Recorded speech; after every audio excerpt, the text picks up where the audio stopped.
pemain-pemain Jigpam karena akan menjadi tujuan bagi Fnatic Onyx. Yap, lihat romer-romer agresif sama-sama dengan gameplay juga yang sangat-sangat ya terlihat di early-nya juga udah kayak gimana, pertukaran kian terjadi. Masih berputar di arah tengah, selagi menunggu juga setup menuju ke arah turtle yang pertama akan dilakukan. Oke, sementara itu di area turtle-nya sudah terlihat Bro, ada dua. I literally looked away for like 2 seconds and the game's already going on. Kyrie gets the retry. Big bonk. Not gonna matter though. Oh wait, Keyboy.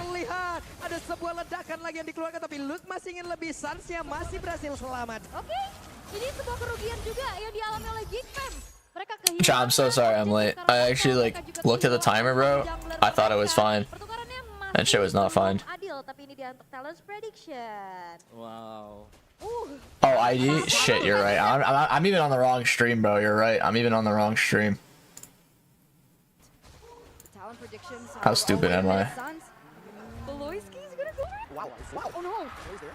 I almost thought you wouldn't stream. Dude, I actually just genuinely forgot. Like I had the stream open on my other monitor, and I would check it like every 20 minutes or so, and then I didn't check it for like half an hour, and then it already started. I'm like, holy fuck.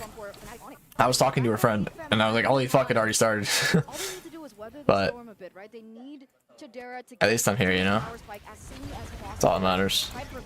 Damage from happening, but damage is coming. Shortcut used on towards Voloisky though. Ray in the backside actually taking. Oh my god, a lot of Luke. And taken down. To the front side of the map. Loopy is gonna die. I don't know about this flicker, Luke. Oh, but they're all actually hella low. Sans is gonna live. Keyboy might die. Oh, Keyboy's dead for sure. Oh, my Kyrie got Chidera somehow. Oh, CW Moscow, bro. That's scary. Was CW present? Yeah, he was. That's so unfortunate. Whoa. Okay, Voloisky gonna just deter CW, but both teams going aggressive right here. But I can't help but feel like for the side of Onyx, they're getting a bit more value because they got Ray twice now. And of course, there's gold involved in these skirmishes, but also the XP. Better drafts. 3-0. Level 7 already a level ahead. Probably Onyx. Right now. I mean, Onyx always made weird drafts work. So like, I would think DKM's draft is better, but knowing how Onyx good can do with these heroes, I mean, I don't know about Lupi on the CC, but I know about the rest of the heroes. Like, they can do good with they can win with their comp. Like, their comp's pretty strong because they know how to use their comp. Ray going in very aggressively onto the purple buff. Actually gets it, by the way. Take advantage of that purple buff, Kyrie, unless he goes in for a counter jungle. Kyrie pick Kumar hero again? Dude, that's crazy. But not just yet. Oh, Chidera just gets tower dived, but Keyboy will die for the trade. And Luke comes here for the TP. But he can't TP back now, it's kind of awkward. Because well, honestly, Luke kind of made a misplay here. He literally could have gotten a free bot tower if he stayed. He went top to defend the tower. I guess that's fine, because like instead of losing a tower, he's just defending it. But I feel like going for bot tower might have been better. I don't know about that play from Ray, but whatever. I think for the most part, Onyx is getting so much success here because they are playing very well around the low Yi, right? A boy in the low Yi should be very dangerous right now, even only one item. To knock for Fnatic Onyx. Absolutely chop down a fighter or a frontline member, and multiple members actually from the side of Onyx. But the way they're playing right now, the tug of war, the pull and push from Onyx is making it difficult for a boy to really be decisive with how he wants to position and walk up to do that damage. What's happening here? Oh, diversion. Oh, it didn't work! He couldn't TP out because he was attached to Chidera. But it should be fine. Keyboy gets a really deep ult here. Oh, they're in. Onyx is in. Someone's dead here. Oh, big bonk from Ray. Sans is gonna go down as well. CW might get Ray here. Ray is gonna fall. It's just Voloisky now. Oh, I'm offended with the combo. 4 for 3. Oh boy! Oh, he doesn't get the kill. Triple kill for CW. Holy fuck. Kyrie's 5-0 too. Boy, this is such a such a monkey fest of a game, bro. It's just back and forth. That's another objective taken in by Fnatic Onyx in the first 18 kills in 7 minutes. It's kind of crazy. Talk us through what happened there. You don't typically get this much action. Great dive initiated by Keyboy. He's been playing this chip so aggressively and so nonchalantly that Geekman were thinking, oh, this is just one more move from Keyboy. Just walk up and take damage, and it won't be a big deal. But he walks up, brings the whole team in with a portal, uses the portal to tank some turret hits as well, and then they just go in for it, and they have better AoE. Sans was just zoning, but CW was hitting multiple members at the same time. I mean, I don't think they have that much AoE. It's just like Sans and then CW Pierce. Like, Geekman has much more AoE. Wasn't expecting it, was kind of waiting Oh, for it. Sans. Look at this. Sans once again. Making sure that the members from Geek Fam are always under pressure. Could have killed.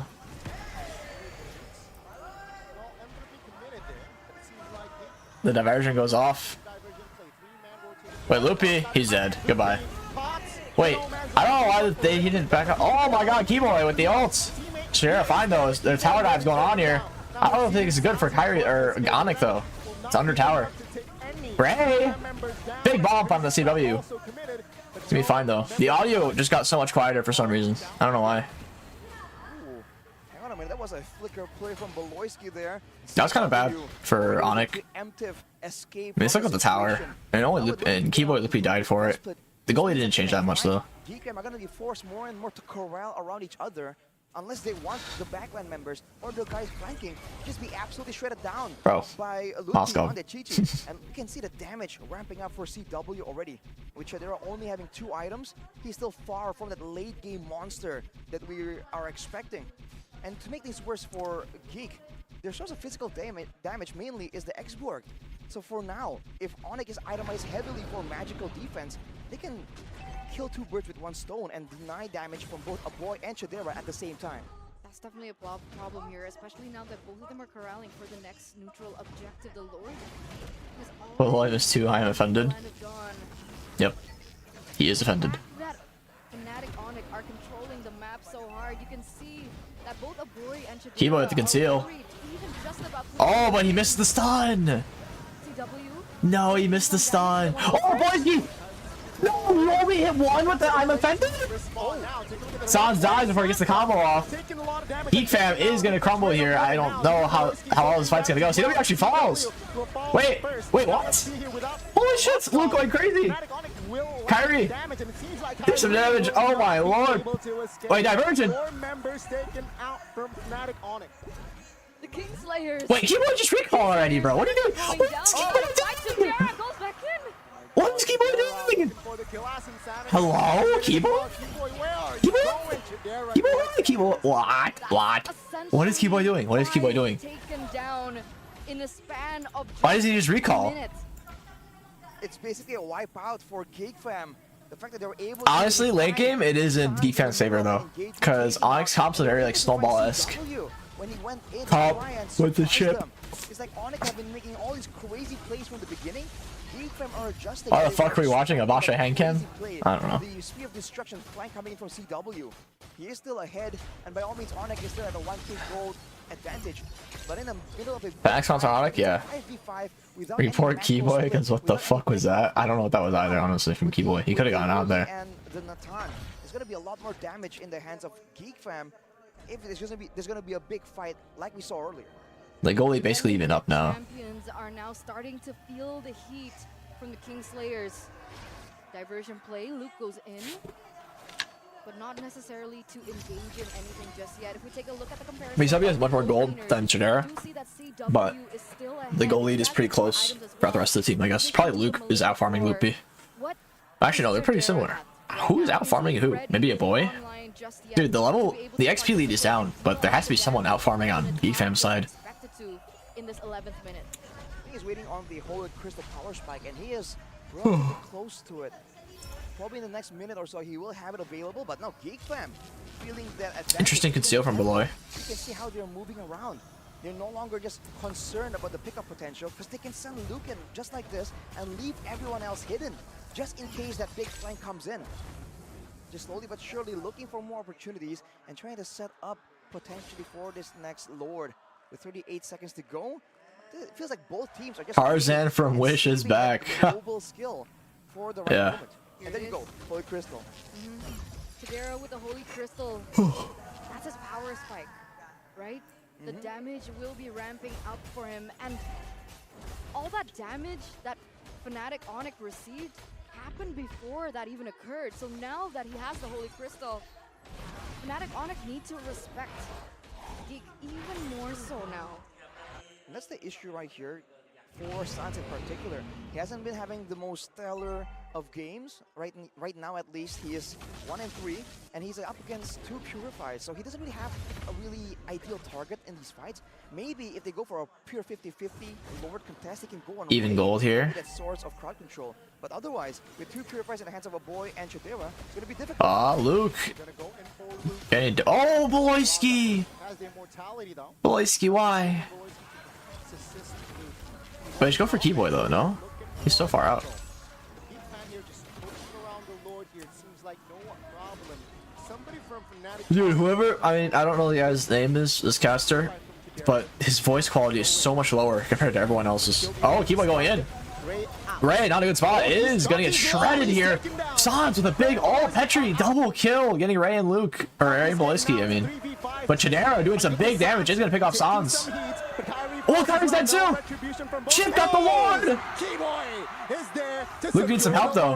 He's gonna get help from his team. Come on, guys, help him out. In the top side, will save his immortality with a boy and Chidera back. Luke, chill, don't waste your ammo. What is that outcome? What? Oh, diversion going That off. has been so disastrous. Oh, wait a minute. Diversion player, they're gonna go for it? Nah, just reset, just reset. It looks like they don't Yeah, want just to reset. go for any more risks here, and they will retreat. That's not That worth was the such try. an expensive Lord Steal by Keyboy. I mean, to begin with, the fact that Kyrie got so low and he was finished off by Luke there. That's Kyrie a got great finished off, you call say? from Geek to try and get the jungler, but as a result, What do you mean by that? The physical damage, right? The only damage that's not magical from their team isn't really thrown at the main carries who are participating in the fight. So everyone was zoned away, and that's where the CC really comes in, when he can go 1v2 and just get that insane amount of sustain. He's going with the Vengeance as well, so at least against Chidera, that's kind of Chidera. Keyboy! window heavy, but look at his play though. Whoa. What? And all of the Geek fan members were there. Oh, diversion goes off! Wait, what is that play from Luke? That Hello? was close as well in that mid lane. If CW didn't retreat, that would have been disastrous. Audio low? What audio is low? If it's that one cast you're talking about, his mic is literally just low. Like, nothing I can do about that. I got nothing I can change there for that one. Lord Dance, Fnatic Onyx Thrownick versus Throw Fam? Yep. Because they didn't clear the lanes or the waves. Was that on purpose, or was that I- them kind of letting go of the housekeeping? Dude, it's a 32 kill game. Getting an advantage due to the chip. They sent In 15 CW minutes. down, and he can join in with It's a lot. Or with the Spear of Destruction. So he was able to push a lot further and a lot longer than Chidera can before joining and coming As soon into as the fight. Chidera gets that Divine Glaive, he's going to hurt You so only can do bad. that, right? It's no longer a two-way. But not getting it's the Wind a of Nature is two-way, interesting streak for the as well Moskov. with a portal. Now with the gold advantage just shrinking though, still 1,500 gold lead for CW, but Chidera is one item away from that full power spike, and he's already doing an insane amount of damage. Now I don't think Onyx can really stand in front and tank the damage. They have to try and find ways to zone him away. No, they definitely zone him can't take the away damage before anymore. they go and execute for that big fight. CC current meta? I don't like CC here at all. But I don't remember the draft phase how it went, or like why they picked what. CC's pretty good versus Netan if you can get your vengeance off and just go on him. But she's not great versus Borg, which is probably why they put like Borg. Fucks Basha and CC. So it's a really good pick here. And Luke's a pretty good board. In the back line will be for Suns. If possible. So, If like, if it's not possible, then he can at least Late game, zone I think, is in the Geek fan favor, No one else unless here can Keyboy gets go in the back and an insane flank. get to him safely. I mean, maybe CW can try and do that with the Spear of Destruction, but it's a bit too risky. He does not have that invulnerability with the rough ways provides for Sans. Wait a second, did CW trade in one of his items? Did he trade? Did he get the Haas claws, or was that Yeah, he earlier sold on? his boots for the Haas claws. Okay, what does that mean, Arashi? That means that in these fights, it will be a bit more sustainable. So a lot of the smaller chip damage that the Fred... Oh, Keyboy! Oh, hang on. Keyboy. Wait, go for Keyboy. Everyone just reset. They're just gonna reset Lord and go for Keyboy. That Luke, Ray, and a boy can deal can be mitigated. Wait, they see Sans top, but they have the TP as an option always. Wait, Beloyski very deep here. Kyrie hits the red tree. Oh, nah. Genera down, a boy down. The defense lost all their damage. Beloyski down. It's just Ray and Luke left. Luke's dead for sure. Ray is dead for sure. Luke, the only one remaining here, can get out. Has the ammo. I'm not sure it's going to matter, though. Whoa, Sammy pushes him out. Red Luke. Oh, is this over, shots? I think it's... Is it over? I mean, I actually don't... Okay, I don't think it's over. The waves are way too far away. A boy will be up. Shares up in 15. Actually, is it over? Dude, I don't know if it's over or not. Let's see. It'll be close. Oh, CW taking that aggro there. Oh, it's over. This looks like it might be the end. It's over. Oh, yeah, boy literally missed. GG. Yeah. GG. That was insane, the damage. And the Haskell change to be able to stand there and do that. In that one fight, CW dealt 26,000 damage alone. That will seal the deal for game number 1. What a statement. Geek's stopped 50-15 Lords to check higher entry as well from Geek. Yeah, I don't know why Geek was forcing the Lords too. Like every single Lord fight that game I saw, I'm thinking, why are they forcing it? Up until this point, like as soon as that Lord reset there, and they saw Chip back off, I thought they were gonna go for Chip, because I thought that was like the smarter play. Because Geek had the side lane pressure, right? If they just focus and get rid of Chip, Sans can never come, and they force Chip to ult in an awkward spot to where he's alone, and his team probably can't help him that well. Game of this match is still So I was like, I don't know. I was very confused with how they played that. Very convincing win, I have to say. And it seems like they are still cold-blooded team, even with their new shining armor. I checked. Oh. Setting the tone here for this match, Onyx.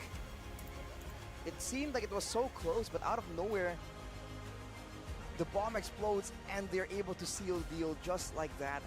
That is the Onyx we have seen since way back, man. They take it easy until they don't. And GeekFam for sure will have to try and strategize differently to try and get the best of Onyx right here. That's looking really good, really flexible as well. The adjustability of Onyx.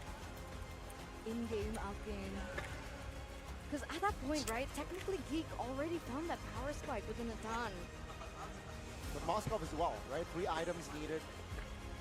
Corrosion, EHS, and Golden Staff done. Malefic. I thought you were on TikTok. Why did 2 live streams? One with weird screen orientation. I mean, I don't know. That's just because. Why not? Crazy sustain as well. Boots Water Boy. Boots joined Onyx. Onyx got some good chicks. Right, so I think not wrong. was feeling some danger. He goes in, and with that healing, he just goes at it unfazed, man. Unfazed. Untouched. Unbothered. That's been unbothered. I'm assuming Mirko is casting since high school. Since high school? Later series. 21. 21. Forever 21. Forever 21. Very interesting. But again, right? I mean, again, a lot of people are like, okay, Onyx Do. so shaky in the regular season. It looks like this might be the end of their era. But then they pull out a performance like that in game number 1, and you were reminded why they were considered, why they had the reputation. We're going for Toronto finals. Kind of falling off at M5. They were still I missed an L in Geek. Dude, I forgot about an L. all these regions across the country. But the thing is, Nile was always, it was a loan. It wasn't like guaranteed on Geek. I guess they didn't want to pay a buyout. Yeah, I mean, this is still game 1 though, right? We have to see more samples of bounce, but yes, very convincing win, very strong, still very structured and organized, shown in game 1. They were very composed in dealing GeekFam with their threats, diversion plays. I think it's jungler diff. Well, I mean, this game, bro, I think GeekFam kind of threw. Who else? Who else? Like Onyx was choosing a lot of bad fights, and they were losing a lot of fights. But I think the way GeekFam lost, it was just poor decisions that they made at those fights, where it's like they could have made better decisions and just I don't know. Chose the wrong ones. Presented to you by the official tournament smartphone, Samsung Galaxy. And again, 619 KDA only taken down once.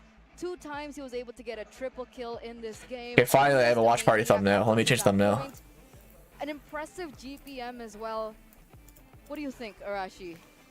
I think it's great. We've talked again in this season, again and again, about how CW used to be, just the weak side player, the safe player. I have to do a file shrinker. But he's always consistent. This season, it's a whole different CW, man. He knows when to go aggressive. He is comfortable with these aggressive picks. And if his team wants to go with... Is this a JPEG? I think it's a JPEG. Hold on, chat. Here's a player of the game highlights. I have to file shrink this JPEG because it's too big for YouTube. Know that it's about to be I don't know, a JPEG. bloody game with a lot of fights, a lot of kills. Already from the level 2 fights, 2 mid laners taken out. But afterwards, that chip, I think, from Keyboy was just so difficult to deal with. Again and again right here, there were just dives that looked so weird, but yet kind of sketchy at some moments really looks kind of dangerous, kind of risky for them. They're able to make plays like this individually that kind of saved it. And if it works, it works.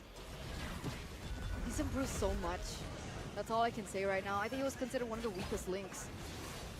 And then he does a performance like this. Look at the way he follows up here. Yeah.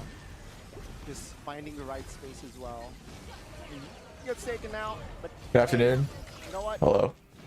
It's CW. Good afternoon for you. For me, it's fucking good night. It's 1:40 a.m. But I think they learned from that fight, being in a line, technically taking all the AoE. Now they go for that space. Bro, like I go to sleep at 3 to 4 p.m. and I wake up at 11 p.m. That's my sleep schedule right now, man. Actually, I went to sleep around 4 to 5, not 3 to 4. I tried to sleep around 3 to 4, but I was on my phone until 4 to 5. I think I finally fell asleep around 5 p.m. and then I woke up at 11. So early on, and Silence was just playing patient with it. He had no. And I'm gonna be up for the rest of the day. Some players maybe would feel like, man, I'm not doing anything right now. I'm one of the star players. I gotta do something. But no. Rest of the night, I should say. And when he does go in, it's always to great effect. And here's a goal distribution. You look at how both these players were able to find their resources. Kills and assists, funnily enough, for Chidera. There's a lot of times where Geekfam won a fight, and that kind of is what allowed him to catch up with CW. But when it comes to the jungle, right, that's where we see, I think, the highest difference, aside from the Turtle and the Lord. And CW just finding ways, finding time to clear ways, but also to go in the jungle and take extra bits of income from with both the Spear of Destruction and the shortcut. So that is something that is. Yeah, we hype pink for a change in their game was to hero pulling a sell and just pick 3 drop games. I mean, yeah, I don't know what their draft there was cooking. Ain't gonna lie. And if we take a look at the gold distribution as well. What was their draft they're cooking? Who mentioned it yesterday? Or was it you who mentioned it yesterday about Chidera needing a strong side gold laner lately, right? The fact that he was given the Natan in a Moskov matchup, we even saw in the gold distribution with the minions that he was kind of limited. Maybe perhaps because of that. You think that played a factor as to why Chidera couldn't perform the way that he normally does? I think the dives definitely made a big problem for Chidera. Even with the Purify, he's still a very vulnerable laner, and there were so many ways for Fnatic Onyx to threaten and at least force him to, at the very least, stay in the lane. We talked about how the jungle creeps were something that CW was able to collect a lot more often, and that's because there's not the same kind of threat against CW when he was just roaming around and farming, whereas Chidera is always constantly one. Well, this lot of flicker ults, yeah. Lloyd Ruby was also pretty underwhelming. I feel like he had a really good opportunity to get. And that just means a slower farming. He's sharing that resource and AXP with the rest of his team. He had a really good opportunity to flicker off or get a good ult off the Lord, but he somehow only hit Kyrie. Like, there's literally, I thought he was gonna get like a 4-man. Hang on a minute. I'm not quite sure actually. I don't play marksman too often. I'm not sure what his last item is. But as you mentioned, Eterna, with the Divine Glaive, the Holy Crystal, he was doing a lot of damage already, but he just wasn't allowed the space to actually do it. Yeah, I mean, based on the performance, CW, he pulled up a Rey Mysterio, right? 619. Shows that early game, focus on farming. Who created the space? Your man Keyboy, right? He was so invasive. He was always constantly pressure jungles. in the mid, you can see CW when he's comfortable and he has those 3 items, he was more ready to fight. This is the gold difference over time. It seems like a valley. It's a valley with a little bit of a puddle. Arashi, why is there a puddle there? Because there was a dip in gold. And I mean, there's a few big fights where there were shutdowns picked up by Geek Fam that The definitely. wiped out? Was it the wiped out moment? Yeah, I think 4+1. Is this a 4+1? It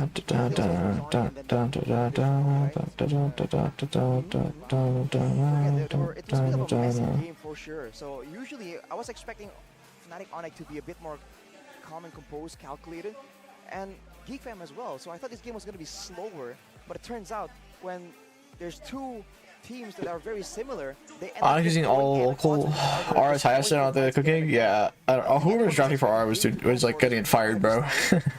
Because we talked Was it about like a PH coach, bro? I don't know. It was such a weird team draft. fights to be organized. They need the team fights to be template. But when it gets chaotic, that's when they kind of falter. We saw that yesterday in their matchup. But the fact that Onyx kept going for that. So what's the plan? What went wrong? Is it the device that they're using? Is it the connection? Maybe with Geek? I think the device couldn't. It's impossible for the device to be an issue. Why? Because they're using the Samsung Galaxy A series, man. The Samsung Galaxy series is just so good right now. And if you want to play games with auto win streaks and smooth performances all day long, like, why are you even exploring other options? Try out the new Galaxy A series 5G with the Exynos 1480 processor. 1480 processor? That's tech language, but it means it's amazing. Okay, Awesome. 20 gigabytes of RAM. Bro, 20 gigabytes. And of course, 256 gigabytes of storage. There's no way you're gonna run out of space. No way. What else does it have? Well, Will I lag? With so much memory, will I lag? of course not. How could you lag? It's just so good, man. Especially with the 5,000 mAh battery. Come on, next game. Using it for up to 2 days. Why? Next game, please. They've tested it 2 days. Look at that sexy beast Super sexy. right there. And apparently, if you guys are content creators, they also have a nightography feature, so you don't have to worry about taking content in the dark. If you guys want to get your hands on What does that one of mean? these, Nightography or your own feature. personal arsenal, you guys can head straight to the Samsung.com/ID website or your nearest Samsung store to get the new Galaxy A55 5G as well as the A35 5G with installments starting from only 400,000 rupiah. Can you imagine? 400,000 Yep. and you get your hands on that beautiful beast. And with that 400,000, you guys can actually head over to the Galaxy Zone. Sit in the front, in front of the players directly. You can basically hear them breathing. Privilege. That's those are the privilege zone, right? Samsung Galaxy Zone. So yeah, ladies and gentlemen, if you are in Asia, check it out. But this is on your screen right now, the Fnatic Onyx crowd. It's amazing, by the way. And also, So what's their new fan base called? They used to be Sonic. Are they now? How much the seats are Indonesian games? I don't think it's that expensive. Well, there's I a don't know. Sonic flag on the right there. So maybe they're. I know it's hot as hell over there, bro. I mean, Goni should be able to shed some light on this. Oh, that said Sonic? I thought that said Gonic. Oh, Gonic. that is my flag. I remember, right back at MSC, you were so happy as a Gonic, as a Sonic, right? 2 times champion, by the way, last year. And if they do have a slot, they are definitely a contender. But this season, ladies and gentlemen, Kings of Sea versus everybody. If Dun, dun, dun, dun, dun, dun, dun, dun, dun, There's dun, a lot of dun, interesting dun. teams. They're going to be coming up to try and take them out. So I think they're really preparing, and they definitely have their eyes on this match as well. But I mean, if an upset happens and Onyx don't make it, all these teams that are trying to take out the king suddenly find themselves without an opponent. That'll be a wild situation to be. Like the defending champion doesn't make it? Because if I'm not mistaken, Omega came back, right? Execration came back as Omega. Bro, he's banned. these breaks are so long, man. Holy shit, it's the Onyx. well, RG never RGR won. was a runner-up. Dude, she's tall though. RG My girl on the left. Did they make it? came back. Wait, I'd have to double check that, but again, this season, right? That's why. Song was catchy, dude. It's a good song. I like that we own this song. Play a ranked game? Maybe could. Onyx not focusing on the regular season. They don't care about the standings. All they want is that upper bracket slot, which eventually they were able to sprint towards, by the way. And then they focus on MSC, they focus on Riyadh. In order for them to prepare to defend their MSC title, the Kings of the Sea title. That's a sentiment we hear a lot from someone on the English desk likes saying that so often. I almost memorized the whole spiel, right? But moving back to the game though, the previous game recap, if you guys missed it, the highest damage dealer on the side of GeekFam was Luke. That was how bad a boy and Shader were pressured in the middle of the fights, and I guess it shows again that when you have a similar source of damage on your main carries, it is still, even though you're the best team and you have strategies to try and make it work, it's still gonna be a big problem.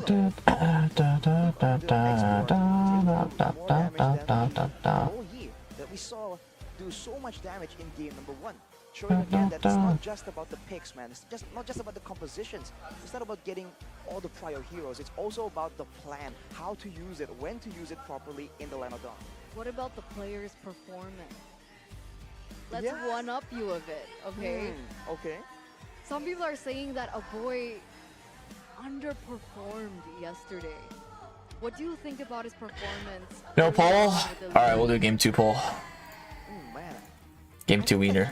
He still has moments in these games we've seen, at least in the first 2 days so far. But I believe it's more of Onyx realizing that, okay, we've seen how this Loyi was so devastating in both matches yesterday. What's the problem? Oh, people stick together, people go for one direction, and when you're in one direction, you take that rotation, you take those blasts, you saw a bit of that in the early game just earlier from GeekFam. They knew the Onyx recognized it, and they're like, okay, we're doing this. This is a bit too much damage, and so they start going Big Chidera. It's like a morning good night out there, bro. It's only on 2 a.m. Why 30-minute break, 15 minutes? I mean, both were long, bro. Honestly, Indo might have been longer than PH. I'm not sure. Even though they were a couple thousand gold ahead. Which is mostly done by Keyboy in that game, right? With the chip provided off angles, provided off weird angles, weird flanks, right? So let's see here the adjustments, not just from GeekFam, from Onyx as well. Will they change their approach in the second game, or will it be similar? Let's see here before we jump into drafts. I think Louis still will be that's out by Onyx. Especially if they decide to stay on the same side. Now there's a chance for the first pick to really pressure and force out like a ban, right? If they ban away, let's say, the chip, then maybe they'll have to force the Loyi to ban away. And that's what happens right now. Another gold medal in my pocket. But Geek don't fight. They go for the same bans and they let go of the chip. But now Geek will be taking that Moskov away, so the gold lane landscape will be looking quite different in game 2. Seems like the Moskov will be taken away, and I think I know that Yeb should saw this scenario right off the bat. Moskov taken. Oh, Chip and the Moskov Fredrin. First pick Chip. Have their own approach. Interesting. They really like the Chip Onyx, it seems. At that chip. Again, this just adds more. I see lots of gray. Versatility in the maps, right? Versatility. More map control. Ooh, there we go. As you're talking about solutions, Connie, the Roger coming in. Solid laner, good aggression, and the Farsight that was banned in game number 1 moves up. But that means that Onyx will not be securing that box jet too early, so that can be banned away as well from GeekFam. If they really want to try and shut down that, take a jungle angle and target Kyrie. I mean, wouldn't you want to let that slide into the late stage of the draft phase? If they want to go for an assassin, I think at this point they still can try to do that if they want, because like we all know, with the changes in the jungle, utility heroes, sure, they still clear quickly, but they can't go for the invades onto the assassins. Not Farsa. so much risk. Very early game comp for Onyx. They always love these early game snowball comps. And honestly, they work really well in Indonesia. But I feel like when they go over Philippines, they are really good at stalling the game to late game and then outscaling. But in Indonesia, when a lot of teams are, you know, not as like well versed, I think, in playing the late game or trying to play safe until late game, it always often ends up going into a lot of clashes. Since Onyx is so good at these early game snowball comps, they usually come out on top. They don't see the value in the late game, and they do want to try and pick up a snowball with a Roger in the gold lane for CW. But you do have a comment here from a boy. My hopes is we don't need MSC. You have to just win all the matches. Okay, so they don't want to hope too far. Right, they want to stay grounded. Stay grounded. And focus on the task at hand. Exactly. Because they know Season 13 has been a very difficult season for any team, right? I mean, Mlbb, if he was here, he was going to go like, well, Bigatron, we know, right? But the fact that every single game just seems so close, so intense so far in Season 13, that's really a big problem. And teams, I think, will be unwise to look too far ahead, even though Goni might disagree. He's smiling right now. He's smirking. Are you smirkle now? Smarmy? Smony. Smony? Smony. But here it is, Wow. Okay. So that's a big power pick for Mlbb, taken away. He does still have a few options. With the Paquito and the Chorizo taken out, Arlet was one of the heroes that he performed really well in. Is that a potential pick here? Does it work well with the composition? Considering that it's a displacement tool, I think the Arlet can definitely set Grizzle Band, yeah, that's pretty good. One of the most strongest early game heroes. For themselves, right? It's a big off phone. It is a pretty big phone. Maybe we'll see. Fnatic Onyx though. Will they commit another Boloski ban? Or they can ban the Lapu maybe, because they have a Farsa. You know, going up against Luke's Lapu, I was thinking it would be something a bit too dangerous, but they are banning with the Mathilda. Second time they've done it. They banned it in the second phase of Game 1 as well. There's something about early game pressure that Onyx are trying to eliminate right now. Varia, there you go. Wow. So Matilda banned in the second phase again, right? And that's kind of where we're seeing Onyx is heading with this composition, right? With the chip, with the Farsa. Farsa with the Wings by Wings can mobilize very quickly around the map. That early game damage is also very great for pickoffs if they want to go for it, especially after that level 4 power spike. Roger is also a very snowballing hero. And to have Loiski given a hero like the Matilda, I think would Novaria, interesting. I don't the Novaria pickup. Novaria's pretty good with Moscow, also pretty good with Fred and Raby. Pretty good synergy overall. It's not static. Basha, Static move, but another early game hero. Surprised they didn't get rid of it, but I guess Luke P is a pack spammer, so. It's gotta be the response, so mobility versus mobility. Bene! Interesting. Luke P. Bene. They want to make sure that Sans is going to get controlled completely. Okay, there you go. I was thinking like, wait, are they not going to swap there? But they do swap. Now the Farsa is going to be so vulnerable right here. The Masha can take him out.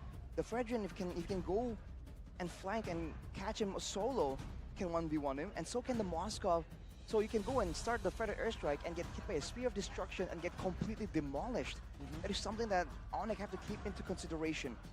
But when it comes to the mobility, and especially, of course, that global presence with the chip, Onyx has it again with the Benedetta as well as the Baksha. You're seeing this strat actually applied by Liquid Aura just in day one. Everyone being so versatile, so mobile, going around the map again and again. That is something that Geekfam will definitely have to try and find a solution for.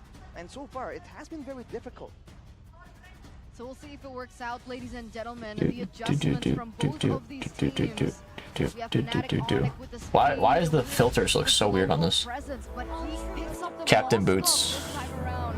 Yep. This is going to be the proper setup that they need, the proper winning conditions to succeed in game number 2 of this best of 5 between Fnatic Onyx and Geekfam. You Rise peel for early action, especially in the mid lane. We're seeing this trend where the mid laners are always just fighting for dominance, trying to find space and safe zones for their jungler. They couldn't steal the camp. That's pretty good. Trying to be a bit aggressive, Geek. trying to threaten Ray, but you can see that he just takes a Some lot, chip damage on the Beloy. too much damage. He'll be backing away. So if the idea for Onyx is to try and go for the Oh, Masha, Luke. That's interesting. I guess he wants to treat it like a farm lane. At this point, we can also take a little look into the battle. I don't really like Geekcham's comp. Not because it's bad, but it's so scaling heavy. A little bit low there. Like, Onyx could just end this game in 10 minutes if they get an early lead. But there it is, right? Because they need Navaria to scale, the Moscow to scale, Masha to scale. It's all just scaling.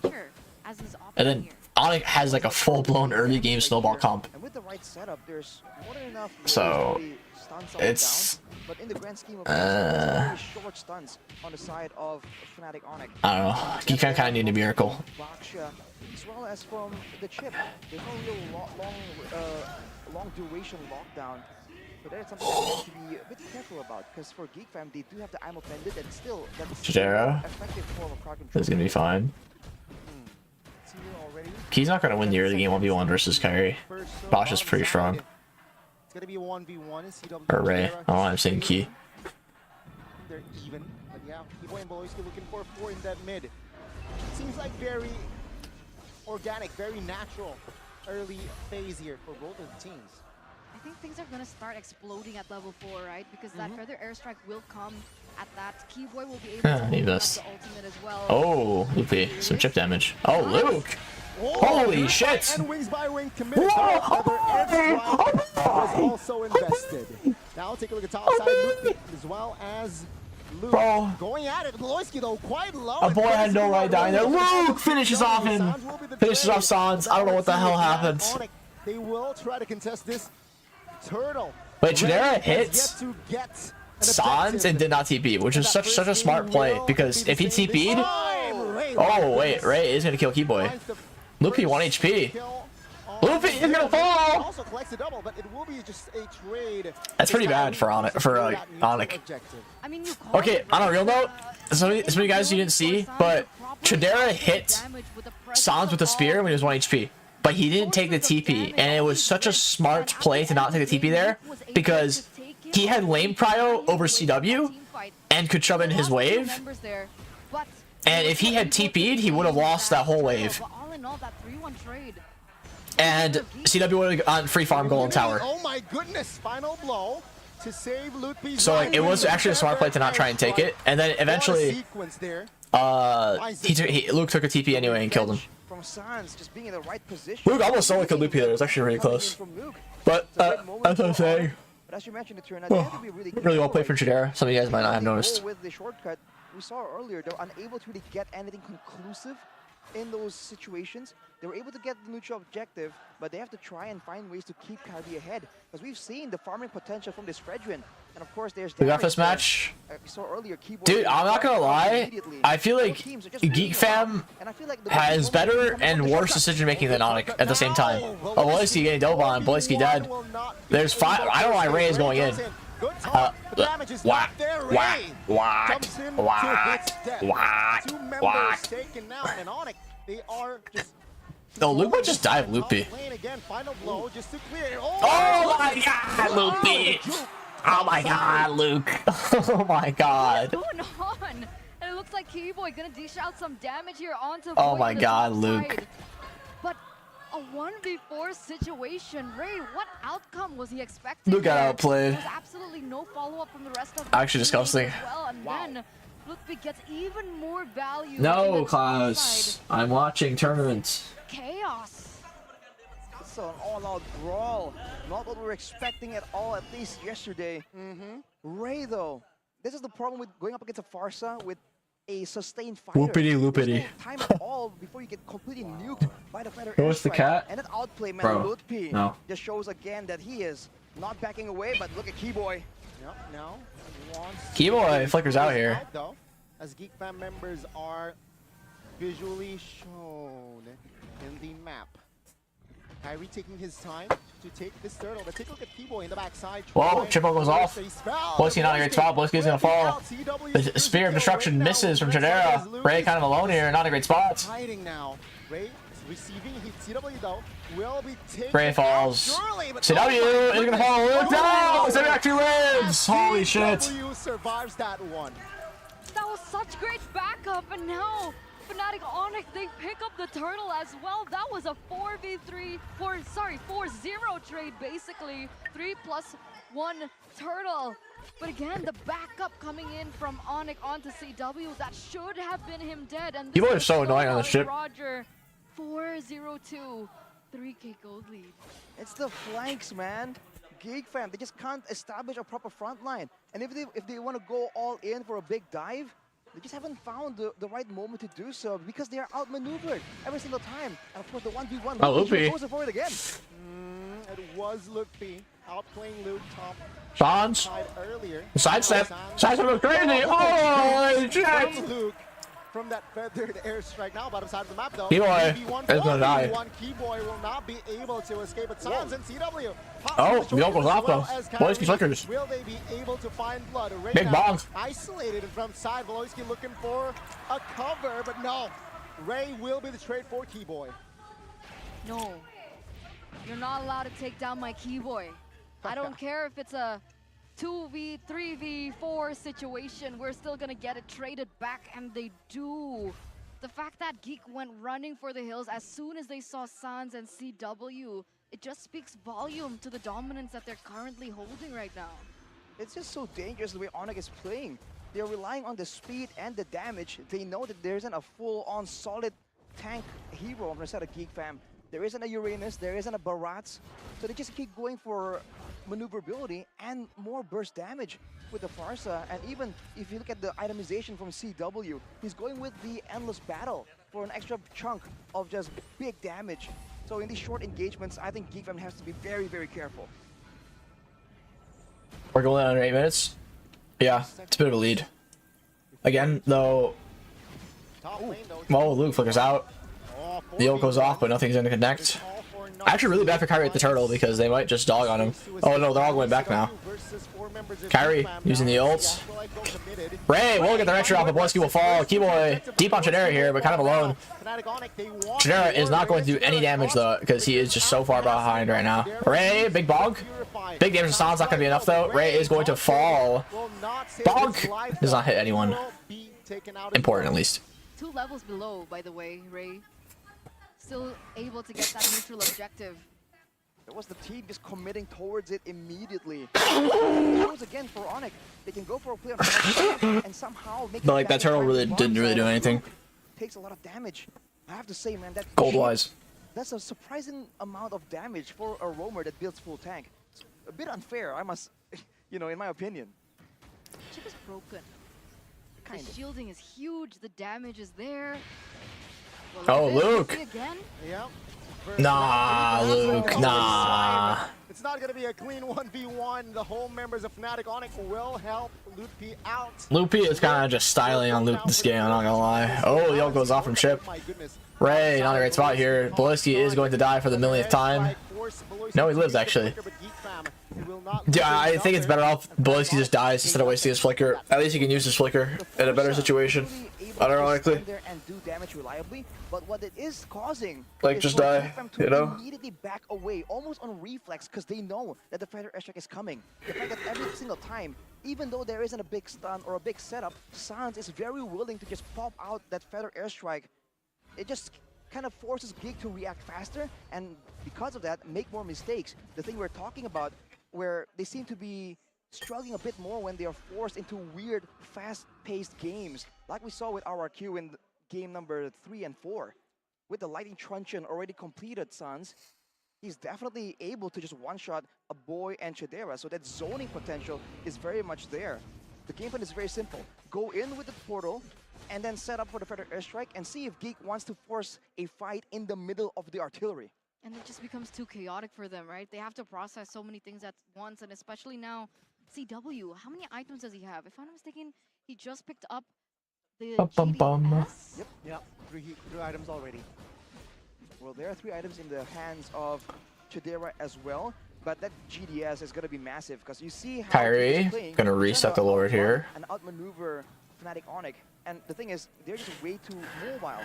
Now CW can also follow in with everyone as Beloyski goes for a concealment. Oh, the mid tower. Find anyone. It's gonna be fine. Meanwhile, Luke, kind of alone here. Goodbye, Luke. Flickers, I don't know if that's gonna matter. Or will he go down for the 5th time? Yep. Seems like CW will Bye, Luke. be Why is Luke out that far? I think Luke is kind of molding now. goes down for the 5th time. Turtle is up, unenhanced. My Luke. Let's see here, Fnatic Onyx, how will they go about this? Bottom side is actually Marky might the sub in for Luke, chat. benefiting them for now. my question is, how do Geek want to play this, right? They're a man down right now. Do they try and buy some time? Looks like Kiba want to force it, though. Boyski, he's I'm offended, but Assan's insta purifying it. Beloyski flickers out of that fight. Lord still here. Chunked 4,000 HP. Lord is gonna go down for Kyrie to take. Chidera is gonna kill Loopy. Keyboy is gonna get taken down as well. So even though Ana got the Lord, and that's Geek did get 2. And that's gonna be mid tower gone probably. 2 members actually taken out.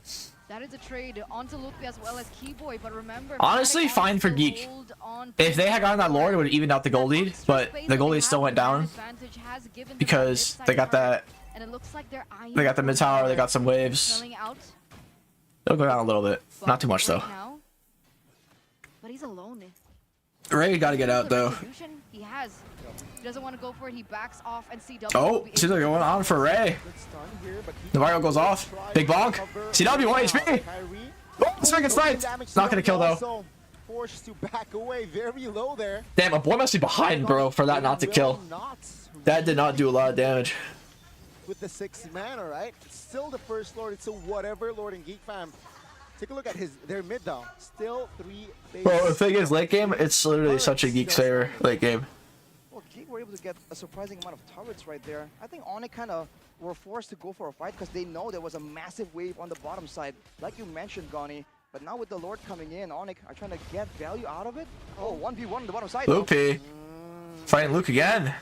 They're round 2. Oh, Luke! Flicker, Petrify though committed. Oh, wait, Loopy. Oh. Keyboy's coming. Oh my goodness, Kyrie, Keyboy looking for the jukes here. Luke quite low. Loopy cannot connect. Oh, that's Sphere of Destruction from Chidera. Snipes Loopy. What an insane Sphere of Destruction from Chidera. Yeah, Luke's kind of an animal right now, but nice ass snipe. Oh, wait, Keyboy did Keyboy? What? What? He's stuck. No way out. What? Punish Keyboy. Trading his life for a turret, kind of worth it, but at the same time, usually you would expect a more calm and calculated Onyx. They seem to be a bit more scrambly. Yeah, I agree at that point. I think it's Arashi who said that. Their whole game plan. Onyx playstyle in this last 2 games has seemed very desperate. Hasn't really been solved just yet. Like, I am used to them being calm and collected and like very calculating. But the last 2 games have definitely seemed very desperate from Onyx. Just the way they're playing it. Not the Onyx that I'm used to seeing. It's kind of disappointing, I'm not gonna lie. Even though Onyx winning. Like, they're not, it doesn't seem as clean as it should be. Jungle creeps are what is allowing CW to just be a lot more economical with his in-game gold. And with that being said, is there still a way for Chidera to come back here? Because technically, like Gani mentioned earlier on, that he has his items ready. So what does he need? Does he need just proper setup from the team? And if they do need proper setup, what is the proper setup? I need some coffee, bro. I'm yawning too much. Or like actual food. It's almost they have to try and make a Loopy. and not wait for Luke. But Luke once again, rematch. Oh, Keyboy. But Luke knows his calculation, right? Always. Luke trying to run, getting it out. Flicker's out here. Boyski not in a great spot though. Has to flicker out immediately. Boyski shouldn't even want to help, honestly. But now it's just now they don't have the chip ult to play for Lord split. I mean, so now they're just gonna commit for Lord play. Oh, but Ray kind of alone here. Getting dogged on CW. Big ball goes off. CW quite low. It's gonna be out of though. Chidera doing some damage. Chidera speed restructure does not have it actually. That was It's 1 for 2. What was Ray doing as well? He was Chadera's looking for some fight, bro. He's got some fight in him right now, but not gonna matter, it seems. And the trade back is again. I don't think Onyx gonna. They might try to do Lord soon here. There's a pressure to make a play happen right there. And But Geekfam still have all their damage dealers. It was only their front line that died, so Onyx still has to play with care. Because they don't have, you know, Keyboy to just face check. All that, if I'm not mistaken here, Geekfam lost the base tower on the top side. That was a They very did? lossy Are you situation. alright? Now they're trying to salvage it with Oh, Sans. Loopy looking at Shadera here. Spirit Destruction goes off. These juicy targets here of destruction connects. But Kind of a waste, not gonna lie, the Spirit Destruction in there. towards I don't, the fight. I don't know why he would use it. Probably should say it until you actually get like a 5v5 and you can do it on the back line. Ray is already back in the game, so it's again, it's an even game except the map control and the economy. Bro, they're just forcing it. Like, it's crazy. Oh, good petrified by Loopy in the backside. Luke trying to get Loopy here. Loopy is gonna get popped by Luke. Luke doesn't have CMW. Who got the Lord? Who got the Lord? Who got the Lord?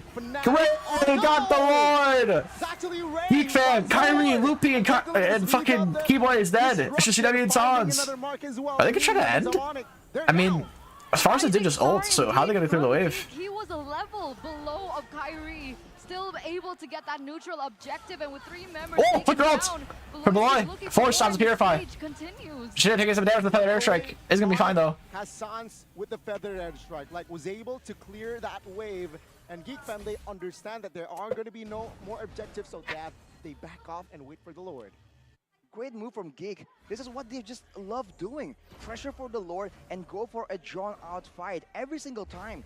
With the KDACW, yeah, he's got an insane KD right now. But Shadera and Avoy also are deathless, so it's just their front line that keeps dying. Their front line keeps killing each other. With Shadera and CW. CW is going for a very heavy. Honestly, I don't know how Kyrie has like 1 death, but Moskov isn't the greatest for dealing with a Basha anyway, so that's probably why. Not until Moskov gets full build does he really fuck on Basha. The executes, the cleanup after the big fight. Whereas for Chidera, he's a full. It's 12-0, but like you can't have the advantage now because it's late game. It should never have gone to late, but they do have the advantage. Right now, with Geek getting the gold advantage, Onyx are the ones who have to try and force themselves to try and find some kind of pickoff. TW's at 12-0-2, by the way. 12-0-2. He's a Well, let's see what the conceal. Kyrie gets hooked. Kyrie taking some damage here. Shadera is gonna be fine. They did waste the chip ult though. Ray going in for some damage from CC. Keyboy getting pulled a little bit here. It's gonna be fine. Ray with the bonk. Half HP. It's gonna be fine. Loopy with the ult. Mid wave is cleared. Mid tower is not gone. Wait, Luke! Holy shit! Boyski with the ult! CW 1 HP is gonna live. Spirit Hunter goes off! What? He falls! What did he triple to there? Loopy 1 HP. It's gonna be fine. Shadera really deep in there. Should get the top tower, Shadera. Top side will be taken out. Kyrie, Keyboy, and Loopy. Will they be able to Ray, CC and Kyrie. Kyrie getting chain CC'd. Keyboy with the flicker. With the ult as well. Big bonk goes off. Pops Keyboy. Have Keyboy. 2v4. It's just Kyrie and Loopy now. Loopy with the ult. Sun's out. Is Barry gonna live here? They have a cannon minion, but they can't end. Holy shit, bro! They defended. I thought it was over. It should have never went to late game for sure, but it's pretty advantageous for with a successful defense earlier on. But man, that play by Chidera, the spear into the backside, seeing that CW was low, was able to take him down. That was the moment where I was like, is this the end? Chunk or Loopy. Are they gonna rush this? They might. Geekfam immediately going for the Lord. Onyx is scrambling to try and find something, but they're gonna. Oh wait, Kyrie gets hooked. Kyrie's dead. Shadera, they're taking some big damage from Feather Airstrike. Just focus on the Lord, but Kyrie's 1 HP. He can't really contest now. It's Feather. Okay, never mind. Spirit Destruction, bro. That almost hit someone. They're controlling the objectives. Yeah, I mean, I said it earlier, I said at the beginning of the game, if Onyx didn't end at like 10 minutes What do you think here? with the snowball, they would just lose that game. So far in game number 1 wasn't able So, to pick up unless Geekcam just somehow massively throws this, in game number they 2, like feels like the setup from they the should win here. team is enabling that, facilitating that Geek have come back. I don't think Geek's thinking this well though. Early The waves, I snowball mean. that Fnatic Onyx had built gets immediately turned around in this 20th minute of the game. And look at this. Okay, I'm gonna tower That down. inhibitor turret in the mid lane Okay, no, just this will sink. falls. If they sink this mid with top wave, at least, it'd be pretty good. Between Evos and Liquid Aura just yesterday, the high mobility worked in the early game. The burst damage helped them out. But now Okay, I think top will single bot, maybe not mid lane though. Lacking in damage. And look! Whoa! Whoa! Holy shit, it's Luke! falls as well. He just flicked it on CW and just face fucked him, bro. It's over, GG. What? Bro, Luke went from playing like straight cheeks to being a demon. It's not just Onyx that have come prepared for the How did he kill CW? Dude, he just two-shot CW, that's how. Have as well. What a performance by the rest of the members. Chidera and Luke played really well. The Moskov. Luke on the probably deserves MVP though. Like he was doing so shit and bounced back. That Luke utilized this Masha pick to disrupt in the He was doing so shit and he bounced back. game. What a comeback by But yeah, Chidera also played really well. Chidera played really well. He didn't like super pop off, but he didn't die and hard lose. Even though CW is 12-0, it wasn't Chidera that was feeding him. That's like pretty important to consider. That they were overwhelmed, that Fnatic Onyx were gonna just take the game and run with it. But they recovered, and they just patiently waited for all their late game tools. Like being able to bounce back like that, it's pretty good. The Moskov, the Novaria, to finally come back online. And they have equalized against Fnatic Onyx, against a lot of people's expectations. The untouchable Kings, losing one game. Loser go home? No. This is upper bracket now. Loser goes to lower bracket, I believe. And wow, what a performance by the Geek members, I gotta say. Chidera, when they were able to just facilitate him, it's done. Ronnie just looks shook though. I smell a long break. It's 1-1, hey! Yeah, man. Long He's break. chill, guys, of course.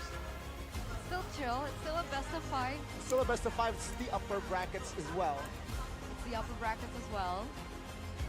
But you can see in the face of the Dude, I wonder if they ever have a best out of 9. Yeah. Like that would be such an insane series, a best of 9. But it would never go that far. I just think it'd be funny. I love the layer of resources that Imagine being a best of 9 series. Instinctual moment by Luke when he goes in. We saw 2 instinctual moments. We saw an instinctual moment by Chidera, and we saw one by Luke towards the later stage of the game when they went in for the siege, right? They were able to take CW down first. He's like the main defender up until that point, right? At that point, 24-hour stream? No, I'd be like, so he couldn't go for it the clear. could be like a That was 9-hour the stream reason though. All they could rely on was the wave clear from the rest of the skills of Suns or CW with that constant damage. It could very much like end up being like a 9-hour stream. A boy was able to get the sphere in first into CW. He was forced back, but before he was able to get into the base, Luke came in. So beautiful. At the late game Masha, we haven't seen a lot of teams go back to it after that certain week where everyone was hyping it up, but Luke, out of nowhere, man. The MVP presented by our official tournament smartphone, the Samsung Galaxy series. We own this. I think this Masha last pick just won them the game, right? Against Farsa, sure, We own against this. I want to say a glass cannon Roger as well. Very, very just juicy targets, 2 juicy targets. And Luke, towards the later stages, provides that damage and accuracy towards the composition of Onyx. And that answers a question again we were asking about, Farsa? Is it too vulnerable? Well, he got deleted instantly in his own base out of nowhere. So there are moments like that that you kind of have to expect, especially against a team as dangerous as Geek Fam. I was honestly wondering towards the late game, where is this, the big advantage they had over Geek Fam was it global presence with the shortcut. So where was that? Why was it not being used? I initially thought that maybe you can kind of send, the way Baldoyski does it, send the chip to a faraway lane with someone. That way you can just go with a shortcut. But at the same time, maybe they were a bit concerned because there wasn't any other front line except for Keyboy. That's what we're talking about in day 1, right? When you want to have a utility, whether it's whether it's a photo, you have to have someone else to take the burden of tanking as a front line. That was Luke, MVP, player of the game. He deserved it, bro.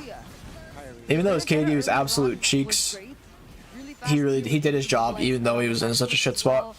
The jukes as well, very Like I have more respect for someone who starts off a game really bad but bounces back than someone who plays. Well, not more respect, I should say, but like I'll give more credit to someone who can bounce back from being in a shit spot than someone who like played fine the whole game. You know what I mean? Not as in like play average, but if someone like obviously if someone plays well the whole game, you know, like more props to them. But more like, go get something to eat. I have something to eat right now. I'm just eating it very slowly.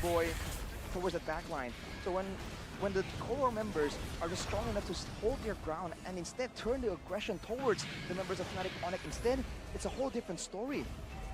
So it almost feels like they could have played a bit more patient, lock deeper on their base and wait for the next big lore to try and have some backup to end the game. But this play, Chadera fearlessly coming in, knowing he has the wind of nature. You're talking about his aggressive instincts awakened in Season 13. You're seeing it really proven in the playoffs right now. And even here, right? Sans eliminated. Oh, this was the beautiful moment by Chidera again as well. I just love what we're seeing, especially since yesterday. It's like that instant adaptability from these players that we didn't really see in the regular season. It's really ramping up to maybe a full best of 5 here. Ooh, I'm all for that. 20 minutes. It'll be cool. I mean, both these teams are known to just be comfortable with these long marathons of a match. I think what's very impressive from GeekFam though is that for the longest time, everyone is talking about Fnatic Onyx always having the very impressive. How you ads? Membership doesn't stop you from getting ads unless you have YouTube like Red. YouTube Premium, that's what stops the ads. Right? But in this game, you're seeing some individual plays at least being attempted, and sometimes you can see individual playmaking from the side of GeekFam, and they're not worried to try and do it against a team that's known to be generally better than the other teams in doing so. So the play from Chadera to go in the back line, the play from Luke to just immediately go in for a massive dive. I like the decisiveness and how they're kind of saying to Onyx, like, okay, you can do solo plays, we can do that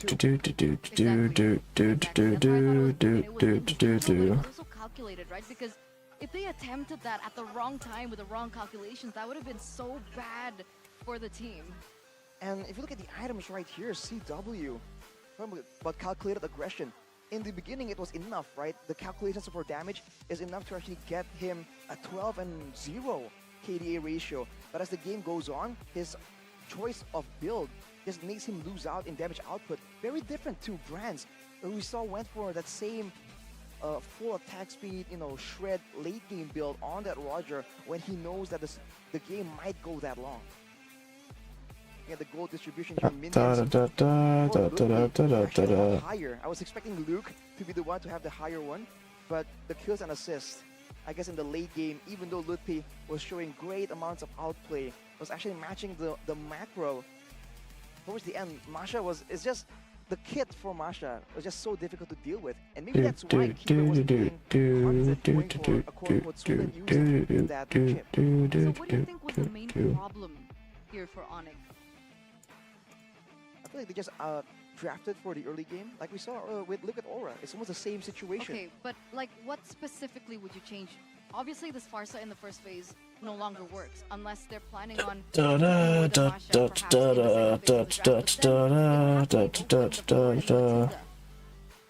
I feel like either we go for something a bit more late game for the to replace the Roger, or the Farsa, right? Something more. Let's take a Lilia, as a quick example, right? With a lot more spammable abilities. Or they should get something a bit more engage heavy that they can use to try and force fights and end the game and kind of force GeekFam out of the game when they're going. Dude, I'm just waiting until the next game, honestly. GeekFam, again and again, come on, man. Make this break shorter. When they lose a lot of their please, please, that's where they seem so dangerous, so solid. Right, they don't make any misplays, and they just position so well that teams just can't really crack it open, and they're waiting for that late game Lord fight again, where that's their element. I'm surprised that it's getting to this pattern, right? That comebacks are so new poll, sure, possible and so common. I mean, Because I think coming into this, somebody mentioned that the meta is like, if you are able to take in the early game, it's very difficult for you to lose control of the game. Someone mentioned it, yes. Was it Mirko? I think it was Mirko. But we're getting so many comebacks lately. See, in game number 1, it was a comeback. In game number 2, we're seeing a comeback. What's happening with the comebacks? You know what? I think personally, Onyx overlooked this Masha pick, which if they picked it up for themselves, it's a-okay. Sure, GeekFam has a Ruby, which can deny the movement from that Masha, but Novaria and Moscow, though, same like Onyx, it's just juicy targets for that Masha, right? So instead, they pick up the Benedetta. Sure, has fast clear, can control the split lane as well, and also a huge threat towards Novaria and as well as the Moscow. But that Masha is just more straightforward, right? Because Benedetta, you somehow need the Petrify to be available to have that kill threat. But Masha just has, it's only ult. Then instantly, right, that kill pressure, that kill threat is always there. I think Onyx overlooked on that Masha. So you're saying if they somehow found a counter to the Masha, they would have won this game? I think they should have picked up the Masha instead of Benedetta alongside. Ooh.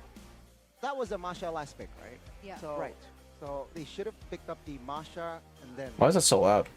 Interesting theory. I feel like that has some value, man. If Mlbb was on the Masha and he was winning out in that early game, Thanks for then he can subs. actually do more of a split I don't know push why it's so loud. and then join in with the chip. Portal as well. Still Couples in the same work field, same table, it's rare. Things, just jumping in the back line and just deleting the whole main HOK is a damage. Chinese company that can't be Moonton? Dude, I'm pretty sure HOK is like more money than Moonton. It reminds me of Boots, though. Just because it's China dominant. I miss that. But anyway, ladies and gentlemen, before we get into game number 3, we will be seeing what exactly FwydChickn is doing up on the stage with Moko. So with that being said, don't go anywhere. Bro, I said my voice sounds more nasally. Maybe it's because like I am nasally right now. I keep having to blow my nose. Kan ya, dan tenang saja, ini best of 5 series, jadi masih ada game point selanjutnya yang harus dimenangkan oleh tim-tim yang ingin melaju dengan nyaman di upper bracket. Yes, karena tujuan mereka pastinya satu, mewakili Indonesia di MSC 2024. Siapa yang tak mau? Karena kita udah melihat banyak sekali dari region-region tetangga yang sudah memiliki perwakilan. Kita juga jadi penasaran siapa yang mewakili Indonesia. Thank God, no throwing Kalau coach. yang kita tahu sudah Yep. ada perwakilan-perwakilan dari Wait, that's true. FTA, Be right back. kemudian dari Kamboja, kemudian ada juga dari NACT atau dari North America Region yang mewakili di MSC 2024. Yap, ada tim BTK yang kita tahu ada satu player yang sudah sering kita dengar dengan performa junglernya yang bahkan beberapa kali dia pun sudah ke Indonesia. Memang sempat untuk vakum beberapa saat di scene internasional, namun kita melihat kiprahnya di North America khususnya, di international event pula, begitu memukau dan meninggalkan jejak yang baik. Siapa lagi kalau bukan Mobazane. Dan kalau ngomongin Mobazane ini, Bude, emang ya kalau dari debutnya aja di M3 itu udah langsung top 3. Dan kita sudah terhubung dengan Mobazane. Hello Mobazane, how are you? What time is in your country? It's really late. It's 3:30 in the morning right now, New York. Pagi ya, jam 3 subuh di tempatnya Mobazane. But congratulations for winning NACT. And can you tell us the journey and how was it like for you? It was difficult, you know. We're basically with a whole new team, but we worked it out, and now I'm really glad to be back to international stage. Wow, ya dia happy, dia susah perjalanannya, apalagi timnya juga baru dan dia happy banget akhirnya bisa kembali ke international stage. But right now you're in Indonesian stage in MPL. Can you say hi to your fans here because everyone is so hype when you appear in our screen? Hello, everybody from Indonesia. I miss you guys. I miss Ooh. Jakarta. Wow, we miss you too, Mlbb. Jadi kata Mlbb rindu dengan Indonesia, rindu dengan Jakarta. But Mlbb, after you've been through the NACT this season, Oh shit, what did I come back how is to? it comparing to A homeless the man. MPL Indonesian stage right now? It's a homeless man doing on the screen chat. Could you say that again? After you've been through the NACT this season, how do you compare it with the MPL Indonesian stage this season? I mean, NACT probably has less competition. You know, there's only 1 or 2 really good teams in North America. Homeless man? His Everybody beard's kind of from bad, I'm not gonna lie. Usually is really strong of a team. So, I mean, even just this series, Onyx versus Geek, I feel like it could go either way. Wow, jadi katanya memang Big ini boba. kompetitif sekali ya kalau di skena Indonesia, di MPL Indonesia. Apalagi sekarang ini juga Onyx lawan Ki katanya, wah ini cukup kuat. Honestly, juga I did think it'd be a bit more one-sided for the series, but like it really is kind of back and forth. MPL IDs, and on the first day, and then He's not watching the games? He's probably watching the games, just not streaming. I want to ask you, Mlbb, is there any players that caught your attention? In MPL, Indonesia, Yes. I really like Taz, to be honest. I think he's an amazing player. I don't think that's even playing. Luke, But that I'm a playoffs. big fan of. Luke is T-Boy, is good. of course. I like a lot of the players from MPL Indonesia, to be honest. I think they're amazing players. But what characteristic that you are looking for that can caught your attention, Mlbb? Because you mentioned a lot of names. Taz is a jungler, and then we have, who else? Luke is the AXP laner. Is there any pattern that you are looking She's asking for like more specific details. Like, why do you like this player and why, not just like the player I itself. think Taz just has a really good retry, and just a really good player overall. Luke, I like his attitude. I think he's funny, and he's also just an amazing player. You know, there's a lot of different personalities and I think it's funny because he doesn't know what to say. So a lot of the players are different. They're all really good in their own way. Wow, jadi itu ya kalau Tas katanya retrinya. Luke is funny, dude. I don't know Luke, so maybe he's probably met Luke. Ya. Jadi Or he had memang an interaction with Luke. dan memang dia melihat player Indonesia banyak sekali yang menarik perhatian dari Mlbb. Betul sekali Bude. Tapi, but Mlbb, which team do you see that could represent Indonesia in the MSC 2024? 2 teams. I think BTR is obviously a fan favorite, and I would expect them to be going to MSC this year, to be honest. For the second slot, it's really difficult to say. I would say it's one of these teams. It's either Onyx or Geek. Ini menarik. Whoever wins this series is probably going. Oh, jadi slotnya akan ditentukan dari match ini, match pembukaan di hari ini. Jadi memang satunya adalah I mean, I kind of have the same sentiment. Namun Where masih bingung antara BTR Onyx, pretty likely. And Geek's actually playing better than I thought, honestly. Yesterday was kind of scrappy. You know, almost losing university to RQ, but they're holding their own against Onyx. So definitely is like a chance for Geek to get to top 2. Of MSC. This is something that we want to show you, and yeah, who will be the strongest on the MSC 2024, because you will meet a lot of regions. Which region or which team that Where is can Echo? be the one that Or are they just not like showing every single one? Or are they only showing like the first place and not like the second place like Echo? To be honest, I'm really only worried about the big 2 regions, which is Indonesia and Philippines, of course. I think BTK and North America will be able to carry themselves among the others. Wow, jadi ini yang perlu, memang region yang perlu diwaspadai itu adalah Echo is first? Oh wait, you're right, Echo is first. What am I saying? They beat Bren. What am I saying? Why are they not showing Echo and they're showing Bren?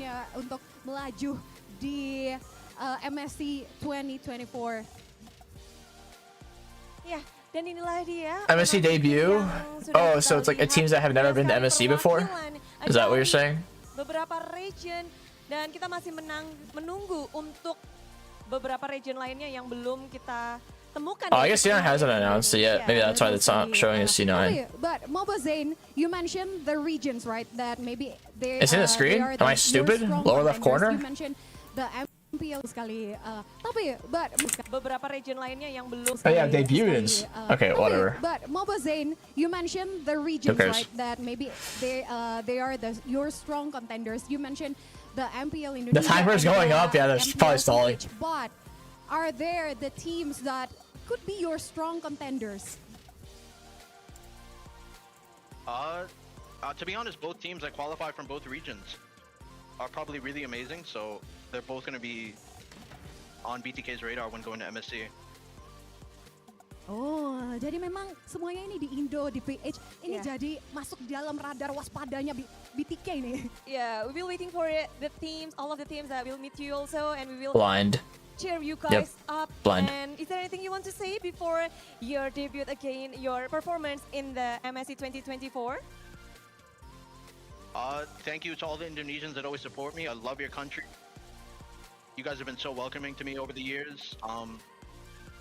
And I'm able to put on a good show for you guys in MSC.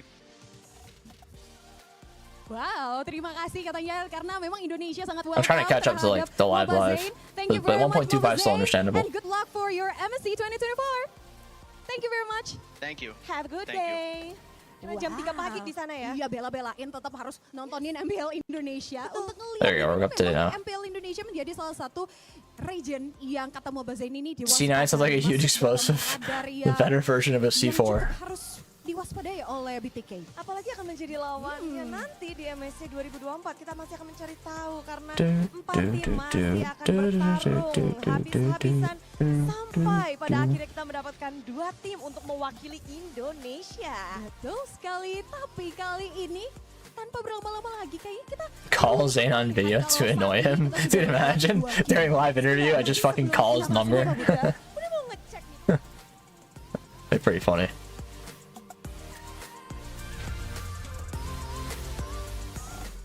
Welcome back, ladies and gentlemen, from that break. I hope Udeklara Mongstar, Mobazane, as well as Moko took good care of you. But we're back for game number 3 in this best of 5 series, a 1-1 now, as Geek has equalized. Drafting? Yeah, like why is like what? Come on, drafting man. How much to call Zayn right now? $100. Call $100 right now. $100, and I'll FaceTime Zayn. That doesn't mean I'll pick up. Okay. So, 2 lives. Okay, so you think that Onyx might fall to the lower bracket? What I'm saying is, if Onyx loses the series, we are still in the playoffs. Well, the funny thing is, in that interview, Mobazane actually mentioned that. You sure $100, dude? He's literally awake right now. Like if I told him someone told me $100 to call you, I doubt he'll be. I don't think he would care. Not too sure about, but $100. Yeah, man. About Onyx. It's not a big deal. But a lot of people are saying that it might not be Onyx. The first time in a long time, people are doubting the. I'm from India, $100, like 4,000 rupees. Yeah, man, but I'm not in India, am I? Inevitability of Onyx.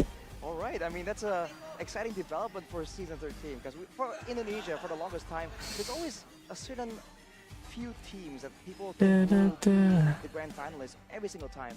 But now it's a whole different story, man. So we're looking forward to it, right? The upsets, the comebacks. Because for Geek Fam, they weren't really high placers either in the regular season. But they just shown that they can match Onyx. Never media train Zayn. He's a gem in this. Thank you, Anit, for the super chat. Appreciate it.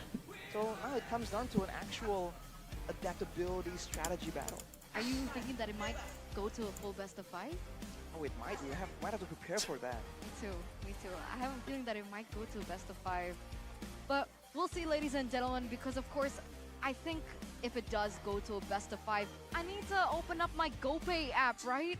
With this new app, you guys can actually do so many things other than, you know, grab your way here or even, you know, get some snacks, right? You can also vote for your champion event during every playoffs match in the GoPay app, and everyone has a chance to win free GoPay coins of up to 10,000 that you can later use to purchase something else. The Vote Your Champion event opens at Are you watch party? So, you know, open up your Samsung but that was phone, garbage. put in I could hear my own voice. I watched that and I was like, it's a piece of garbage. Enjoy 100 I could hear my own voice. It kept throwing me off.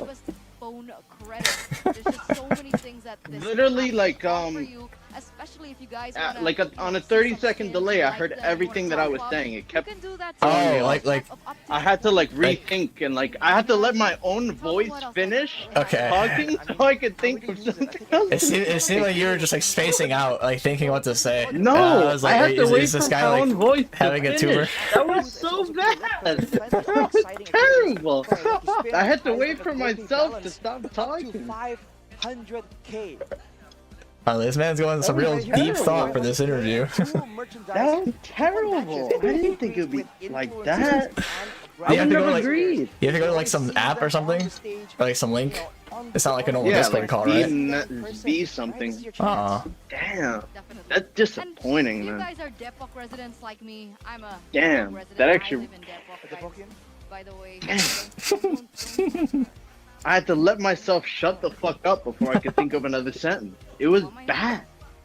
That actually, wow, that ruined my night. That ruined my fucking night. He just wants to win. That ruined my night. Anyway, if you guys live in Depok, you guys can actually. Didn't you just like wake up at 9 though? Like late? Yeah, what's that got to do with hearing my voice? No.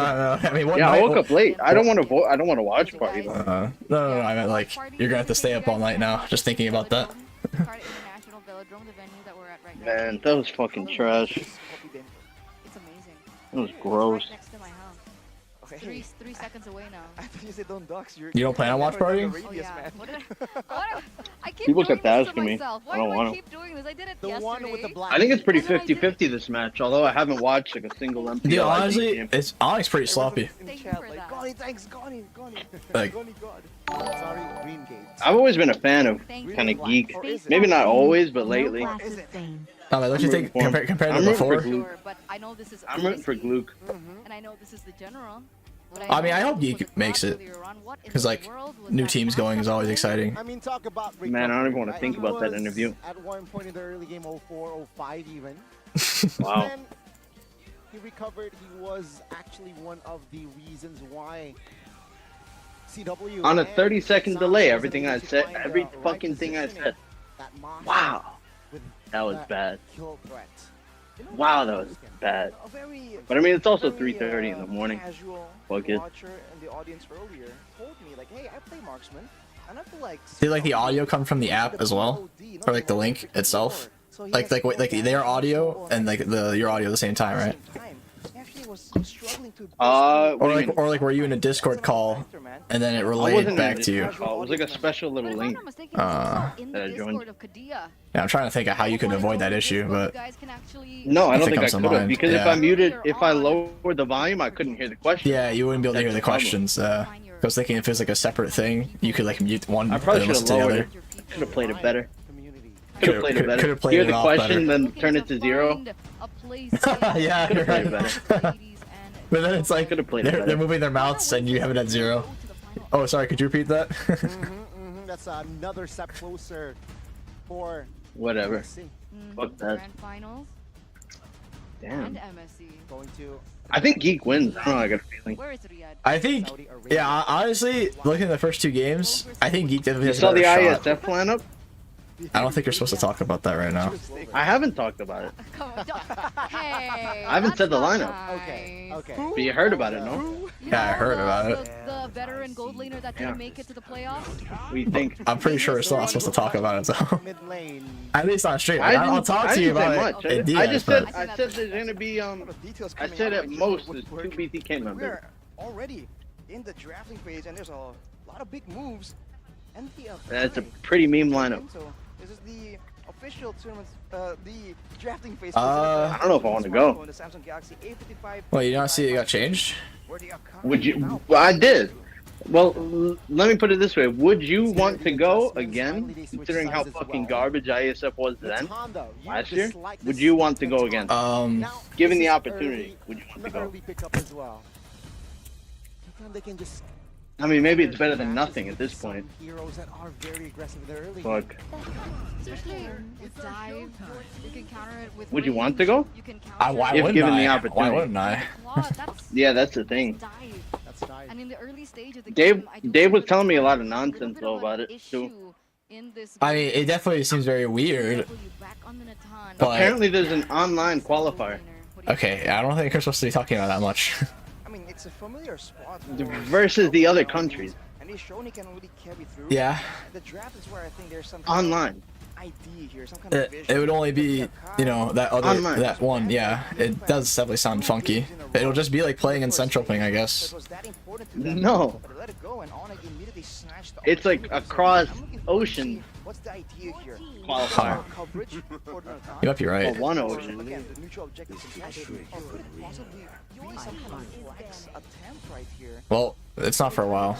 Come around The Akai? when the time comes. Jungle maybe roam.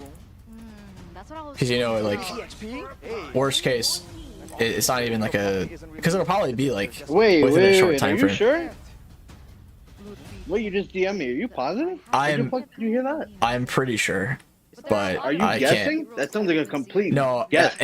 I swear I heard it. I heard it a while back, and I can find where I can find it. But like, if it was the same as last year, I wouldn't give a shit. But I'm pretty sure. That's what I mean. No, the same last year. No, I wouldn't go at all. I don't give a fuck. But that's why, like, I'm just considering it. That's why I'm much more considering it. I'm actually gonna ask Dave on the prize pool. That they really do not want to give Luffy his signature hero, and potentially they can also ban a Oh, he doesn't know. hero for Luffy. Yeah, so Dave is just like a middleman, essentially. If you want actual answers about the whole thing, you message that one person in the group chat that said, like, welcome. I thought it was a guy. The girl? I think Dave said she. So, I believe so. Shame on me. Because I know Jorel's a guy, so I'm assuming that's the only person they could be referring to. It's a girl. Version on the English desk is the reverse. So there's that. Anyways, the audience understands what we're trying to get at. The Nolan. Yo, But- the women's team is getting picked up by C9. You heard? Flex here. Oh, are they? The Nolan. Yeah. They're not really Yep. convinced with the Akai. Been having to fight off fucking Apple sniping me every day. Like Jeez. a fucking lunatic. She changes her name twice a day too. Oh, really? It's kind of weirding me out. Yeah.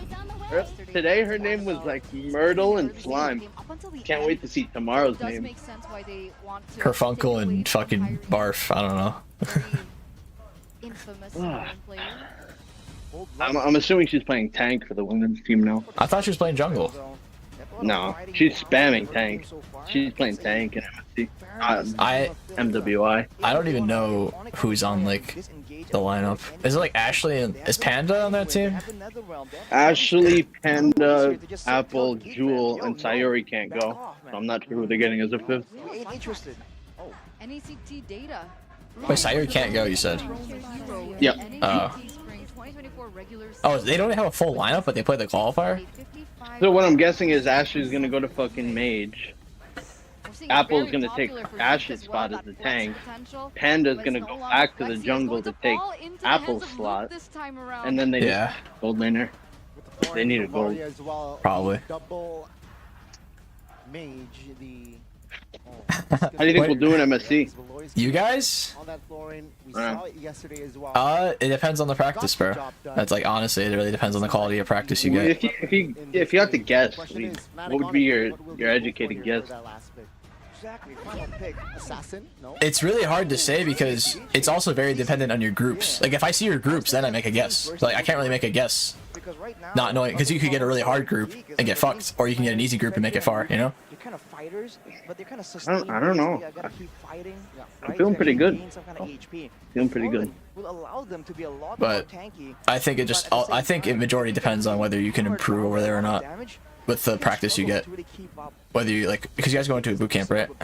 Very different to the Akai. Soon, yeah. We might even leave like in Friday. Like, really, like 36 hours. When does not ISF, when does MSC start? Like the first day of play, the games? June 28th.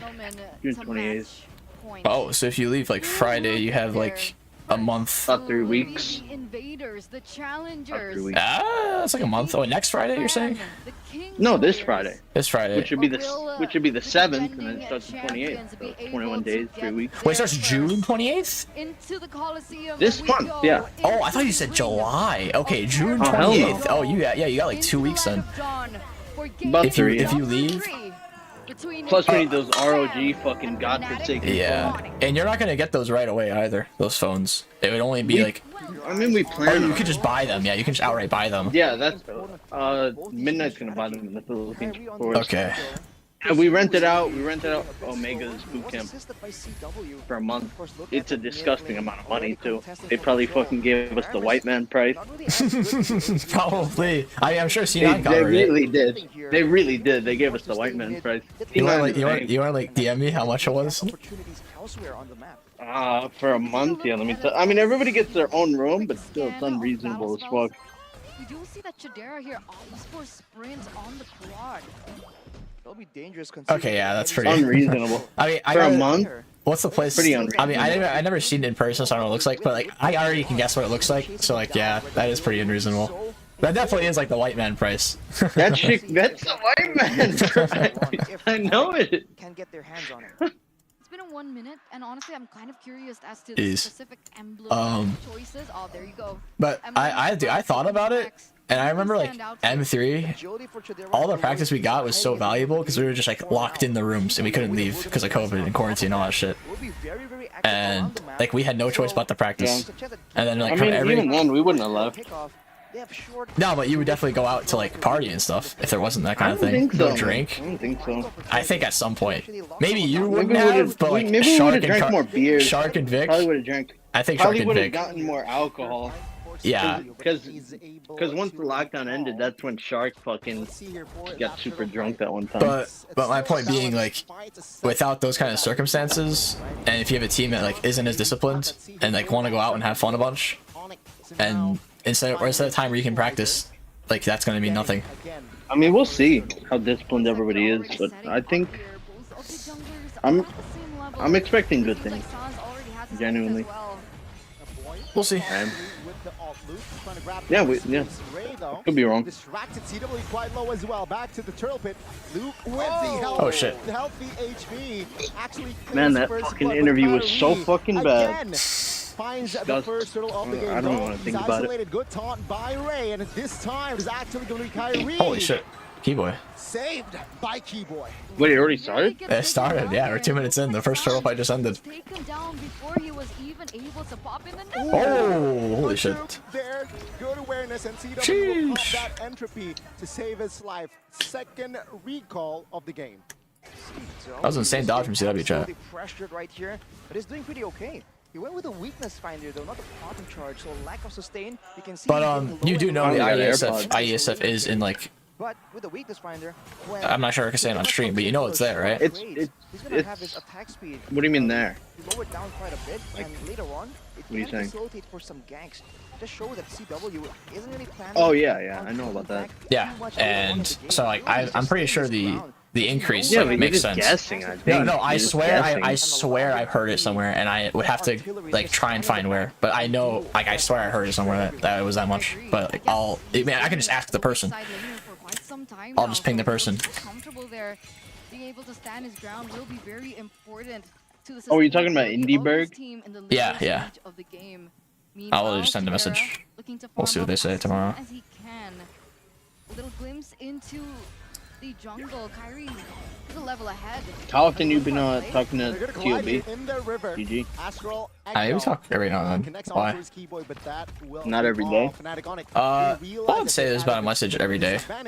Just about random things. About a message every day. Okay, a few messages every day, not like that. God damn it. The only one who doesn't talk is Shark. But take a look at the cover. Kyrie jumps on towards a boy. The bloom will not save his life. Much, I should say. He still talks, but not really a conversation unless it's about TFT. So you guys for sure no more Carlos or? Oh yeah, I mean he's like they made like an announcement post and everything that he's out. That's crazy. He bought himself out, I heard. Right? What do you mean? I heard he bought himself out, or was he just released? He was released. Oh. I heard he paid like a specific amount to get out. I don't know about that. I talk about it, maybe, but yeah, not maybe on stream. Maybe it's not true. It's a 2-4-0 for Onyx. The defending champions bite back here in the second neutral objective take. Meanwhile, CW still has remained untouched. They still in the spam top side. Basha. That's homework. I That's try a to play him, ticking but I time just bomb can't. for the Kingsleyers. I mean, I see why. I see why they do it. It's just because he's very good for like the early game snowball comps. But if you get to the late game, you're just gonna lose because so much shit just fucks him late game. That and they nerfed him pretty hard. They nerfed the first go cooldown by like 50%. I mean, they nerfed all the tank junglers a bit. Actually, they nerfed Kai. I don't think that Kai got touched much. That's why I see. That's why I see Kai a bit more. But they nerfed Basha a while ago. Oh, they nerfed a while ago. Maybe not a while ago. Oh, and Brod's is finished. Brod's is really finished. Yeah, nobody plays him anymore. I don't see it at all in MPL. Yeah, no. Oh my goodness, Sans!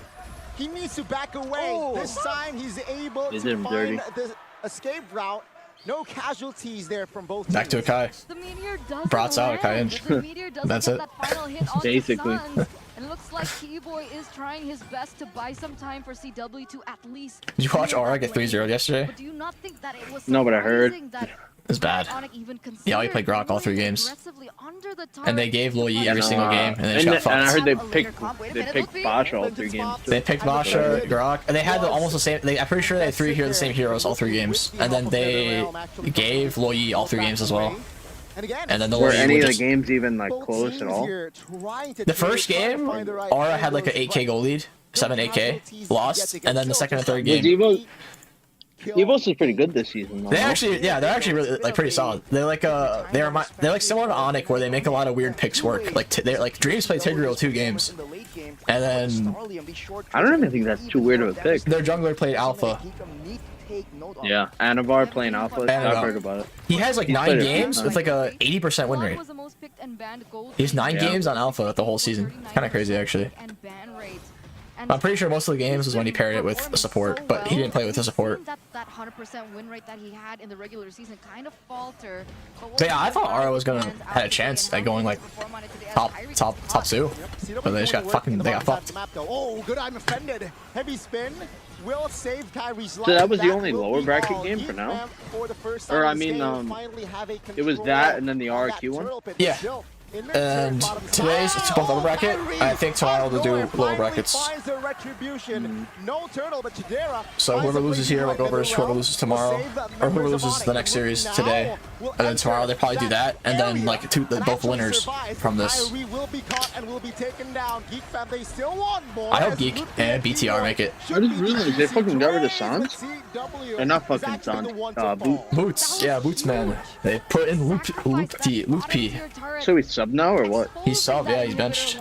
In order to trade for the turtle, and in the end, Boots that man. entire setup, that I entire like Boots. sequence Kinda shame. 3-0, damn. didn't even They got the pay turtle off. though. They do I mean, get still straight onto not even CW worth it. Yeah, Not they have close. all 3 auto towers. It's looking pretty good for fucking Geek this game. It wasn't a minute ago, but after that fight, now it is. Yeah.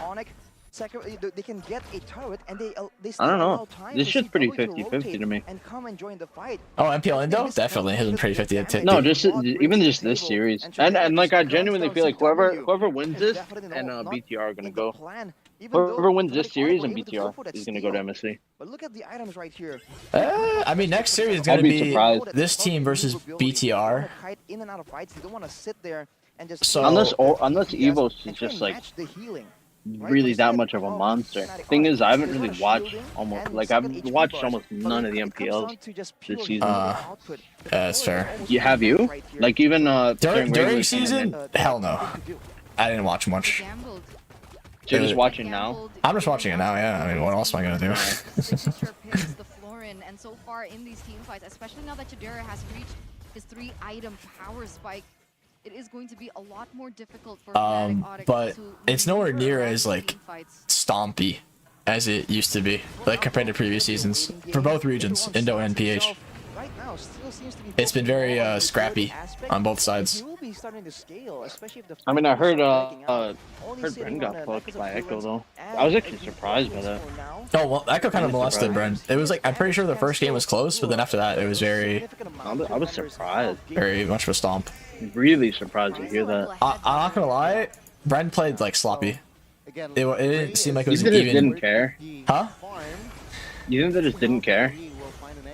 Maybe they didn't care as much because they already made it to MSC. I think the fact that they made it to MSC. even in like the lower bracket, remember in like M5 lower bracket, or not lower bracket, upper bracket. Bren and Onyx. Onyx fucked Bren, but then they came back and won the whole thing. Yeah. This isn't good. This isn't Well, looking I good for the defending champions. don't think they care much about. I mean, they obviously could try to win the whole MPLPH thing, but like, I think because they qualified to MSC like literally the day before, you know, you think they're going to be try-harding that much? I don't know. To When win I hear about Echo fucking Bren at 3-0, I just think about Onyx doing the exact same, you know? Yeah, I guess that's true. Holy shit. Geekham's just gonna end this game here. You think? Oh wait, no, they won't. That's Does insane Moscow engage. ban this game? Moscow's kind of fucking crazy. He needs late game to scale. Like, you have to get late game, but he is crazy. Roger too. The gold lane is just weird right now. Gold lane is weird. Everyone else not so good. All over the place on gold right now. Just too greedy here. They will go and pressure the mid. Kyrie chunks. It's not so much like matchup dependent. It's more so like, do you want early game? Do you want late game? Like Harith Roger, early game Snowball, late game fucking Moscow Natan, Claude, type shit. Finds Kyrie, but the damage will not be enough to take him down just yet. Oh, Kyrie. The carry spin by Luke. Luke will be taken down. Again, Ray now caught in the front side. You see Luke on the Masha? That was kind of crazy. No, I'm on Discord. No, like last game. Nope. Oh, you didn't watch at all? Damn.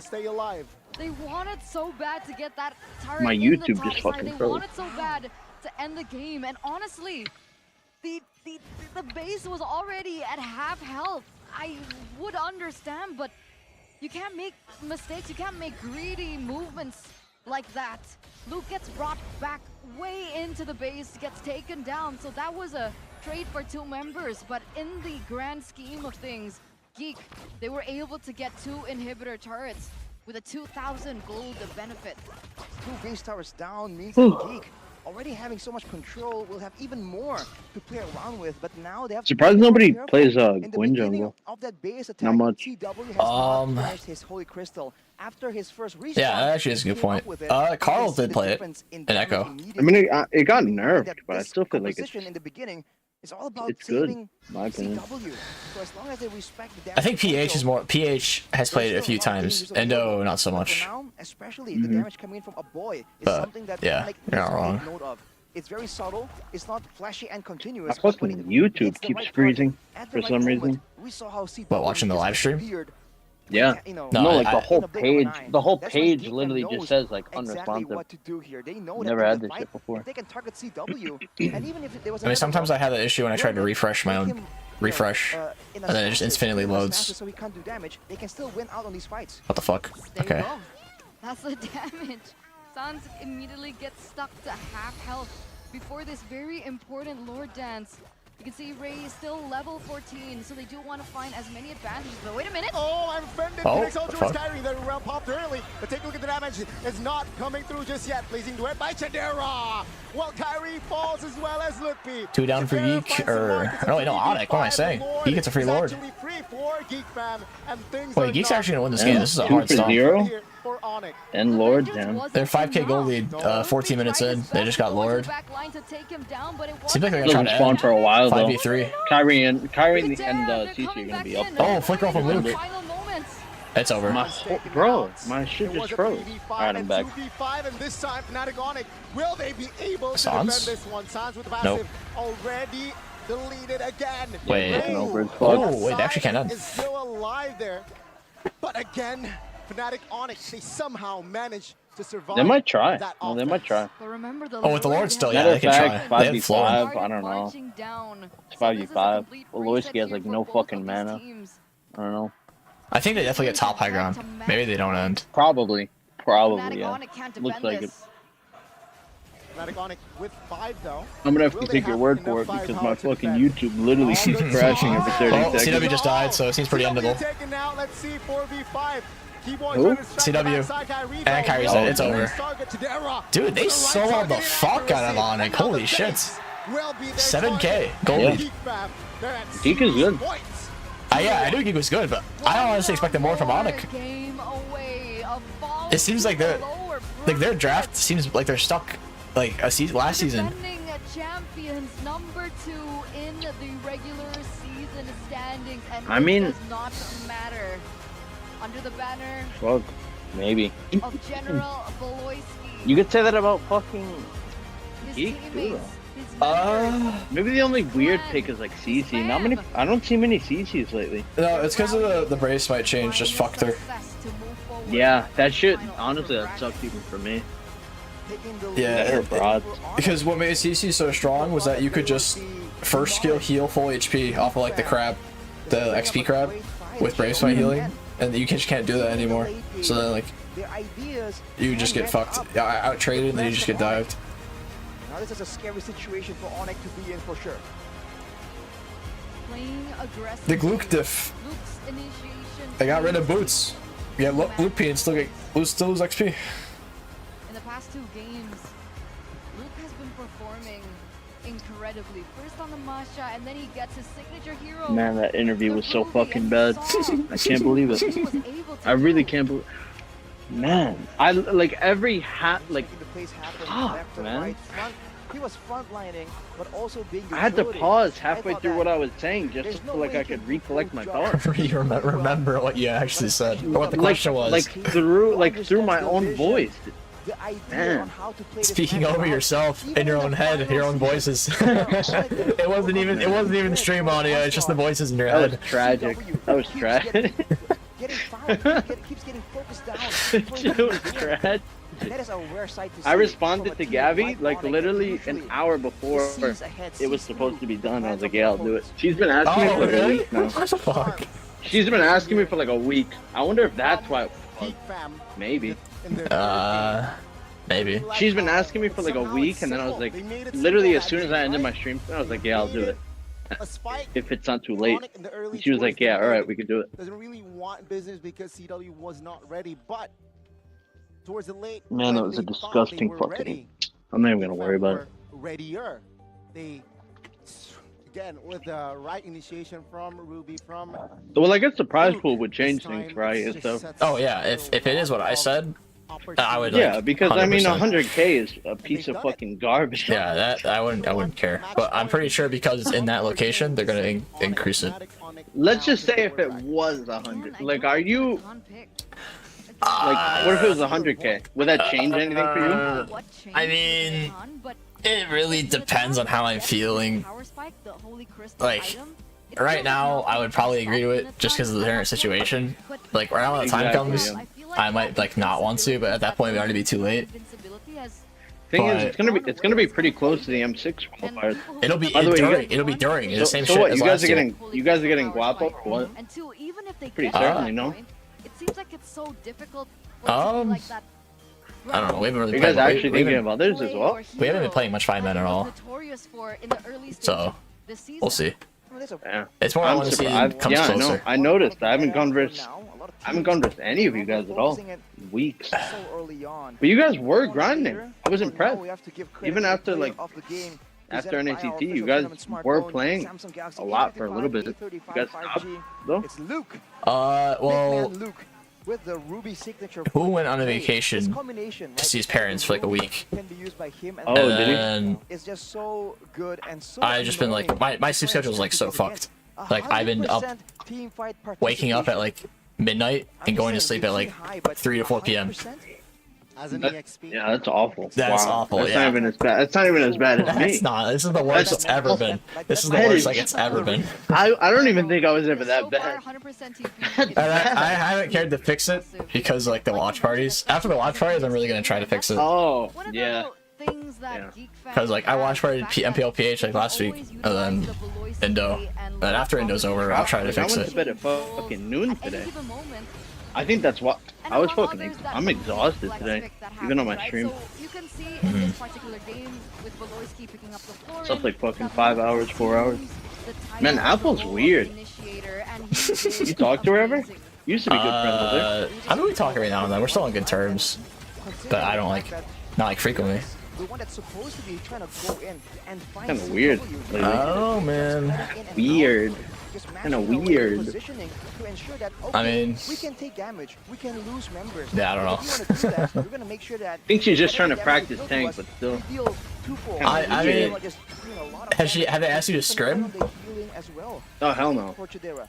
He can play so I mean, would you if they asked? because the healing The women's team. is amazing, especially with the lantern, the seed. Well, maybe that's why they're Would you? sniping. It's just Geekfam once again. Maybe that's why they're sniping. I don't know. Neutral objectives. No, it's not even they. It's not the women's team. It's Apple. Oh, and, like, it's just the women's Apple? team. And Death sometimes. I don't know. I just want. And then I Apple guess they just want changes to their name practice. literally twice a day. Well, I don't. I'm starting to get a little bit confused. I don't know what it's about. Okay. The name changes are throwing me off. Okay, name changes I don't know about, but they always like sniping, so that's probably why. Man, Win their or salary. Find the loopholes and make the plays happen, and that was literally the only winning condition that they needed. Eliminate CW, and the rest kind of fell like flies, like a domino effect. 14 minutes. That's all it took. You can't really actually molest it on it. I heard their salaries were pretty alright. For C9? The women's even. I'm actually curious, like, is it it just for the tournament time frame, or is it gonna be for like a whole fucking year? No. For the most part, the neutral objective control was mostly It's let me just put it. It's not for 2 months. The big difference right here is in the EXP. Because apparently in the EW, I don't know if you know this shit. I probably do, but I'm not sure you're supposed to talk about it publicly. Maybe, well, but like when an org goes to EWC and stuff, they get free money, basically. Oh, do they? I actually know about that. Oh, you didn't know that? I know yeah, they that. get about 200,000. They just get free an org money. gets about $200,000 just for having a team there. Oh. Yep. Interesting. Yep. And they're forced to just go with this dive idea, and they're relying on the. That's why all these crazy big orgs are going into North America, Philippines. Yeah, all the other regions. You know, like Philippines has fucking like Falcons and Liquid. They're all rushing in. It's free money. They do not care. They do not care. It's not their money they're playing with. I didn't know that. Yeah, that makes a lot more sense too. Yep. It's not their money they're playing with. I thought around those lines they're playing with oil money. They are playing with oil money, like little babies trying don't get me wrong. I think some teams are going over that limit, but you know, well, they definitely get even aside from the money point. It's more like an incentivizer. Yeah, even aside from the money point, you know, it's still like the biggest prize pool ever, and probably for like multiple games because they have like varying prize pools, and it's just like the biggest esports event ever because like all the games combined, you know. Like the Olympics of esports, essentially. I'm not saying that he's a bad player. I think he's what IESF was supposed to be. What IESF was supposed to be, the oil money did it within a year. Well, IESF has been doing for over a decade and a half. Actually, I'm pretty sure. Yeah, they've been doing it for that long. That's fucking disgusting. Disgusting. They should have found oil somewhere. They weren't looking hard enough. Spent all our money in oil instead of the tournament. Some of all the plays you see on the Benedetta, on the CC as well. But at this point, his career is just, in the MPL at least, a lot newer, and it really does seem like he's not bad, but times the oil up, but like literally. Not literally.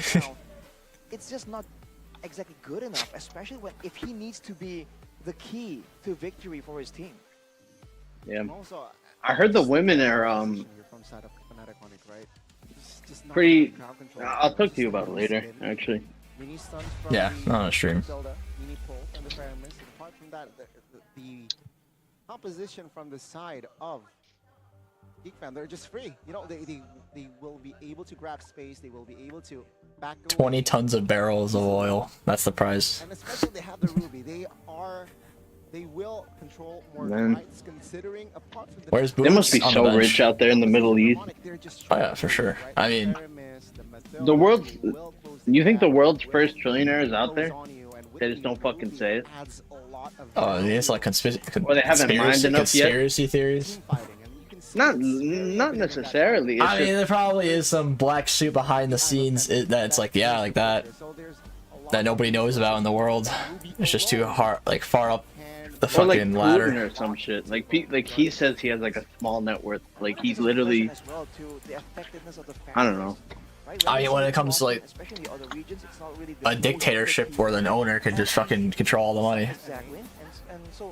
In the country, yeah. I mean, at that point, like, at that point, yeah. Technically, you're the richest man if you can control a country like Russia and all of its assets. Come and go. Maybe now with teams just wisening up and having better executions when it comes to those Hidden assets, yeah, probably like a lot of hidden assets. That's not public information. Leads to being too predictable, right? Crawling together. Man, I gained weight recently. Could you tell? I mean, not over your shitty beard. Oh, you mean in person? Nah. Because 1,000 plus Gained weight. 14,000 equals 15,000, and that's the amount of discounts that you guys can get your hands on if you utilize the in-game app. It's okay. Fucking, It only took me 10 weeks. I don't know. Ever since the M5 watch parties and shit, been ordering food in the middle of the night like a fucking slob. I think it started from the M5 watch M5 parties. watch parties, the fucking I tried some halal random food halal food place and the Crunchwrap in Supremes. M5. Yeah. Now fuck. I can't. I don't want to talk about it. I'm recovering. Recovering from the fucking 4 a.m. halal food. It's bad. Ladies and gentlemen, this arena is pretty hot sometimes with all the action. I mean, I would like that too. When I first discovered ordering food, I would just order it like every other day a week, and I just gain weight. Oh man. So easy. It is so easy. A few fucking buttons. It's like you don't even feel like you're spending the money. It just goes away like that, and then you get the food. You're right. Like I'll buy things that are the same price as the food, but I'll put more into the thought into those things, because like the food is just like because like you actually have to. It's like tangible. You're feeling it. This is worth press it. a few buttons. Like that's it. You got chocolate, you got coffee, you got tea, but you also got the team a Galaxy Zone up front. Man. It looks like, oh, he's a little bit shy. They're being pushy about this ISF stuff. They said they get it signed in like a day. How am I supposed I mean, yeah, it was pretty similar last time too. That's pretty ridiculous. You don't remember last time? I mean, I guess you don't remember. You weren't really. No.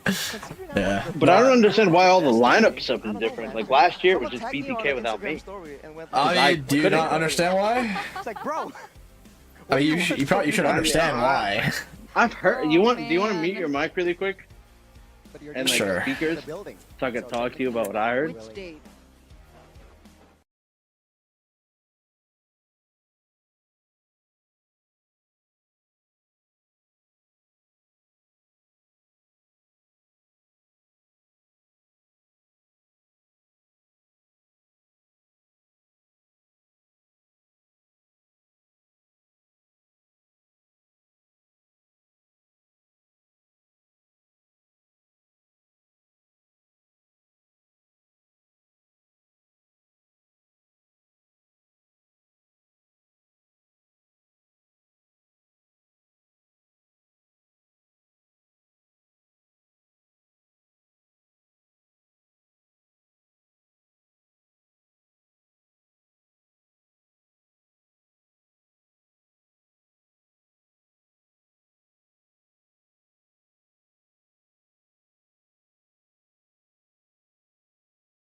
Anyways.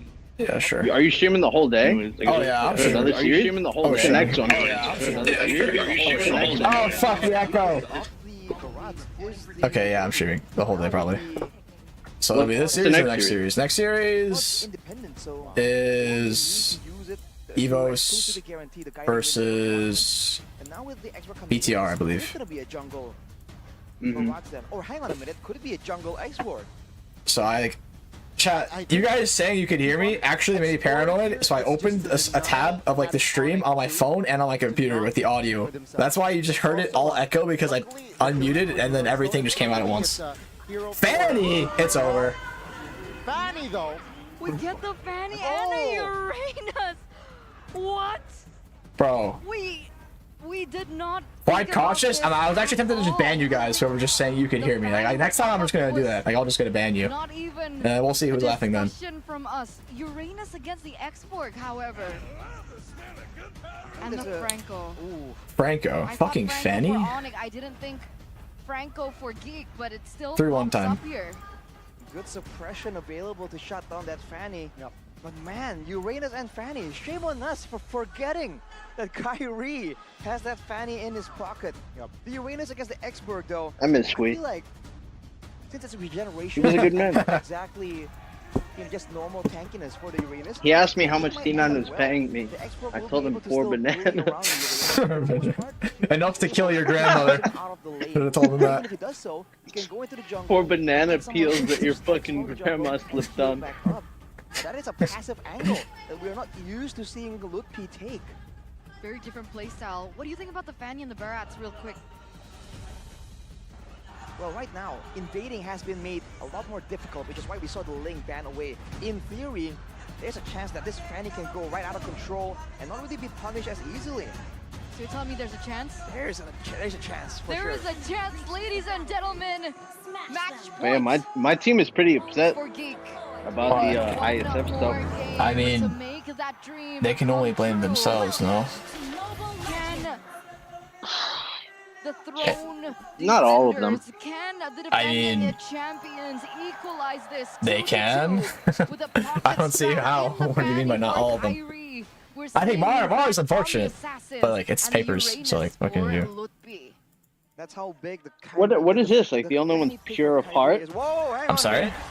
If that's the case, then I couldn't go. Very low now. What do you mean? Will be there to provide the damage for Blowski. I mean, it's no different. It's no different than you last year. 1 HP himself, but not enough secure. Not enough different. damage to Different secure though. the terrain. But it's like You can't around the. I wouldn't compare the two. I was in a fucking animal. Okay, well, obviously the scale is. I was acting like an okay, yeah. animal. If you want to say you're a lot worse, you're not wrong. if you want to put it like that. But I'm saying it's around the same lines. I mean, just going off like the same line of judgment of last year, I'm not surprised. That's what I'm saying. It's like that's what I'm trying to say. It's a focusing mark and the Inspire, so expect a lot of hooks coming in from Beloyski. I really wasn't expecting that first blood. If the prize pool isn't the 100K, then I would probably sign it. But if it is, I don't know. I mean, wait till they reply tomorrow. We'll see. Yeah, I've been telling Dave to like give me information, but yeah, like you said, he doesn't even seem to know a whole fucking lot. No, he's just he's just a middleman who just relays the information. Nothing really. Changes to the invasion of the jungle. With 8 seconds to go, both teams seem to be trying to scramble, try and get something right. Oh, but it's the same thing. Yeah, I probably wouldn't care as much either. I mean, I'm surprised your team would care if it's like that much only, but maybe I don't know. I think they care more about the fact that like they're not able to go. Yeah, that's probably true. Like being able to decline it feels a lot better than just being flat out told "fuck you." Fanny in the right hands is always a very dangerous pick. But I mean, there's an actual reason, you know. Drivers in play as well. Veloisky now caught, and Kyrie will equalize. I mean, some of it I can see. It's a 1-for-1, but yeah, that's just a rumor. It's like they heard Eterna. Like, what's the Fanny for? Let us show you, my friend. But yes, if he can keep snowballing. I guess for that one you were talking about, yeah, I guess for that one, it might be a bit unfair. Yeah. The previous game. But the Fanny around in the Land of Dawn. he has to be a lot more careful. It is also them that's deciding, like ISF committee. Again, David's just the middleman. So that person still, you know, was still involved in the issue. It's like they don't really want to either. It's a multi-layer strategy from Onyx here. Like Dave can do as much as he wants, trying to talk to them, but like they're also very stubborn. It's no different than last year, basically, when it came to like I was playing with that. Bomba earlier, by the way. About what? No, I was just playing with him. Playing? Yeah, Kim didn't.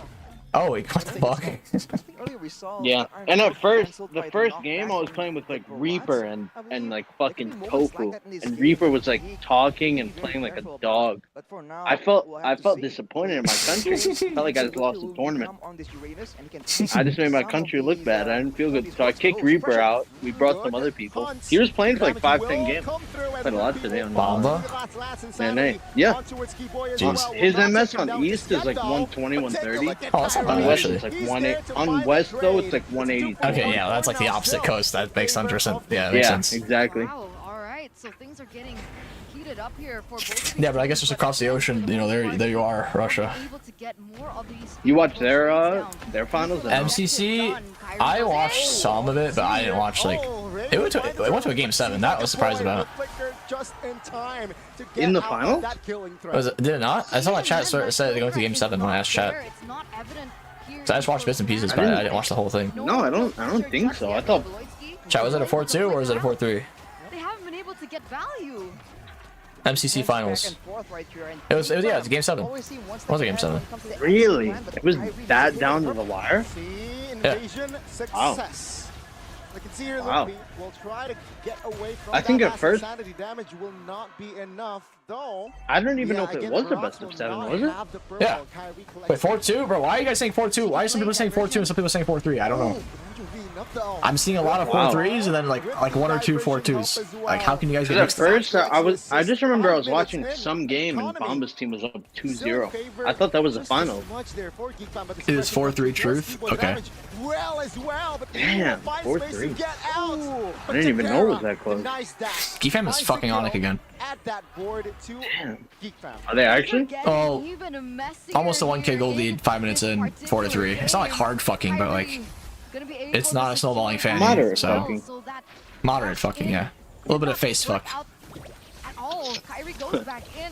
Woo. And finally, we get to hear the crowd come to I need some life. salt and vinegar We chips finally right hear the now. chants coming through for You Onyx. like salt and vinegar? They were selling for quite a Yeah, bit. I was stealing everybody's salt and vinegar chips in Vegas. Out of the little gift boxes. I don't know how you So like that. good for them right now. Ludwig, though, by the I way, like very it. interesting It's better than the taste. fucking fancy bread they give us.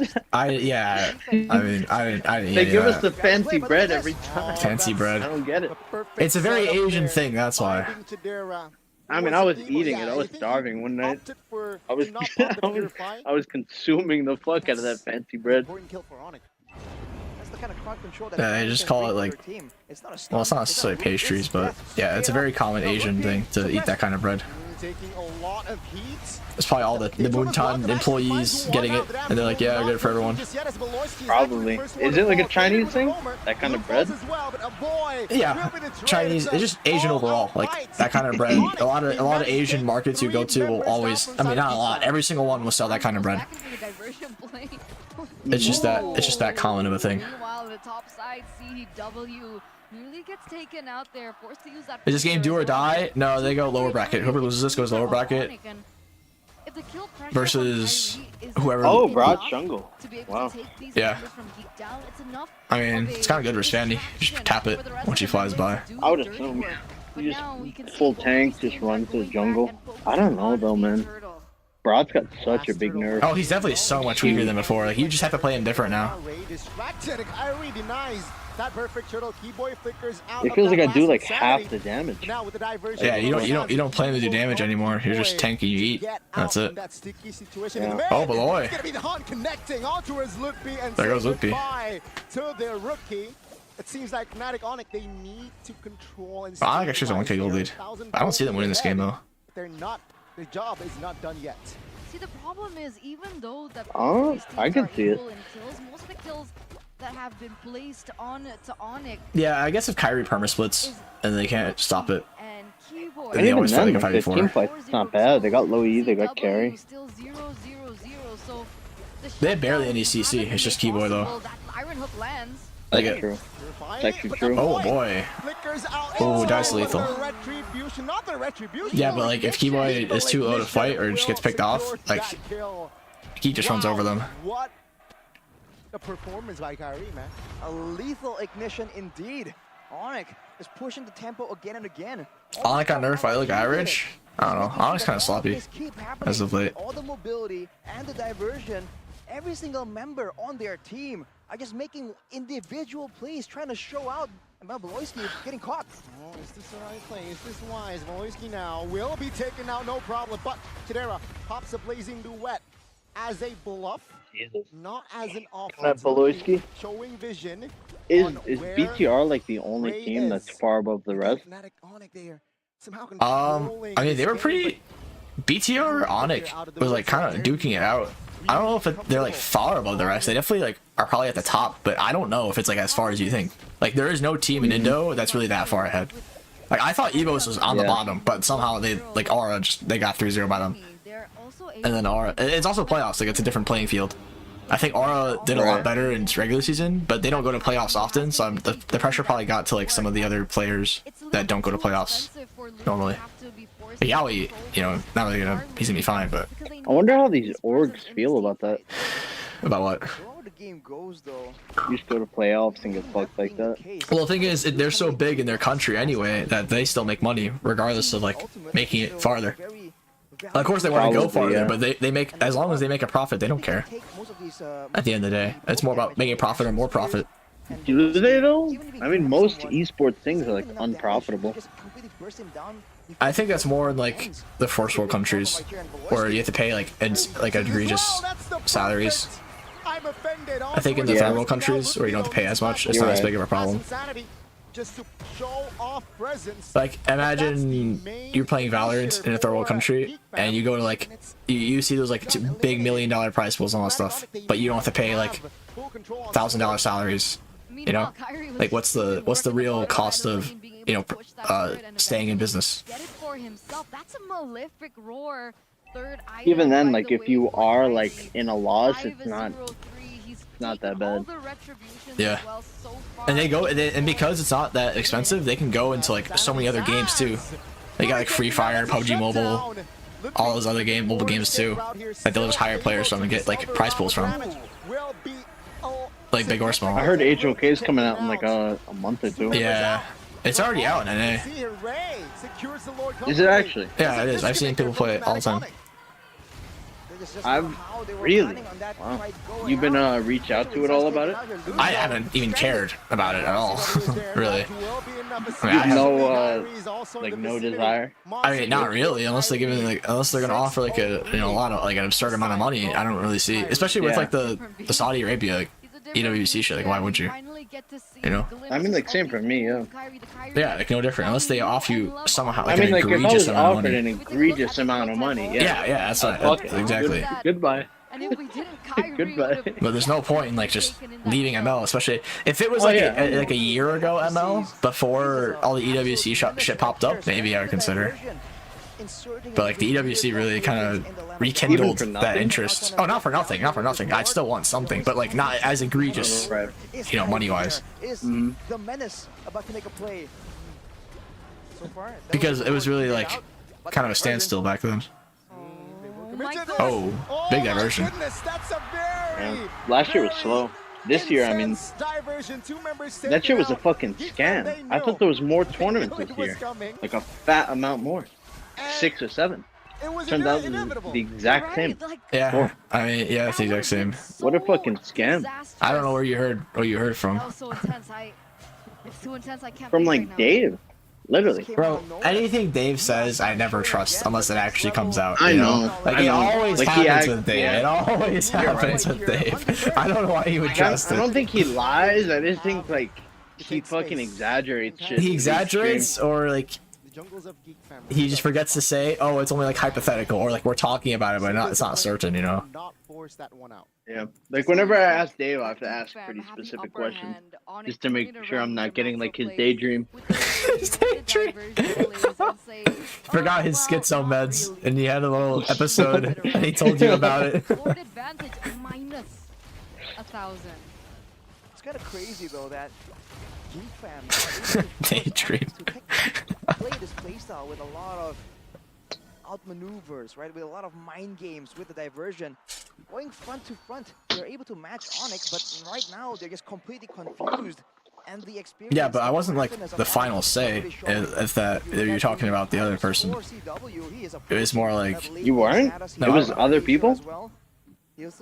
I have to mute if I want to tell you everything. But Like, was there like other people involved? Like, yes or no? I don't know because he didn't tell me Oh, about you those don't other know? people. It was more So about how do you he know was- if you were the final say or not? because he already had an impression initially that he had, Oh, and he asked me for my opinion. Okay, okay. That was what it was. Nothing I told him was like, I'm making a choice for you. It was more like he just asked me for my opinion on the matter, and he would like decide on his own kind of thing. But I'm surprised why you would have that view in the first place. I mean, I think I know. But I'm not certain if I know. The connection and as well as Kyrie. But I think I He is very low. Is it from like, it's not from this season, is it? Kyrie secures the jungler of Geek Fam. I don't have any personal issue, I guess. I mean, I would say you do. Yeah, I kind of. It's hard to explain without saying too much on stream. That's all. To top it all off here, Kyrie gonna be able to steal that purple buff. And so, Fnatic Onyx, they're picking up the value left But and right. he didn't want to in the first place. It was more about asking if I wanted it, essentially. Now the frontliners need to just look for the right moment. They can just stay in front and tank damage. You get me? It's almost like Onyx is using that diversion off cooldown every single time. Yeah. A very bold choice to use it in a bush that's so close. Usually you want to go further away, but they use a diversion right next to the members of Geek Fam, and they get absolutely rewarded for it. Also, I think a big factor is because of like who he's close with. A lot of technical high ground, but they're going for the diversion. Probably is a majority of like the factor. Not even a. That's probably the biggest thing. Oh, Onyx with a 6K goal lead over Geek. 50 minutes in the end. Okay, Geek Fam will concede that mid. Oh, they're having two high grounds.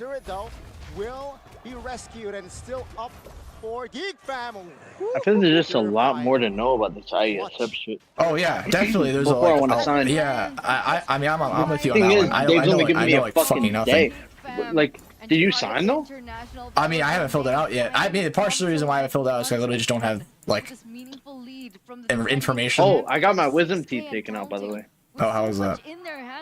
Wasn't that bad? I mean, were the teeth were the teeth bad or like they were fine? They're perfectly fine. That's why it kind of sucks removing 4 good teeth. I had no issues with them. But I'm gonna get jaw surgery to fix my underbite. When are you gonna do And that? where they probably towards the end of the year, or even like a few months into the year after this. But the thing is, where they cut into your jaw is exactly where the wisdom teeth are. Oh, so you have to need get them removed taken anyway. out. Okay, Yeah. that makes And sense. like, and it has to heal all over and shit. So like, I needed to get Oh, it you done need time to now. recover. Yeah, that makes yeah. sense.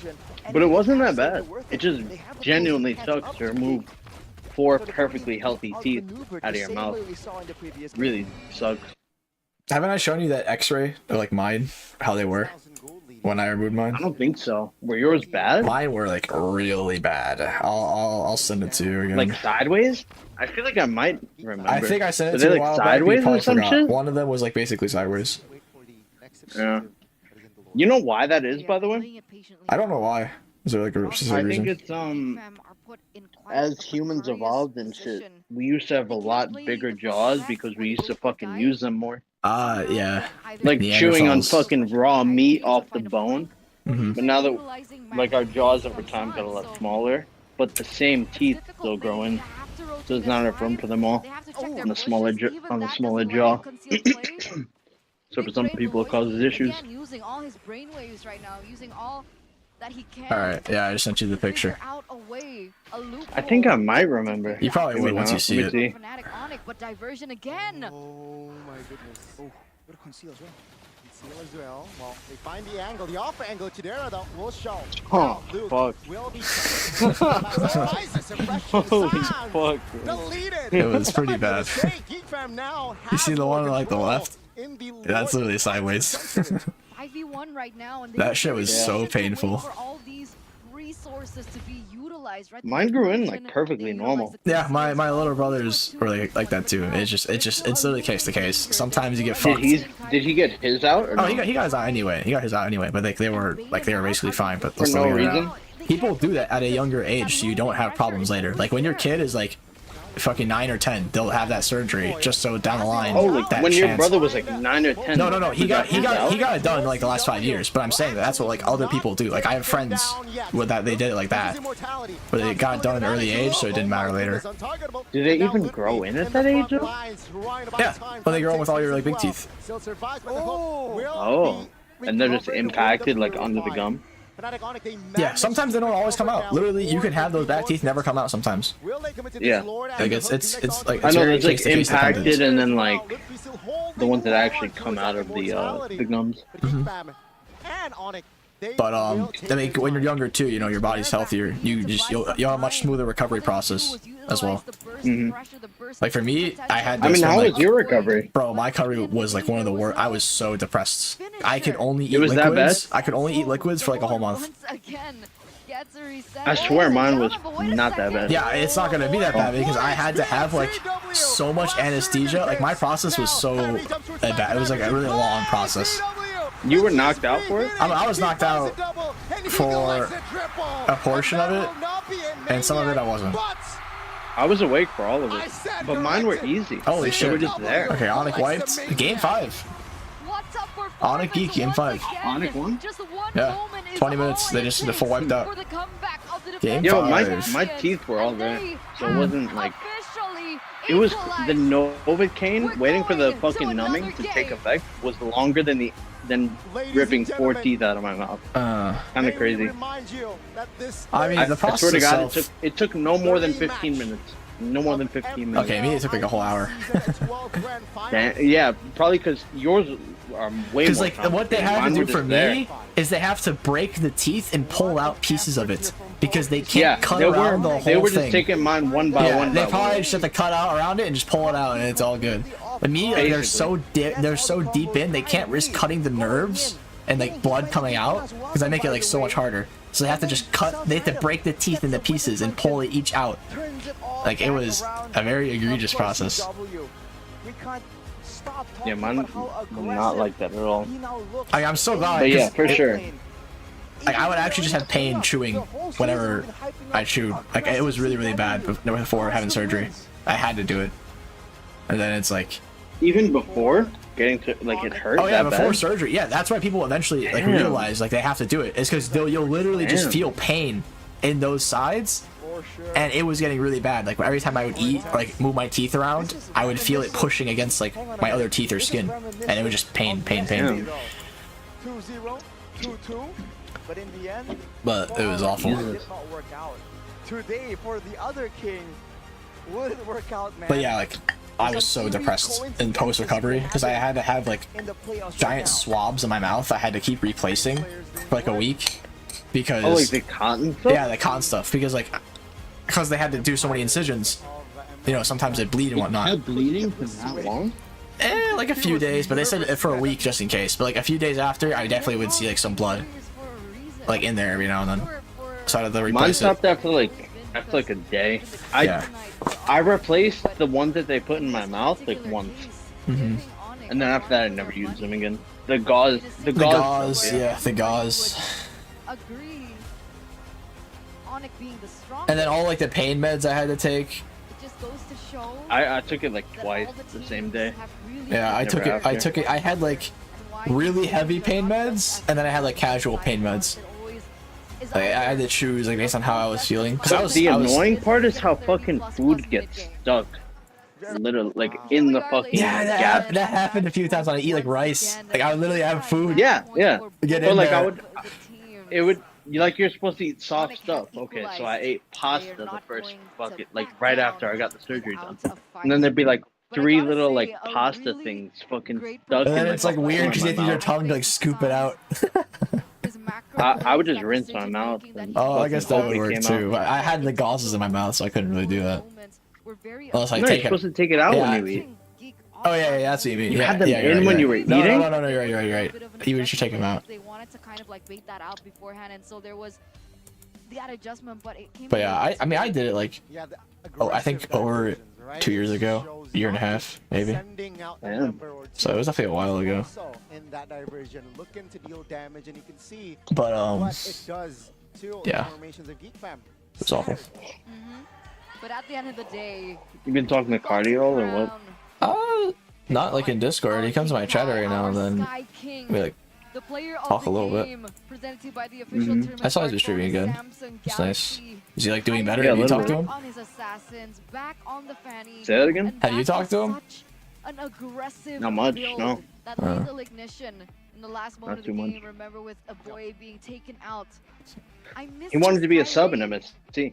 Oh, I know that. Miss it, Arashi. So then, Told him he can't. Kevy's got his fucking. Kevin's got his spot. Kevy and Apple are listed subs. Kevin and Apple, what do you mean they're the same person?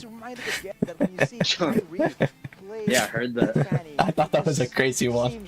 People are saying like the same person. That's why she's not going. I thought that was I thought that was insane. I was like, are you But serious? even the decision making, how decisive he goes into the jungle, try and steal away some camps, the targeting. I met Kevy though. He's alright. He's cool. I can't believe he's going to fucking Saudi Arabia for free, but he's cool. It was just a great showing, and it kind of reminds us about the good old Onyx, man. Let's take a look at the highlights here. The player of the game highlights by our official gold partner, UBS Gold. It began with a first blood. Yeah, I thought it started in July, end of this month. That's interesting. That it wasn't Yeah, not that far away. But afterwards, a big shout out to Lutfi here. Every single time in this game, And then right after that, a lot of punishment, especially in the last sequence. I'm not sure if it it's was fucking like, pretty sure the next NACT registration's like end of July. I think so. Dave told me. I haven't even asked. But like, that's the thing with IESF. Like, It'd also be during NACT, the same shit as last year. It'd be like a exactly. 2-week break, and it's that. Is it even worth it?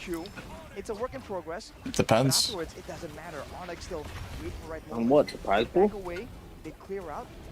But then Oh yeah. this diversion, man, was so massive. They got two Because of the main 50K for carries first out of place. nowhere. Bro, no, fucking- I wouldn't do it if it's the 100K prize pool. Like, I 10K mean, per player if you only had 5 fucking people taking the cut. And that seems to be the solution to And try it's and not like that anymore, so find a pathway to not the 10K. backline. They get demolished, man. Keyboy on the Ruby with the tenacity, with the First, second, third, staying or in the front and just man. making the plays happen. Kyrie, Third is look like at the what, defense fucking welcome right there, 10K? and still finds a way, 2K per person, makes split me 5 ways. wait for last year I'm pretty sure it was like 15K and as a result, for third. Still. 15K for third. I think 20. down and Sans sends a message 35 then No. per second. I think of Geek Fam. it was 20, 30, and then 50 for the prize pool distribution. Intense. Oh. It wasn't that big of like a difference between second and third. But remember we kept saying third place you get like 4K each, so it had to be 20. Seeing that it was But yeah, I mean, dominant by Onyx, it wasn't remember all the as issues fast that as happened we last time. thought. That ISF was interesting. It's a 14-15-minute game. I think the only really good, like the only good IESF was the first one. Every single moment you see a Like an diversion. M4. Oh, It Remember? was like RRQ versus. No, Evos versus Black.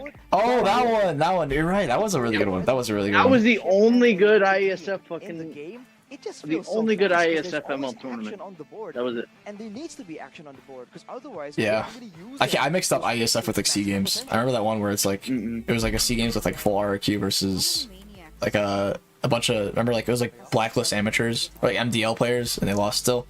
This season, It was like an all-star RRQ lineup I kinda remember. and then they got like fucked It sounds familiar. by sounds familiar. like PH amateurs. Did you watch RQ lose the other day? Yeah, I watched it. The RQ's Who the- kind Geek, of right? garbage. Yeah, Geek. all right. So finally he Yeah. caught up. Kinda hot garbage. Like, okay, you know. 2-3 though. Kinda close. I mean, it was 2-0, then it became a 2-3. Yeah. Right. It shouldn't have been that close, but... Well, looking at the items though... I mean, dude, it's gonna be so funny if they get rid of Erad for next season. Like, I will literally just lose all faith in RQ. I mean, I kind of already have, but like... If they really try to replace their lineup again. The bulk of the crowd control Gauntlet that we were talking about... They'll probably try. That led Geek Fam to actually have so much pressure in the fight. You know, I just, when I listen to, like, I see them do bad now, I just think back to, like, back when everyone started getting imports, RQ was just, like, too stubborn to get imports. Like, I was told that by people. Like, they just didn't want to. And then now they're trying, and it's, like, already too late. And it's, like, they're getting fucked. I'm gonna use the restroom. I'll be right back. Game to be in for Chidera. Definitely a problem, right? See, especially towards the late stage where technically there's two flanks coming, right? Right. Fanny and the diversion. Yeah. Where would you run? If you're a boy, if you're Chidera, there's no way to go. It's very difficult. Nowhere to go. It's very difficult. That's why. Wow. Well, Game 5 Fanny ban? Maybe. But if they ban Fanny, could something else pop up? Nolan? They banned 2 assassins, Ling and the Nolan. True.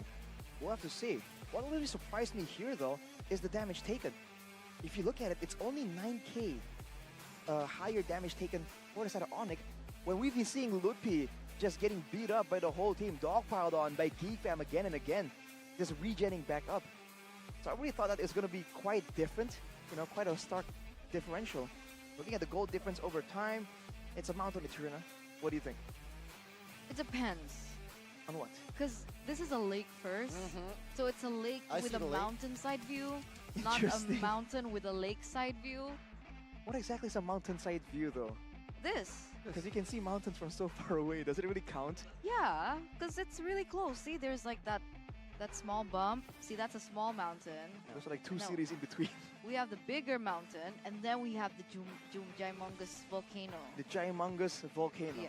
This is where you want to buy a house. Exactly. The lake. Yeah. Have I see. Mountain view and also a lake view. Interesting real estate tips by Goni and Eterna. You're welcome. You're welcome. You're welcome. All right. I have to find out. Maybe someone else can add to this as well. Hit me up if you guys need more real estate tips. Okay. It ain't free. It ain't.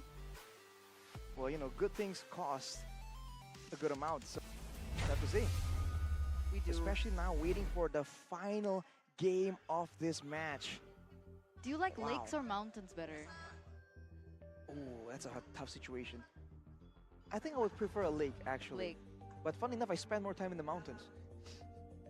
What about you? What are you doing in the mountains? I prefer both. You like both? That's classified. I like suspense. That's what I like. That's Sasarashi. You like suspense? Suspense, get it? Suspense? I like suspense before we get into the finale of this best of 5 upper bracket match between Geek and Onyx. So ladies and gentlemen, we are going to go through a short break. Don't go anywhere, stay tuned. We'll see you right after.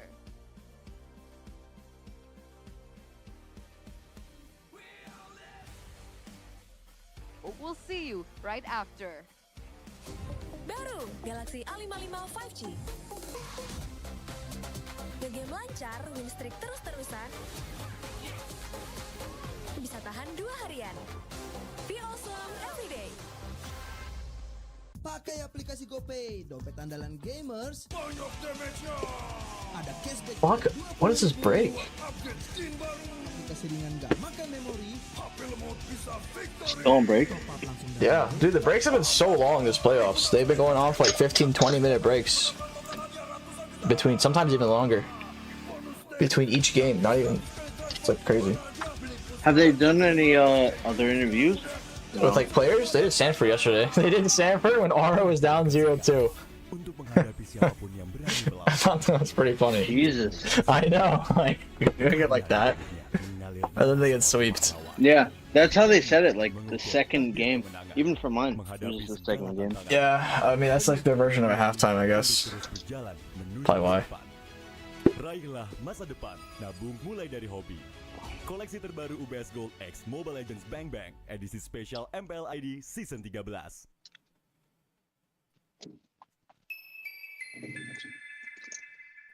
Kita adalah pejuang yang melangkah dengan penuh. But yeah, I mean, in MSC, bro, like Cambodia, like all those regions with imports, they're like a lot stronger, you know. Kita adalah pejuang yang tak Than before. oleh segala tantangan. Back in M3 and M4, they're kind of memes. Karena kita terlahir untuk meraih kemenangan. That's something to consider.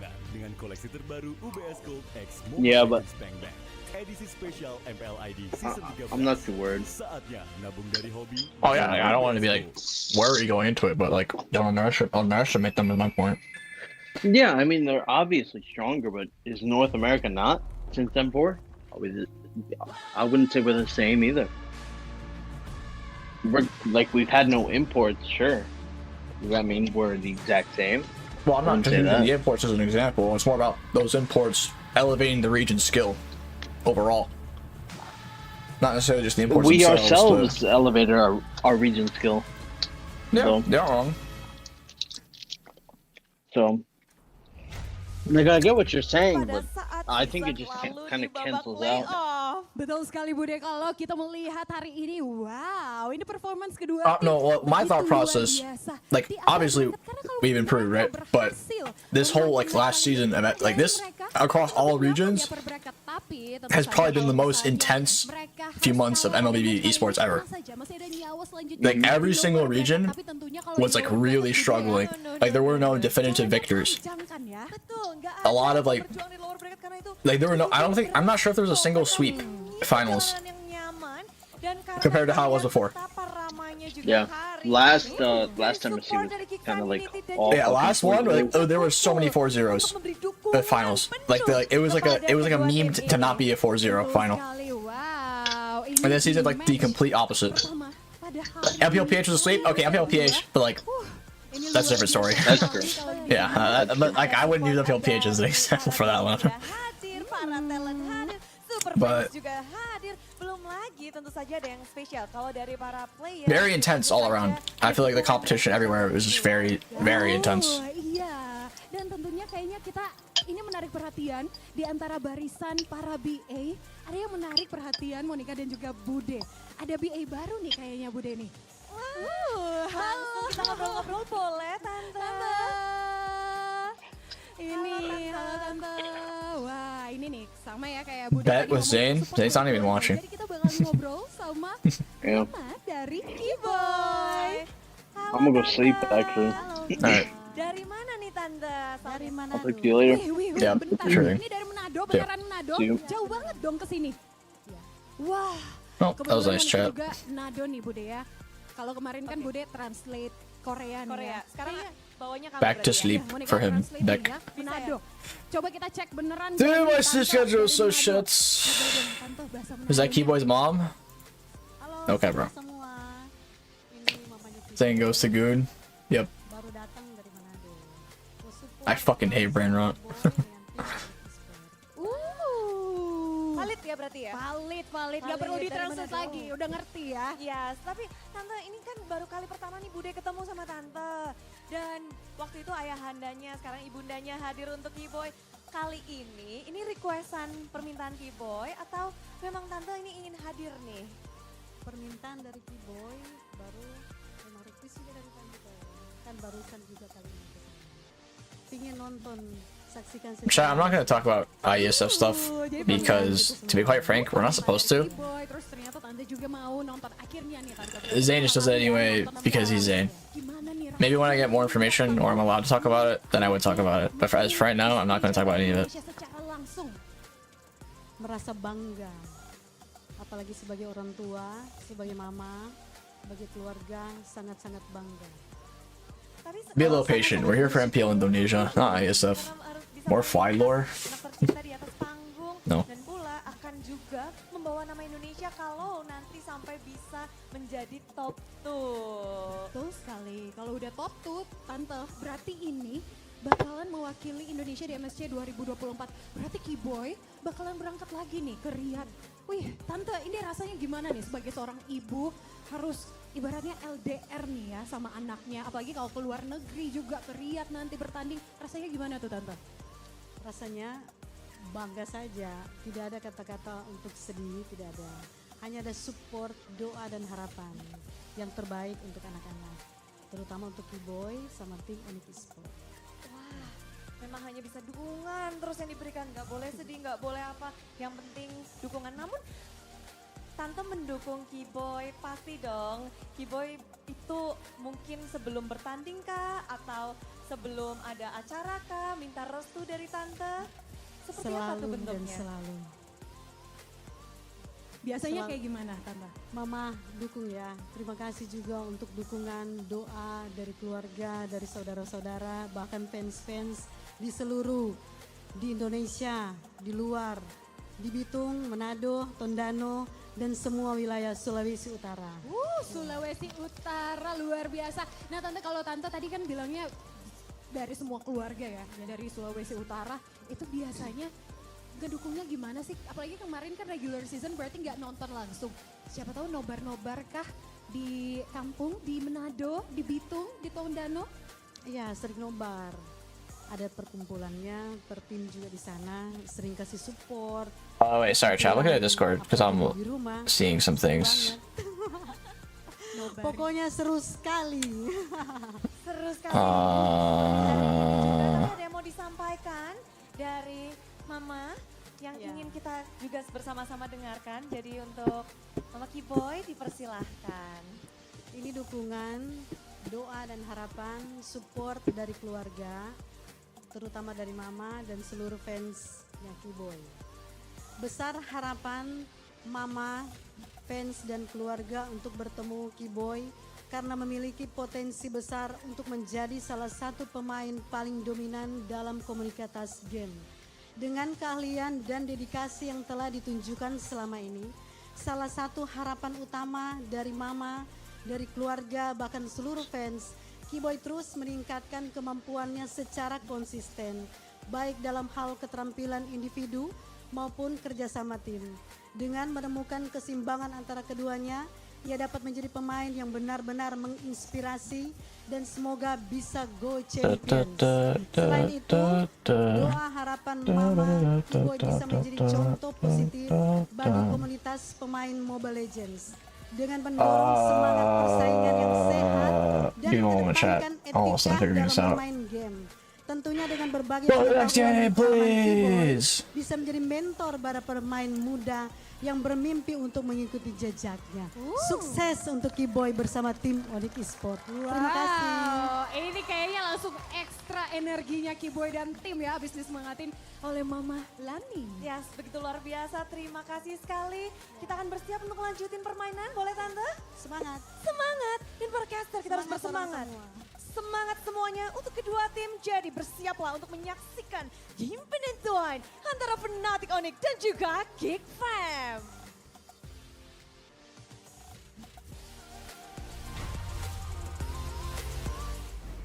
The conclusion to this upper bracket match, best of 5. We're going all the way, all 5 matches, as both of these teams do not want to go down with a fight.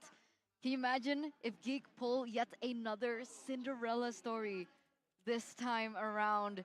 And if they're able to push Onyx to the lower brackets, Kingslayer title, their reputation precedes themselves. Yeah, exactly. And right now, Fnatic Onyx, they will do everything in their power to defend their upper bracket rights.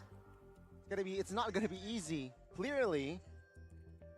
But I expect a different Onyx in Game 5. Why? More intense. Why is that the case? Because it seems like in Game 4, it shows that they're just a lot more sharper. They're just more. They connect more in that game, right? The timings, the skills. Okay. That were put. Could we be expecting yet another assassin from popping up? Because if we take a look at the previous game recap here, Arashi, he played so many roles. Looking at chat again. He was Sorry. so busy doing so many things. Sorry, already. Why is the break so long? Neutral objective tape was there. kill pressure was there, the I don't know. mind games was there. Sometimes he was the ones to go in first to dish out and bait in so many resources from Geek, but in other times he was always able to adapt and go for the killer, the last slot, the last slot We of own each this. to give them more of an advantage We own in these team this. fights. That just shows again the class, the level, the caliber of player we're talking about right now. You know, back then, to a degree, if there's a player that stands out so much in MPLID, some teams are just that much better. But now in Season 13, the fact that you can still stand out and have highlight performances when everything is so competitive, I think that just shows again like there's even more levels. Ba, ba, ba. I guess. What's the prize pool for MPL ID? I actually don't know. Prize pool MPL ID. $336,000. That word. What is with this intense I don't know what the split is though, word? but $336,000. Basically like the MP prize, a little more than the MP prize pool. Intense. Really? Full best of 5. Yep. It's been intense. Even the wins that these teams have been able to accumulate wasn't easy as well. Okay, I'll give it to him. Intense. All right, intense guys. Intense in the chat please for Goni. But looking at the intense faces, you can see that Onyx, even though they're usually a bit more cheery, not completely just joking around, but they're usually a bit more lighthearted. Now it seems like everyone's locked in, man. They need to pull everything they got. And this current season that's so competitive, so risky, so volatile, going to lower brackets, that's just a massive blow in its own right. Because even if you fall to the lower bracket, right? Who are you going to be in the lower brackets with? Yeah. Either way, that's another tough battle. Evos or Bigatron. Yeah. And fun fact, I believe the last time Onyx were sent down to the lower brackets in the second day, or it was Season 7. And they got immediately knocked out. Season 7. It's been a while. Season 13 now. It has. We're so used to the dominant Onyx. The Onyx that has no equal in the regular season, in the playoffs. But it looks like we are moments away of witnessing the final mind game of the drafting phase, ladies and gentlemen. And we do hear the picks and the bans coming through quite quickly.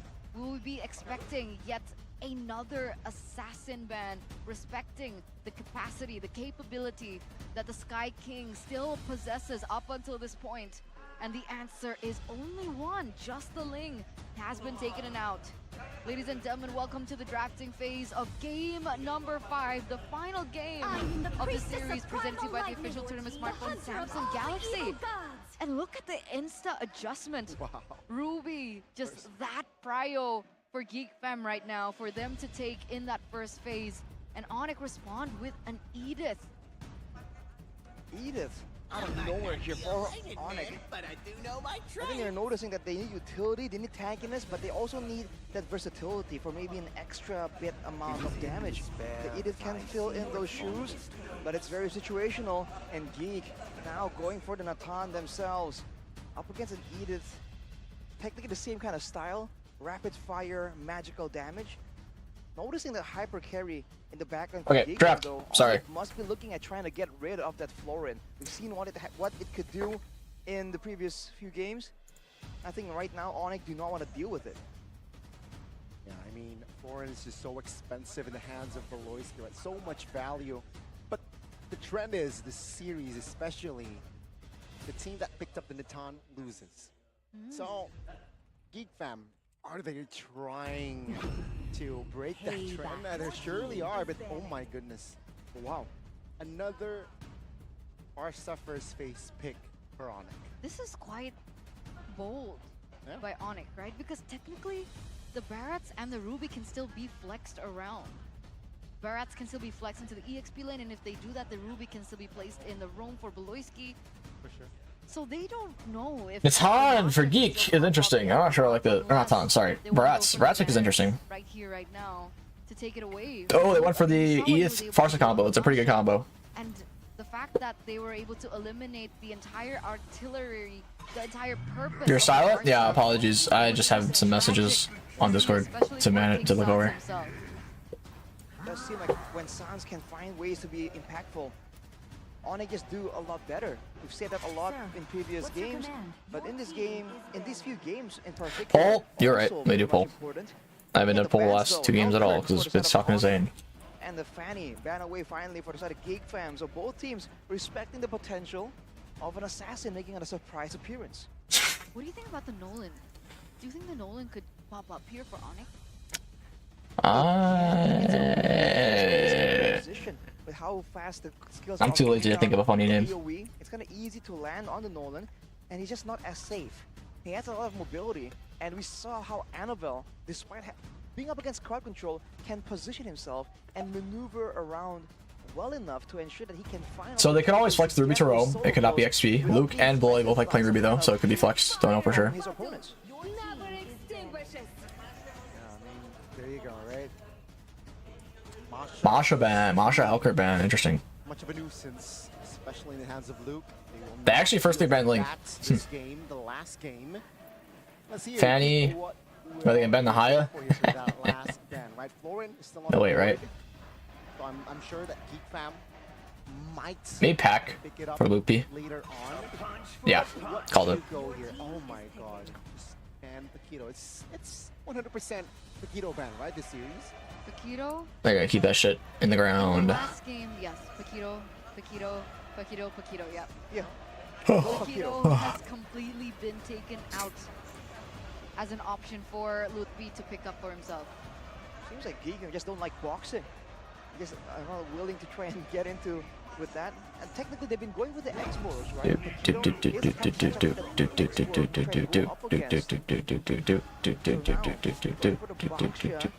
It's gonna be maneuverability. So Onyx are trying to impose the same kind of high tempo gameplay, and Geek. The sweet adventure starts here. So much. You get the Netherrealm from the Faramis in these team fights, and you also get the Blooms coming through for Florin. That level 4 power spike is lethal here. So definitely, even if they went for an assassin, that's so much miscalculation. That probability is so large that the Baxia is a safe. Ooh, Faramis Florin, very support comp from Geek. Bust up the Hayabusa. Oh no, they have Basha. Dude, honestly, I like Geek's comp. I do like Geek's comp. Very support, you know, Ube-like playstyle, or very Ube-like comp. Can be roam, can be XP, right? So this is what they're discussing, I believe. But Borg. remember the Baksha here. Bro, I really like Geek's comp. I'm not even gonna lie. I like Geek's comp a lot. Now, Onyx comp can snowball and just fuck Geek's comp up if they snowball. But I do like Geek's comp a lot. It's very nice comp. Very nice comp. The Florin can remove the healing reductions. Yeah. So that's also another factor. But with the X-Borg and Edith, we've seen this before when a team goes for all the sustain. It's a very nice comp. If you guys haven't already, appreciate very much. Like the stream, subs, all good stuff. X-Borg, if they're not really too far behind, Like and sub, like and sub. a lot more damage than expected coming out from the side of Onyx. So Geek Fam, even if they do have all the Oh, sustain brother. tools in the right situation, especially if they're clumping up together, they still need to be aware, or they need to be aware of the damage coming in from the other members, aside from the gold leader of Onyx. Oh, I'm sorry, Henny, if you're still watching. I missed your donos earlier. Space out Zane, no glasses. How much for you go to Chicken ISF? I'm sorry, Henny, if I missed those while I was talking to Zane. I was a bit distracted. Apologies. The reigning champions, the kings of kings, the king's skies, the kings of the galaxy, the kings of the sea, all the titles of the sea here held by Fnatic Onyx. Can they do it? Where Zane left, he went to go sleep. Zane didn't really plan on watch partying. Their reputation of taking down royalty. Let's get into the Land of Dawn, ladies and gentlemen, for the final game of this series. Upper bracket slots is at stake. Upper ladies and brackets, and then whoever wins the upper brackets guaranteed MSC. Fam and Fnatic Onyx. And guaranteed finals. Today. Seems like there's going to be a lot of Wait, am I mistaken? for now. Actually, no, oh yeah. So whoever wins this series and then wins the next upper bracket series, I'm pretty sure it's guaranteed finals and to go to MSC. Looking at the emblems right here. Geek already won the draft. I do like Geek's draft a lot. I do like it. It's quite nice. Go to the gym. I don't go to the gym, but I work out at home. Been working out more recently. Trying trying to be consistent with it. I haven't done it here. Oh, flicker, but it missed. Purify from Chidera. But I don't know. Why would you just force your Purify there, Keyboy? I don't get that. Why would you force that out of nowhere? I feel like it's much more worth it to like flicker stun the Barats at Turtle. So vulnerable in this early game, but Sans is I don't know. Whoa, Sans purifies. They want to go in for the pressure, forcing a Purify out there actually. Why had Chidera Purify? Yeah, he didn't need to. The first 2 minutes of the game, that's no Purify for the next neutral objective. It's a big trend we're seeing right now. The mid laner getting ganks from the roamer and the jungle. Oh my, Keyboy is just dead. Keyboy is just literally just dead. Why would you walk up like that, Keyboy? It's gonna be really hard for Kyrie to contest. Luke's actually struggling to contest on his own. Kyrie getting pulled away. They have no eats. Oh, that feathered airstrike combo with Kyrie was very nice. That was very nice. A boy pulled Kyrie way too early. They had 1 member down. Keyboy was not there to help with the setup, nor is he level 4 just yet. So yeah, honestly, I am surprised Onyx just went for it because they don't have the Barat seat, or like Luke's not even there to CC. I feel like it was better off Ray just clears like a jungle camp and then maybe tries to go to the Turtle after Ray comes back. Oh, but Chidera, a good chunk of tower plating. That's pretty good. They're gonna have the Goldie with that kill and tower plating, even though Kyrie got Turtle. Look at Ray, spending a lot of time just sitting around right here. Usually you see junglers. Oh, they know. They know. Good jump. That was very nice. That was really good because if he got jumped on by Kyrie there, Sans commits and then Loopy commits. Oh, oh boy! Having to pop the Nether Realm. That's pretty bad. I don't have it for the next Turtle fight. not just for him, but also for a boy there. He was forced to utilize the Nether Realm earlier on, and Keyboy already very Oh, who got that? I don't see who got that. Giving information. Not good for a boy here to keep being this aggressive. Just let Ray help you clear the wave and then reset. Yep. Even gold lead though. Actually, never mind. We got so much gold off that wave. Oh, collapse top maybe? No. Diving Florin is pretty risky. Talking about a boy is one of the contenders for that best mid lane spot that usually is just dominated by Sans. So you're seeing that there's a lot of new names in the mix. Bloisy's just camping Chidera. You have to beware, man. People are trying their best and they have been catching up. Luke almost getting rid of Loopy's armor. That's pretty good, honestly. If you can get rid of expert armor before first turtle, it's very huge because it takes a while for him to get it back. Geekar proving exactly that. A lot more play on towards this neutral objective. Oh, Brat's Ray forced to eat early there. Luke loses his armor. Kyrie, turtle did reset. Not good for Kyrie. No, that goes off. It's gonna save Luke, but Luke not a good spot here either. Oh, Keyboy with the ult. Really bad. Power Wrath. A boy is gonna fall. Yeah, they don't have a lot of damage, bro. You just you have Farah Ruby as your DPS versus, you know, Farsa, Primal Wrath, Edith, Xborg, and then Basha % HP damage. It's very hard for them to contest, especially in an all-out brawl.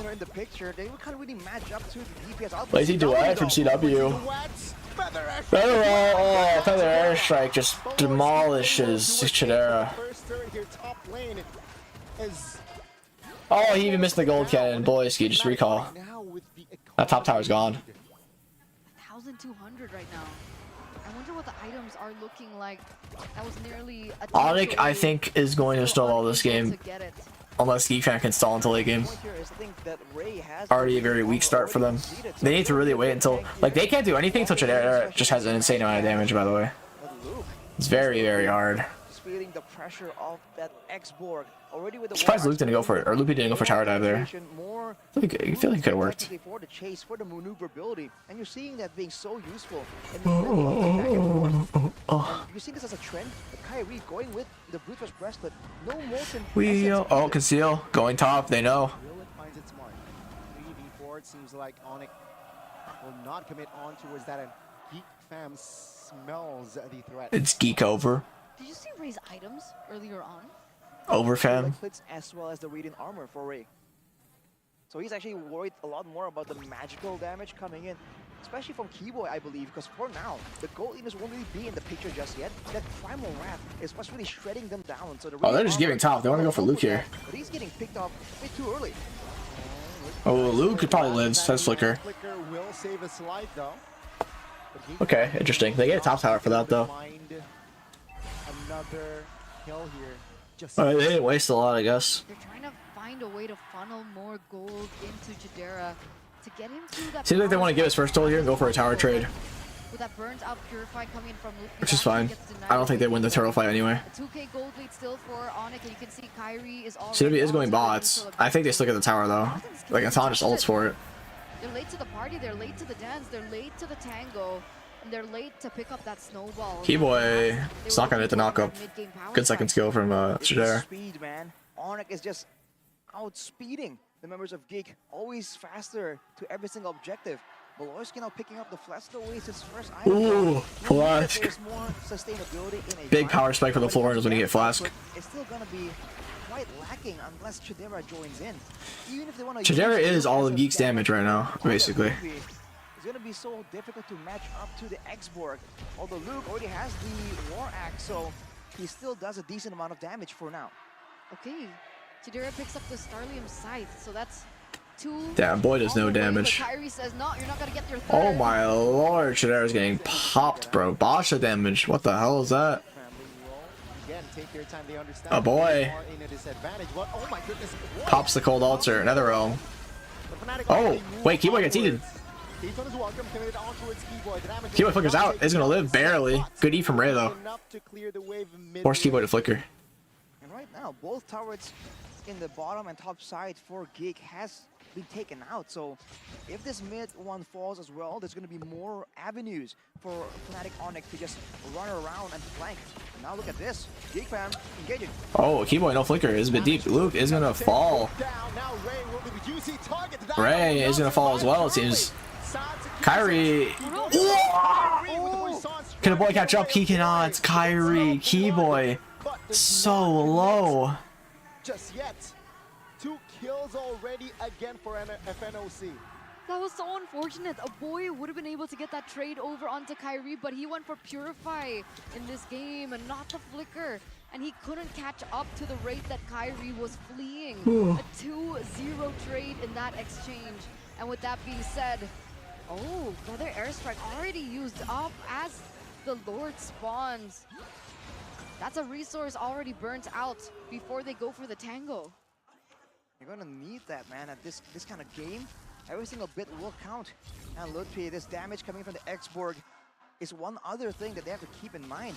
Even though Ray is trying to itemize against Keyboy, against Sans as well, that X-Borg damage really adds up a lot. And Lutfi is very willing to stay there and trade damage for damage as they're walking around. The sustain from Beloyski will make it more beneficial for Geek Fam to trade without a conclusive Begin the Lord dance. conclusive decision for the big fights. But right now look at Onyx.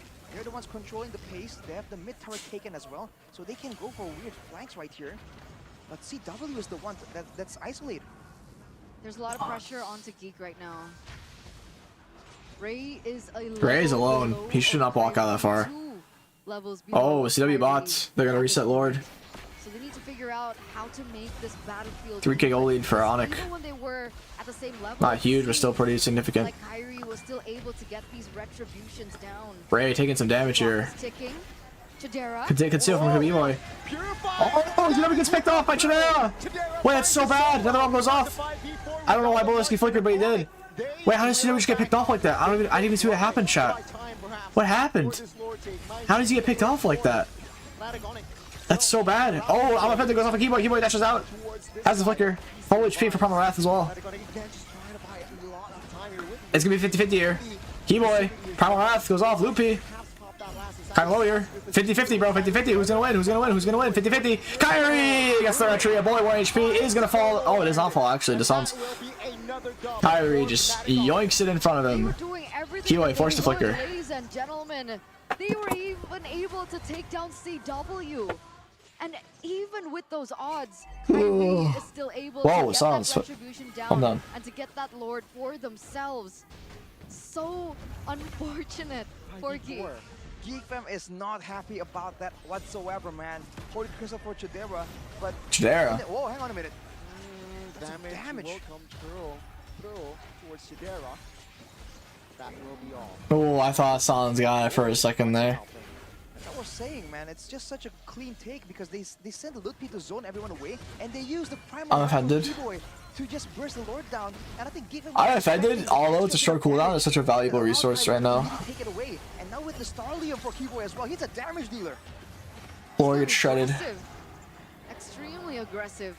But remember, Feather airstrike. I'm offended with taking their time. They know that They're just spamming it. I mean, they have a support, so it's not as, you know, crushing, but just spamming. Why are you offended? Why am I offended?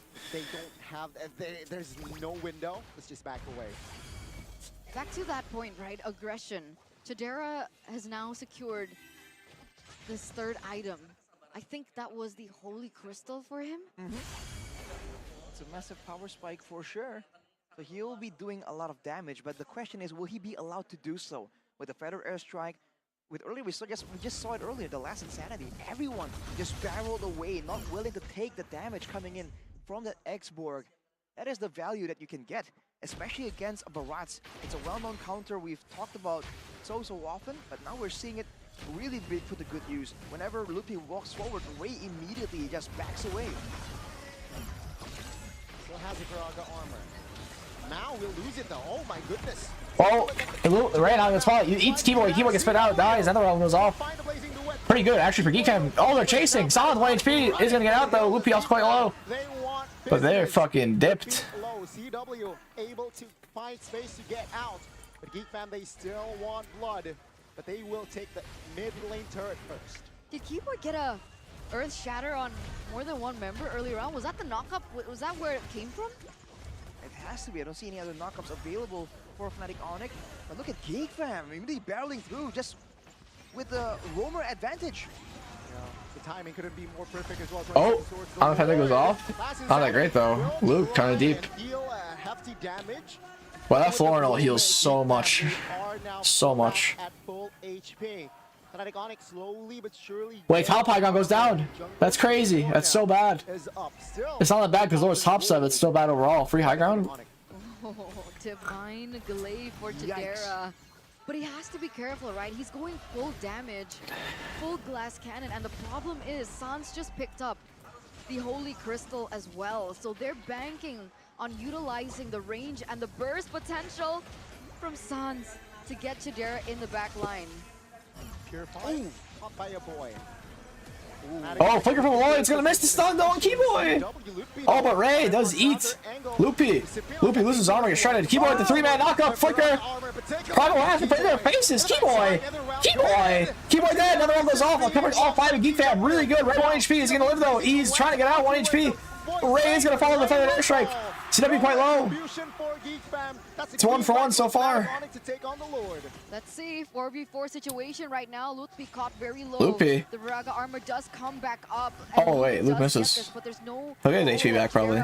Was still 2 behind, and it looks like. Aka was so good with no follow up. I mean, they were focused on Ray, and the other one came out and saved Ray. The top side towards their benefit. Yeah, they could have followed up on it. Neither teams want to go for this. They're going for another reset in this 15-minute of the game. Bro, it's gonna get more even. I'm not gonna lie. I like Geek Fam's late game a lot more than Onyx. Unfortunately, he had to be taken out. He's just not. It's so hard for Onyx to like wipe Geek Fam. They have double support basically. NetherRealm and Florinol. Geek Fam have to respond by taking him out. They cannot let him free hit like that. Now it's back to the waiting game. Missed. I'm offended. But it did not land. No, I'm offended here for the next 10-15 seconds. Fnatic Onyx now. They are together. And Geek Fam, they right response, right? They just back away. And with this, just A boy forced to have a Floral commit to save him. Onyx might try and do something now. No Floral, pretty big. That's a pretty big resource right there. But that bot wave is very concerning. Very, very concerning bot wave right now. Someone has to go. A fight just started. CW is gonna go for the back door, I think. That one goes off. CW's bot. They have to realize CW's bot. Come on, come on, Geek. Come on, Geek. It's over. It's over. It's over. It's over. It's over. It's over. It's over. GG! Back door. Back door from Onyx to end the game. The defending champions, the Sky Kings, the kings of the galaxy, remain untouched. GG. The throne remains unchallenged as they move forward in their playoff run, as they move forward in the upper brackets. And the Kings, the King Slayers, the Geeks, they are forced to continue their nice backdoor journey from down below. What a conclusion. It was so intense that we did not see it coming. The Sky King refuses to lose, forcing the King Slayers to fight their way back from the lower bracket. It's a denial, but Geek Fam will still be around. For Onyx, that is a statement made. We're a different kind of king. It looked shaky there.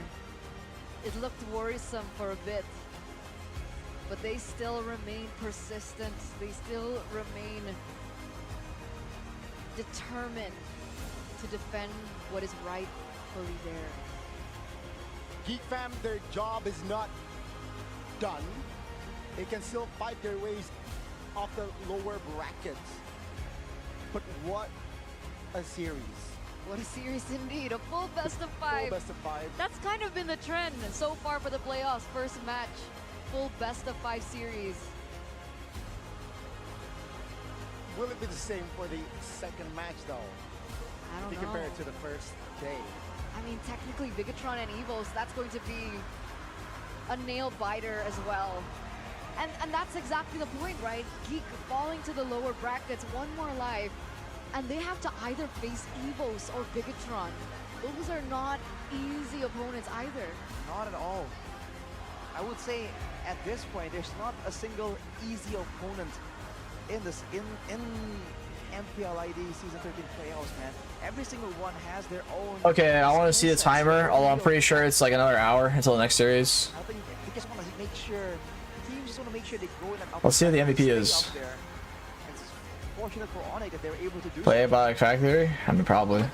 Let's take to our Beach Over Zeros? Of course I'm gonna watch it. Of course I'm gonna watch it. With our defending champions, the villains of this season, Fnatic, Onyx. But I might like take a break to make some coffee, or just maybe I can find a can of coffee somewhere. Cause I am like surprisingly tired right now. I don't know why. It's in Bahasa. I can't understand anything, bro. Bro, they should have like a translator. You know, something I don't understand what they don't have, that regions don't do. Isn't it really easy to just have like an Indonesian translator? Like, be on mic, translating everything they say into like English. At least for the English stream. But you can even do it for the Filipino stream. To find a person who can speak Indonesian and Filipino, and just do that. Like, all you gotta do is hire one person to do that kind of thing. It's like, you see that on like every other esports stream when it comes to people speaking in other languages. They just have like some girl like say it in the English as they talk. Is it really that hard to set up? No budget? It's like a single person they have to hire. Like, just for that event. I mean, obviously, I know it's a joke, but my point is, like, it's not that hard to do, no? That would be such a nice quality improvement for production. For so people that, like, are watching, that aren't in the native language, an interpreter, a translator works the writing. Okay, I didn't know there was like an actual difference in how you do that. But yes, I guess an interpreter. Less power for English viewers? I mean, you could do it for Filipino viewers. Say they want to do, say there's like a like there was a Bahasa broadcast for MPLPH. Maybe have like a Tagalog broadcast for Indo, and you can do the same shit. I don't know. Messes the flow for those live. The people live aren't the ones doing anything. Like they're just gonna talk normal. All the interpreter has to do is listen to what they say and say it in English. That's all they have to do. What do you want? My cat won't stop meowing.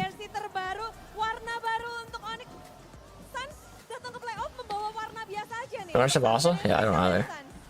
People do gang signs on the corner of the screen like they do in news. Yeah, right. Just gang signs. Datang buat main aja, nggak ada buat yang spesial nggak ada. Buat main datang buat main aja gitu. Bro, Sans has such a heavy like Indonesian accent compared to the other. I'm pretty sure the other whole team, Sans knows like the least amount of English. I think Keyboy might know more English than Sans, which is saying a lot. Tadi menarik juga di mana ini begitu ketat, balas membalas. Gimana caranya kalian bisa ngeriset setiap saat untuk Onyx di babak playoff? Ini kan panggung perdana kalian di season 13 babak playoff. Ya risetnya mungkin ya seperti biasa, teman-teman pada bilang riset, lupain game sebelumnya, fokus ke game kedepannya. Jadi ya riset, lupain game sebelumnya. Echo strong. Tapi di samping Sans ada Lutfi. Wow, luar biasa. Yes, Echo strong. Di MPL Indonesia season 13 dan langsung nih masuk ke playoff. Who got the MVP? Was it Lutfi they said? Gimana rasanya panggung playoff Lutfi?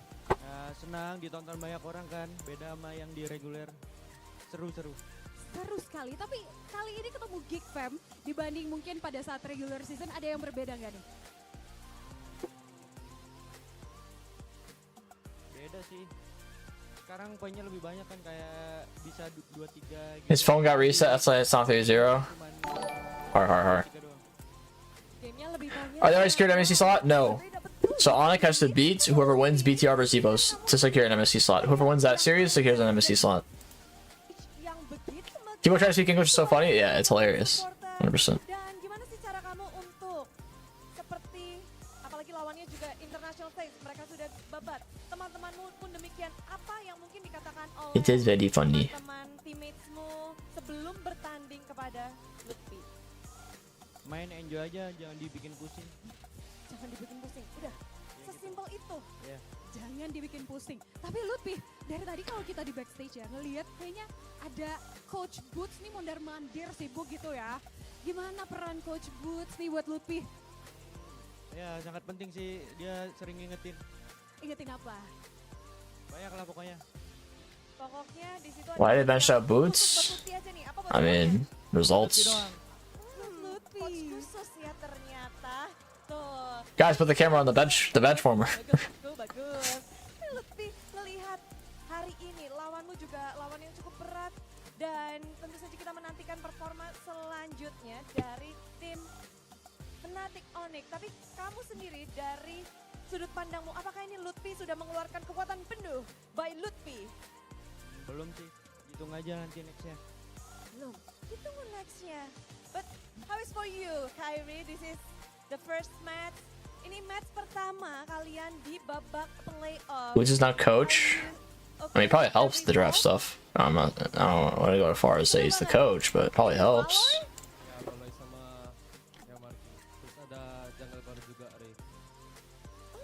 Bagaimana tuh pertemuannya di playoff ini? Apakah di panggung ini berbeda?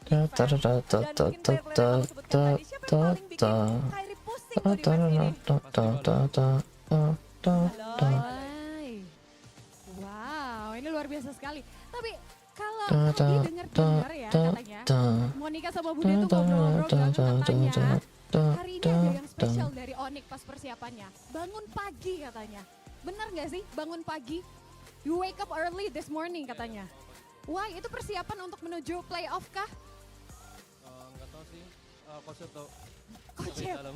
Kocep yang membangunkan. Namun support system dari kalian akhirnya kalian rasakan dari para Sonic, dari semua super fans dan khususnya Mama Keyboy hadir hari ini. Keyboy, hari ini apakah season ini begitu spesial sampai pada akhirnya kamu minta Mama untuk hadir ke sini. Keep boy.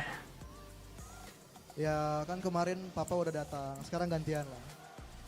Keep boy. Gantian ya. Tapi rasanya gimana nih? Akhirnya kalau tadi kan ngobrol kata Mama Kiboy, ini pertama kali nontonin Kiboy secara langsung. Rasanya gimana tuh? Jadi gugup gak sih? Atau makin semangat? Ya yang pasti seneng banget lah.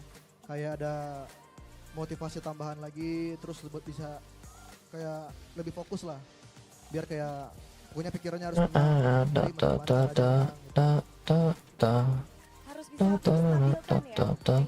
Harus tenang, tapi harus bersemangat juga. Dan itulah yang dilakukan oleh tim Onyx. Kalian adalah repeat champion. Untuk mempertahankan gelar itu di season ini, apakah tantangannya berat buat kalian? Cewek katanya. Dia mau jawab. Iya. Tadi cewek dari tadi kayaknya mau ngomong kok. Iya betul. Apa ya? Ya namanya mempertahankan ya pasti sulit lah. Cuman kita bakal ngelakuin yang kita bisa buat pertahanin gelar itu. Pertahanin gelarnya Bude ya. Tapi ada yang menarik, kayaknya ini masih agak terlalu early, tapi nggak ada salahnya kalau kita tanyain kalau season lalu kan. Ini pada saat grand final udah siapin kaos nih. Kali ini udah siapin juga nggak, sepede itu nggak sih untuk bisa menjadi champion di season ini? Sebenarnya kalau ngurus kaos sih Gilang sih. Oh Gilang ya. Tentang kaos ya. Oke, tapi Gilang mungkin bukan kaos ya. Tapi Budi mau penasaran nextnya. Untuk upper bracket final kalian udah ngedapetin satu slotnya. Kira-kira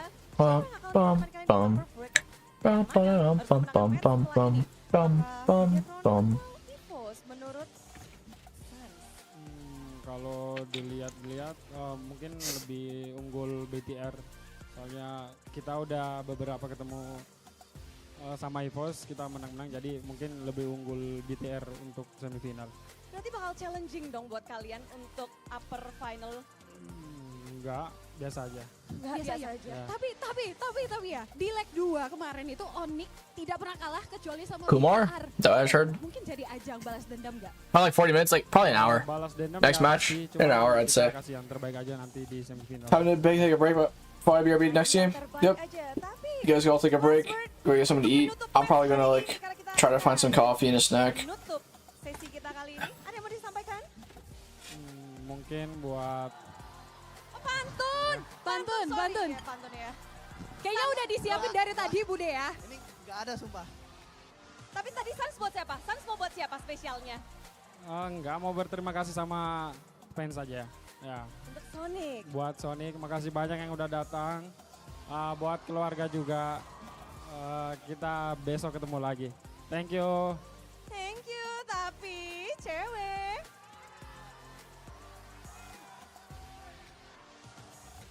Paling ini pantunnya buat Sonic aja sih. Oke. Lapar-lapar makan keripik. Cakep. I love you Sonic. Oh, mantap. Dan mari kita sambut inilah sang raja langit pemenang dari match ini. Fnatic Onyx.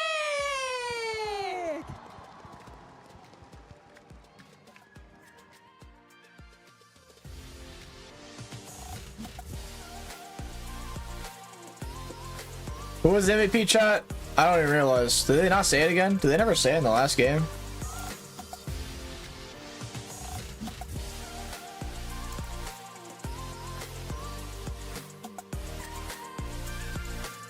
Not yet? Brother. Why is it always so delayed in the last game?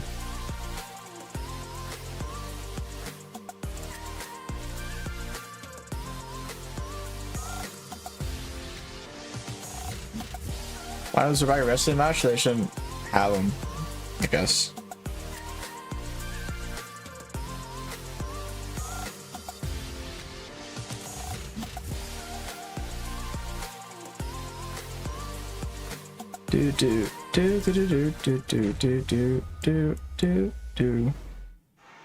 So it's been 21 times that Onyx have beat Geek.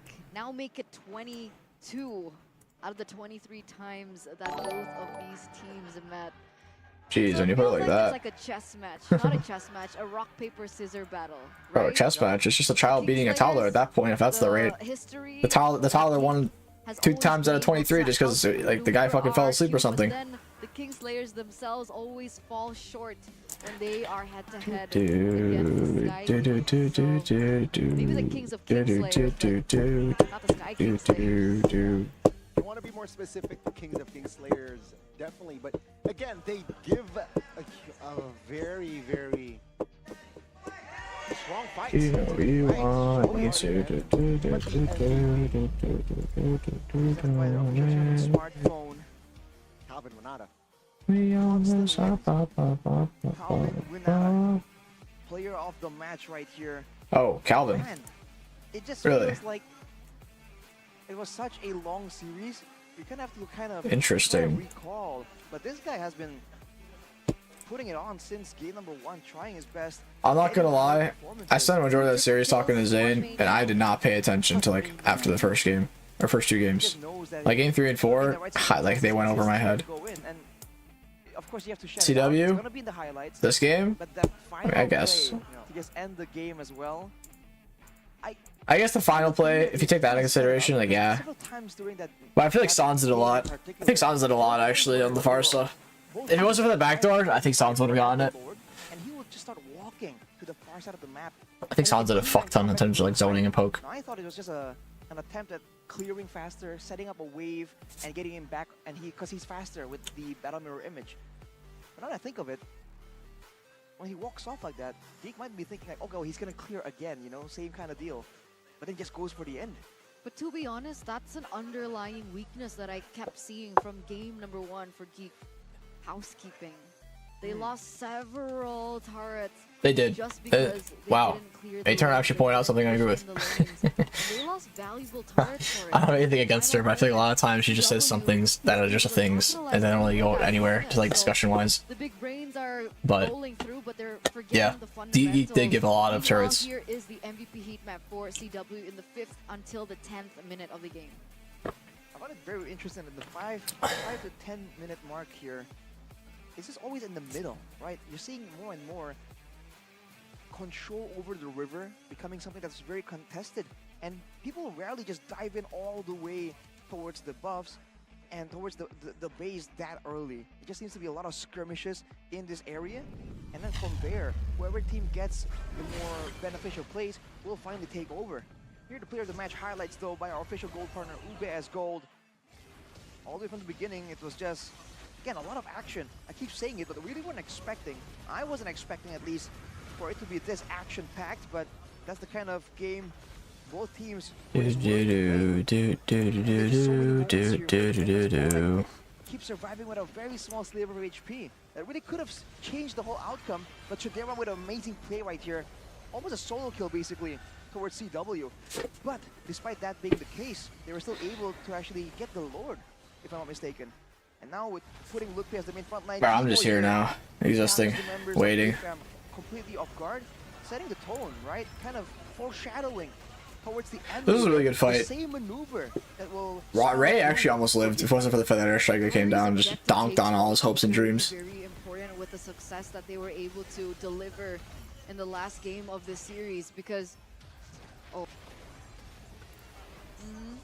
See, they realized way too late that they had to go back. I thought he was just going for a pickoff, but no. Kyrie also, by the way, doesn't collide with anyone. They know that the idea is to end the game, so he just rolls But he's doing it for the wave clear is nice. To be a distraction, he didn't collide with anyone. Yeah, they buy so much time here. It was so important that they do that, because look how close it is. CW stole his boots for Windtalker as well. CW goes here, and there.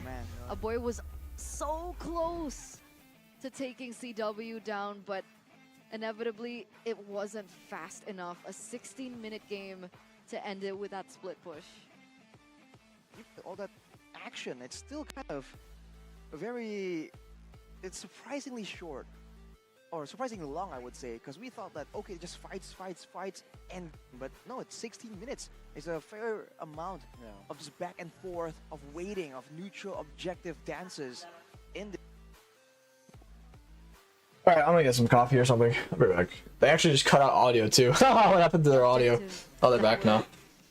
Alright, chat. I need some more water too. Need water. Amazing setups that were taken in by Geek, but towards these setups, we haven't really seen him be very great at. So like that retribution game from Kyrie has come back. And it's very, very scary. It's going to be very scary here. The rest of the... Where...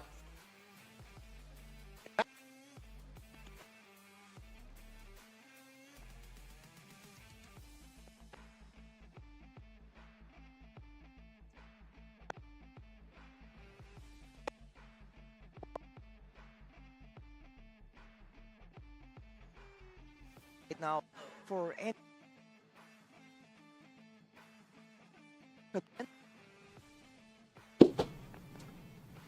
like, Matt, looking at the items right here though, Natan and Danzo Chidera, we were thinking that with the Florin, it's gonna be out of control, it's gonna be too strong, too sustainable. But that's why Onyx is showing again adaptability. We can't beat them in an odds fight, even with the X-Borg, even with the Edith in the hands of Keyboy with the Starlium. Fine, okay, then we won't even fight. We go for the base immediately, and just like that, even though on paper maybe Geekfam would have won in that fight, it doesn't even matter. Showing again that it's not about brute forcing your way to victory, it's about finding the best solution while still dealing with all the problems. That is what makes a team so great, and I think Onyx displayed that perfectly in this game. It also reminds us to do our housekeeping. Yes. You know, clear the lanes, clear Clean the your far room. lanes, clean your room. Very interesting. You remind me of Nicey, bro. Hey bro, make your bed. Clean your room. That's like their tradition before a cast. Exactly. They always have to make their bed, and if one of them forgets, the other one does it for them. And they take the picture just for good luck for their cast. Shout out to Leo and Naisu, by the way. Leo and Naisu. And truly is an immense and an intense matchup. We're now going to take to the golden moment by UBS Gold. Bisa maju guys, udah tarik udah guys. Gua siap ulti guys kalau mau. Sabar ya, Hitler dulu guys, santai. Harus sampai al kanan nggak sih? Atau nggak bakal al kanannya ping? Gua banyak kalian. Ada prefire nggak sih dia? Santai. Gua coba buka ulti buka. Atasnya bagus kok. Jangan. Kayaknya Nathannya nge-trap gua lagi deh. Di bawah. Guys mainin tapi ya, gua Hitler ya guys, santai dulu. Sekarang tuh ya, Florin ulti guys. Pelan-pelan. Oke. Tadi Florin ulti guys. Saya mainin guys atas guys, sabar. Ya udah, reset dulu. Itu ulti Florin bisa mau fight atau ini aja, gua atas sekali lagi ya. Tap sekali, we. Habis tap sekali, we, gua langsung aja. Awas, dia mau pancing aja guys. Mundur. Tarik ya, aman sih guys. Pelan-pelan aja guys. Udah alin tuh. Gua atas ya, sabar. Oh ya, aman. Jangan prank guys. Coba tap. Bikin dia panik aja. Jangan sampai mati. Sini guys, pelan-pelan guys. Mau coba nggak guys? Boleh. Maju guys. Gua guys. Depan.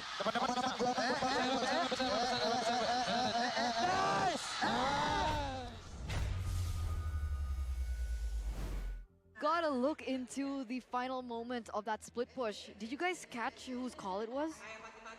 It was a build-up play, I believe. It was what? It was just organically. It was a call. It was a... Everyone? Who do you think it is, Eternal? What happened? Why are you laughing? Oh, things happen, Goni. He was too, in the zone. It was too intense. He was like, it was too intense, glued to the screen. Because I heard CW was like, tahan. Yeah. Pancing. It's like, hold them, bait them. There you go. It was bait them. But there was one person who was like, I think you can continue the push on the bottom, but I don't know who that call was. Their voices are so similar. I need subtitles. I think it was a connection without a call, right? They saw where CW was. But there was a call. Okay, there was a call. But I just don't know who it was from. Was it Keyboy? Could have been Keyboy. It wasn't me, that's for sure. But overall, though, I think we can agree that they were all still very vocal, though, right? There are some moments where everyone just seems to pitch in, but it's a good balance. Everyone's talking, but no one's talking over each other. It's almost like just like a confirmation on who to keep talking, what to do. But yeah, that will be the end of this first match. It is, and I guess that marks the end of the day, ladies and gentlemen. No, Just kidding. We do have one more match ahead of us. One more to see who will be facing Fnatic Onyx in the upper brackets. And with that, ladies and gentlemen, we're going to take to a short break. Stay tuned. Don't go anywhere. We'll be right back. This is MPLID Season 13 Playoffs, Day number 2.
What's the time frame, chat? Have they showed the thing yet?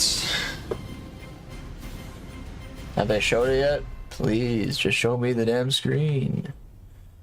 I want to see the loading screen. Where is it? Where art thou? Where is it? Where are you? Where the fuck is it?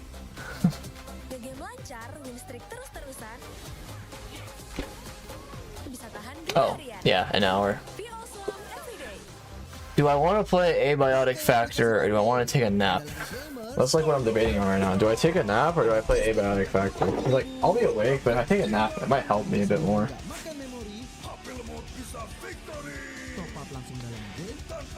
Fuck, because I'm already like really tired right now. Or you want a nap?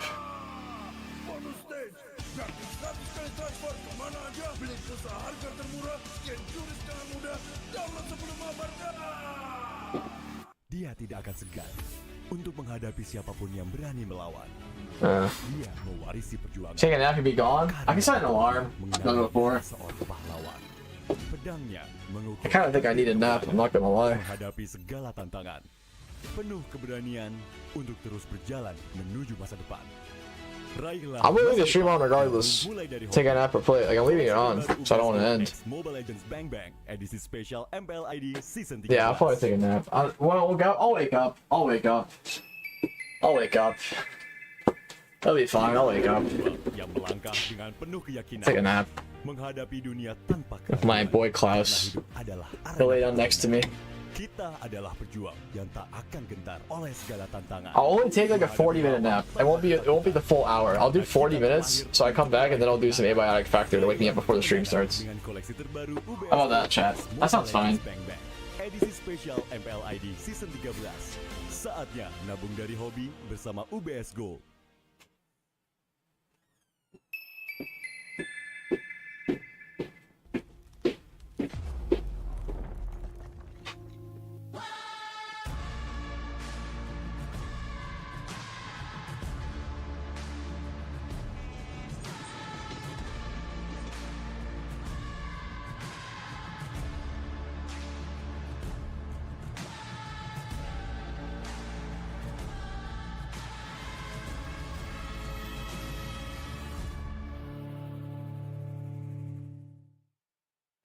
Mudah di dunia games. Pilih game, masukkan game ID. Pilih Diamond, masukkan kode promo, dan pilih metode pembayaran. Masukkan kode OTP. Selamat, kamu dapat tambahan kuota. Upgrade gameplaymu sekarang. Game smash andalanku bikin mainku semakin hebat. Tukar DG rings, diamond dan voucher game kau dapat. Main MOBA apa aja win streak di tanganmu. Cuma game smash makin no debat. Beli paketnya dan aktifkan boosternya sekarang. Baru Galaxy A55 5G. Game lancar, win streak terus-terusan. Bisa tahan 2 harian. Be awesome every day.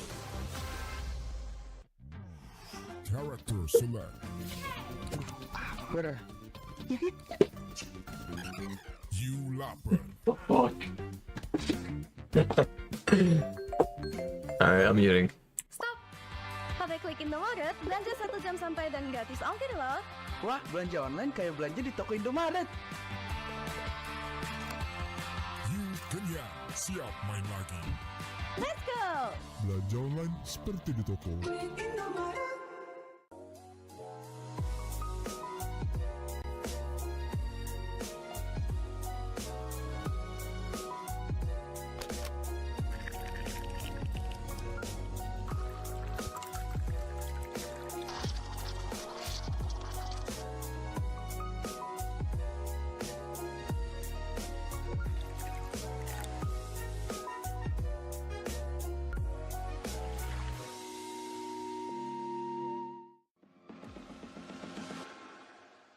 It's only you who rocks my world.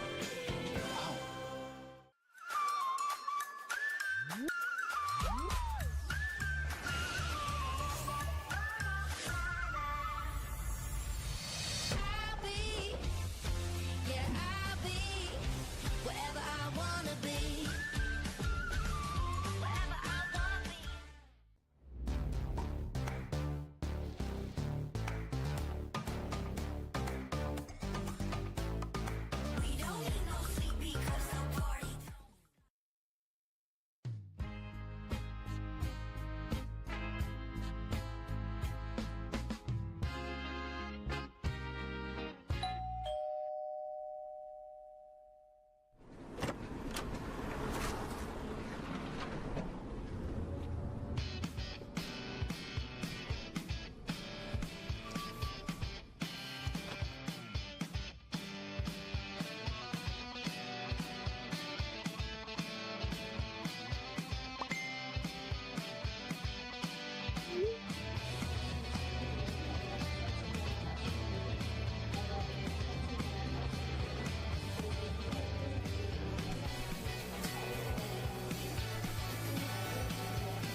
し乱暴しようか。私は強くなるんだ。そのためなら何だって。自分の良心に従って人を助ける。オーラってやつは隠してもにじみ出るもんだからな。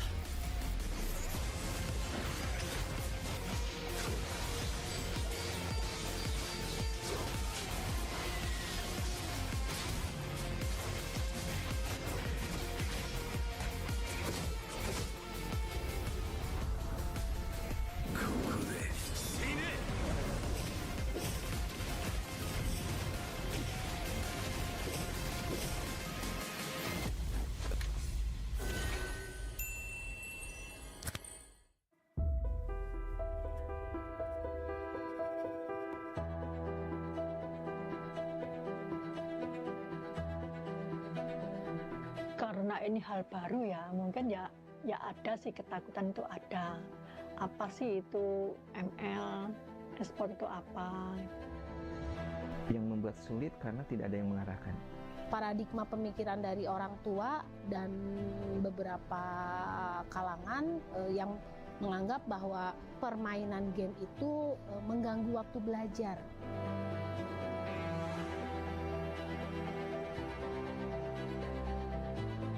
Ketika saya membaca kata akademi saja, di situ respect saya satu. Ini adalah lembaga yang sangat peduli terhadap pendidikan dan pembelajaran anak. Jadi anak-anak kita itu memang akan ada keberminatan, tapi keberminatan ini tidak menjadi sesuatu yang merugikan untuk dirinya sendiri. Tetapi ternyata di situ ada nilai-nilai yang bisa dikembangkan untuk dirinya. Rata-rata belum banyak tahu bahwa game online ini bisa dibentuk menjadi sarana selain kreativitas juga menjadi sarana prestasi. Ini adalah sarana prestasi yang bisa menjamin keberlangsungan pendidikan mereka. Kalau bisa benar-benar dikurasi sama dinas pendidikan, karena secara nggak langsung itu akan kontribusi buat anak ke jalur prestasi. Karena beberapa SMA sudah ada yang menerima jalur prestasi e-sport. Jadi orang tua biar ada pengakuan, oh ternyata anak saya main game ada hasilnya ya, gitu. Itu. Yang selama ini game online dianggap sebagai kegiatan negatif, kami berhasil ubah persepsinya menjadi positif. Artinya outcome dari dinamika pemahaman bahwa game online ini bisa menjadi satu sarana profesional, ini cukup banyak menghasilkan hasil yang positif. Jadi kami mencetak atlet lebih mudah karena sekolah memahami, orang tua memahami. Tantangan kita sebenarnya kultur saja, kultur yang membangun persepsi negatif terhadap game online. Dan itu kami sudah hadapi selama kurang lebih 5 tahun terakhir. Dan alhamdulillah trennya cukup positif. Dampak positif yang saya dapat ketika saya pertama kali kenal e-sport adalah tentunya sangat berpengaruh pada relasi ya. Relasi saya jadi makin luas gitu. Ngubah Bella jadi pribadi yang gak toksik mungkin ya. Itu nggak aku ikut e-sport, aku bisa menghasilkan, nggak yang kayak mama papaku bilang kalau itu cuma buang-buang waktu, buang-buang uang. Awal-awal itu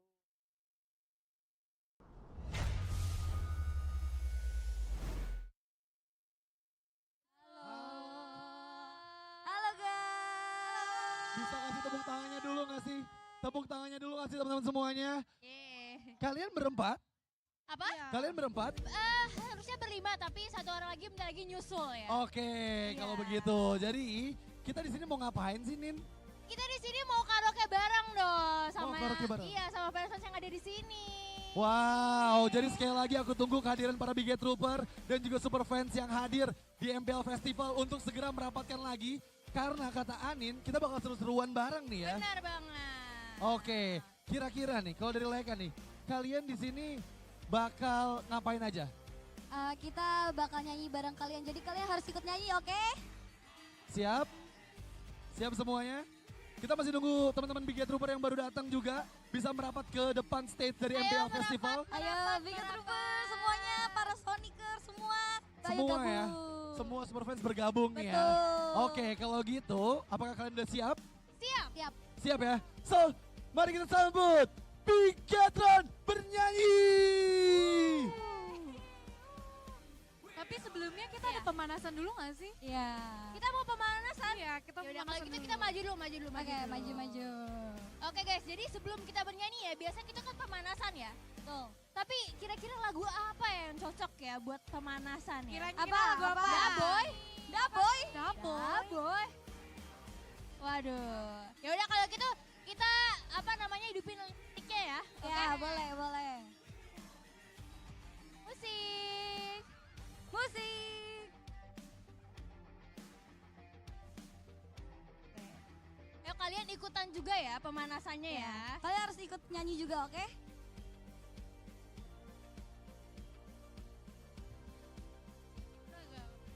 Kita guys, ikutin gerakannya.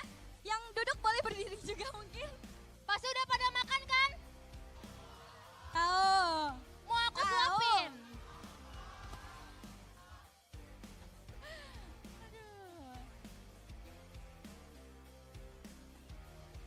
Ini pokoknya kalian senam aja, kita pemanasan dulu. Ini senam aja guys semuanya. Oh yaudah, aku bikin gerakannya ya. Gerakin badannya. Iya, kayak gitu. Tuh. Depan ada yang udah gerak nih. Tujuh, kanan. 1, 2, 3.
Fucking hell, man.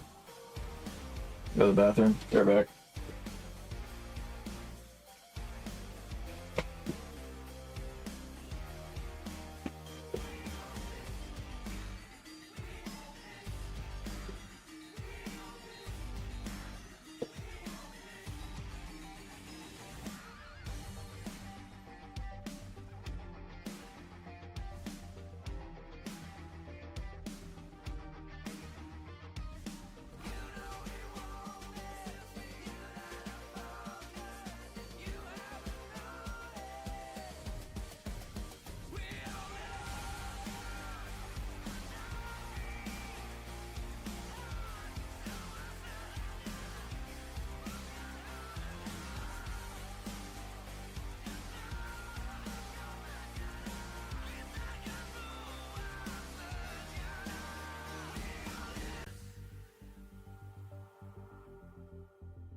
Where's that little fig bar I wrote down? Fuck.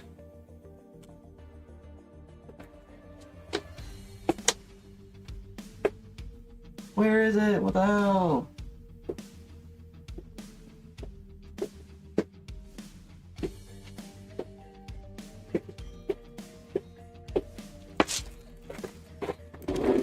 Okay, I found it. Fire. Fire. I napped.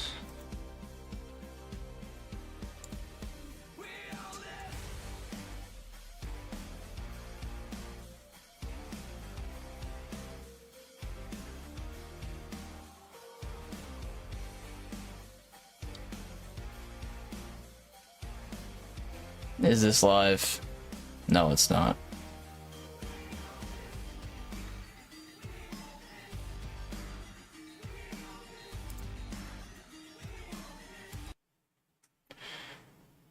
Wasn't a biofactor before starts.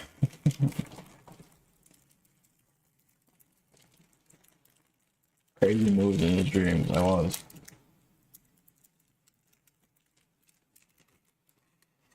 I forgot my fucking water, bro. I'm actually sorry I forgot my water. Be right back. Be right back.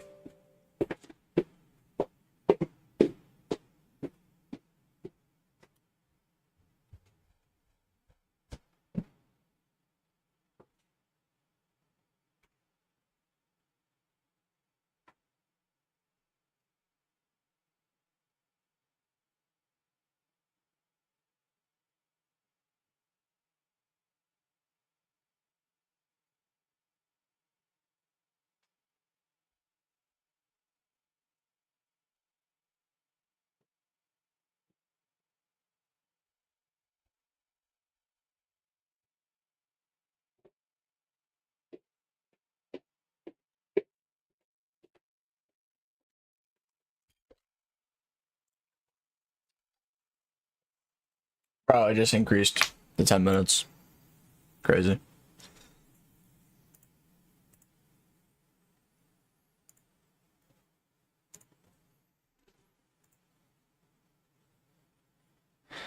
Da da da da da da da da da da da da da da da.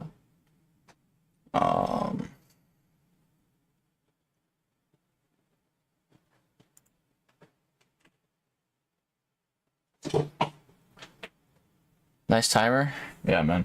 So I was expecting though.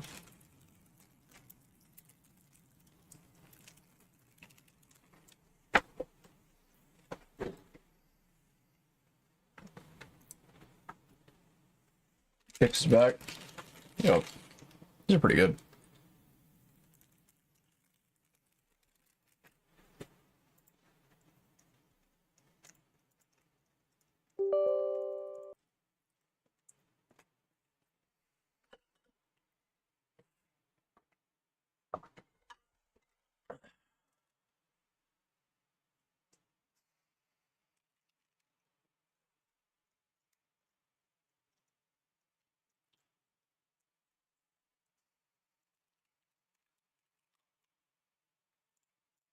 I probably shouldn't do this.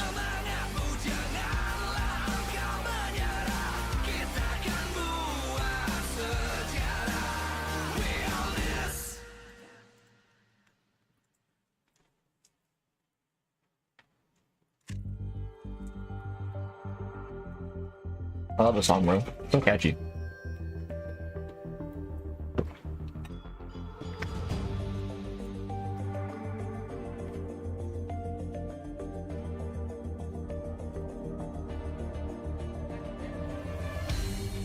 Aku kan berdiri dan terus berlari, terus ke arah puncak tertinggi. Ku takkan berhenti hanya sampai di sini. Kemenangan.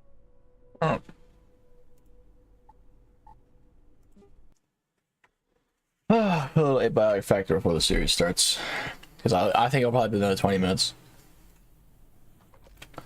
Man, woke up? Yeah, I said I was gonna wake up. Bro, who actually did think I was gonna wake up? Come on.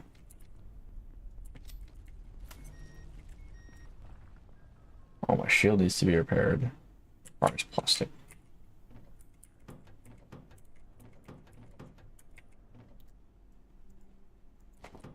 Okay, well, I don't want it to be night. So let's lay down until it's morning.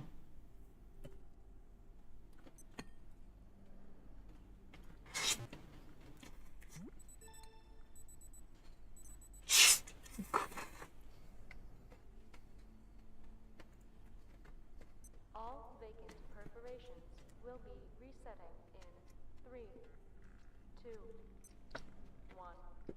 Reset complete. I'm talking for series. It'll be 7 minutes, so it's a live broadcast. But probably a bit longer than that.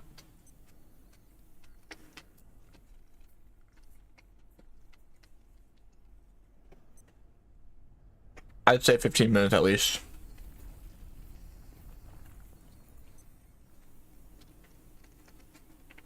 Bro, turn morning already, please. There we go. Morning. Nice.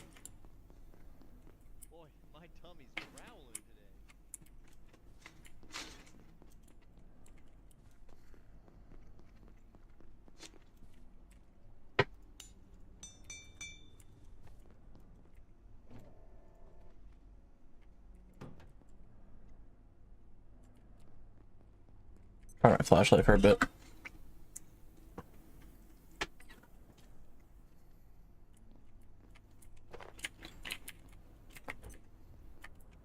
Bro, what? It's literally morning. Why are you here?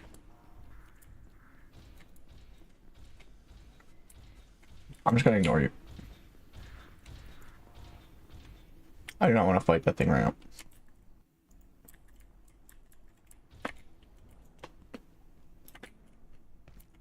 Fuck off.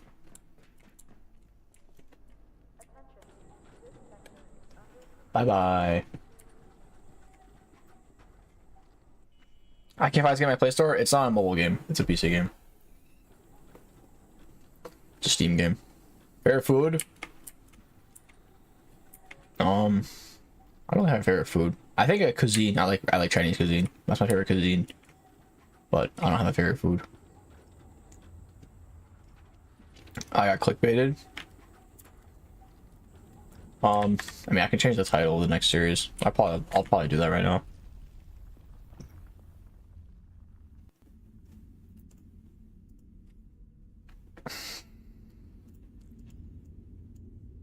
Okay,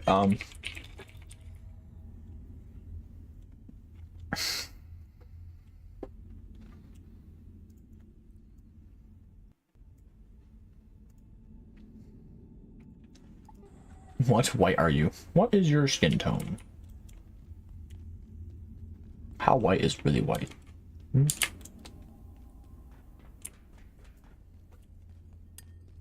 What pigment of white are you?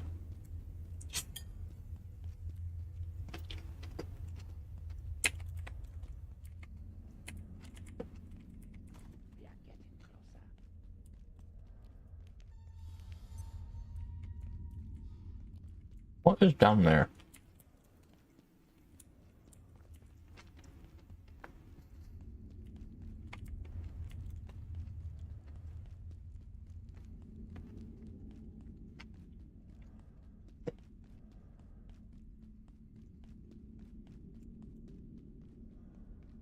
I found the surface tunnel.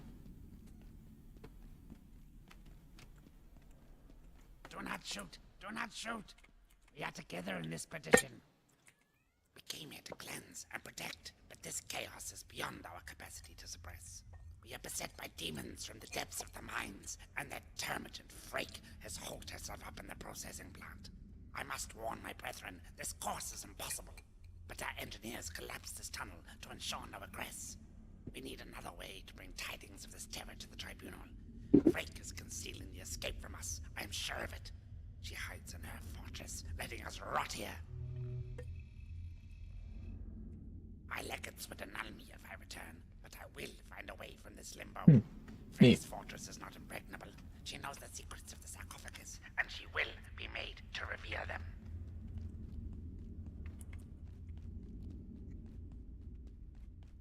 We have this. It's called Abiotic Factor. Oh shit! I'm gonna break my legs. Never mind, we're good.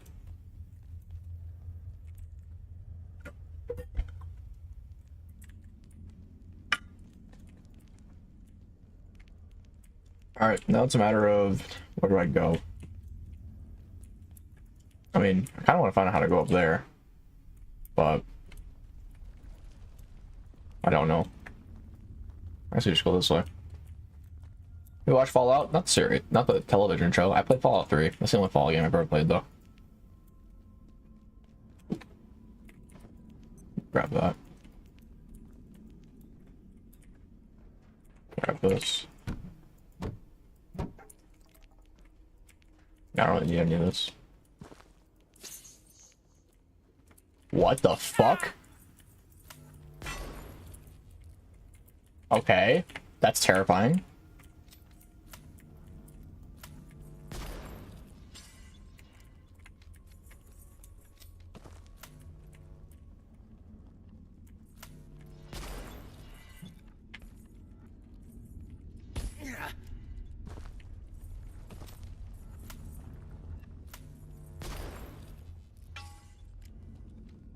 I know which way to stand still.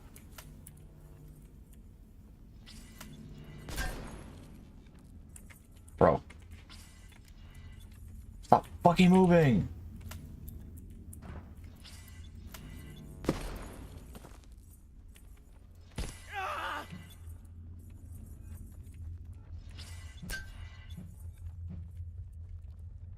It's so fast!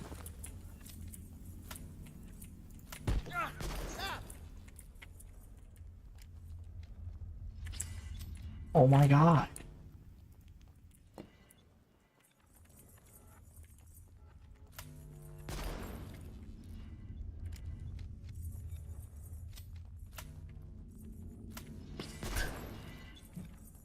Can I even kill this thing? Outplayed by an alien? Dude, I've never seen this enemy before.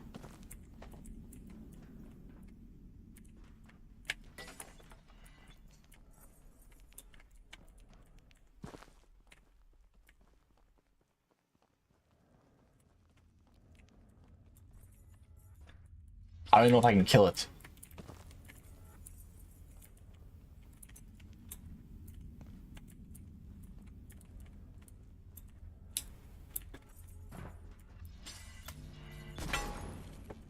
I'm sick of this thing, bro. Fuck you.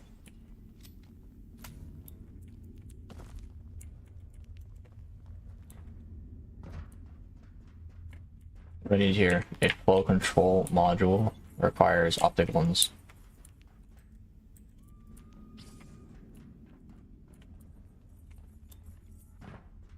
I'm actually like hide up here, bro. What are you gonna do about it?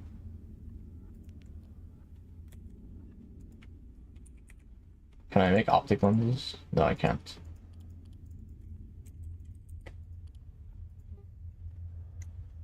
It's not a new recipe either, so I need to discover something.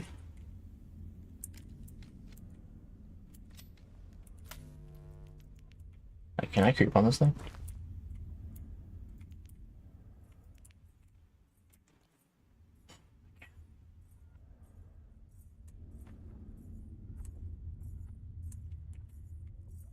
I can reload some. Fuck.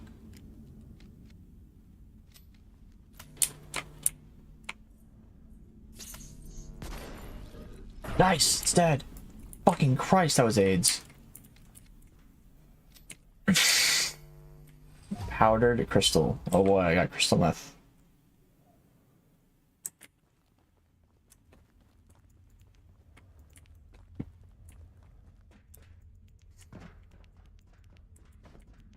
How exciting. Dude, it just got delayed, chat. The thing got delayed again until like 10 minutes. The timer got increased. Yeah, I just knew it would get increased.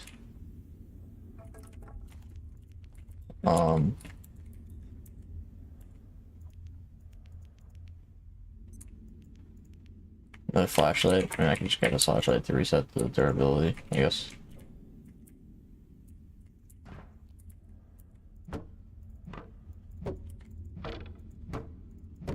Isn't this just a bunch of wood? Oh, chains. Okay, never mind. I need the chains. The chains are actually very important. And the grinder disc. I need those. I don't really need everything else, but I just need that.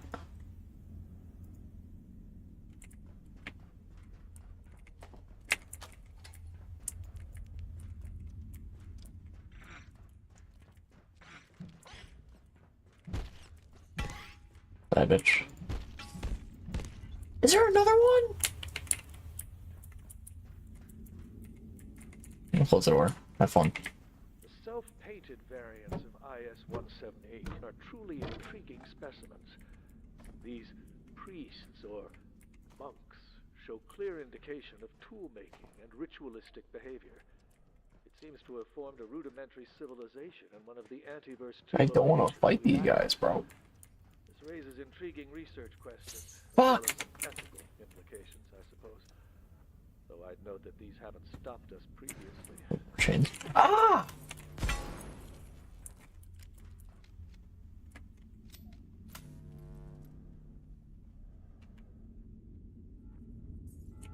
Dude! Okay. Get fucking smacked, bitch! Where you at?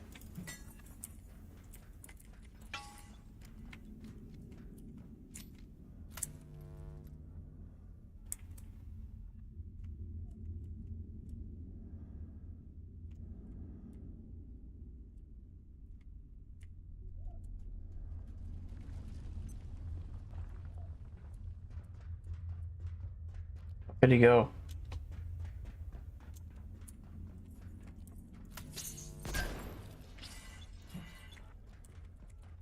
I think he creeps back to here once he loses track of me. So I think they always go back to where they originally were.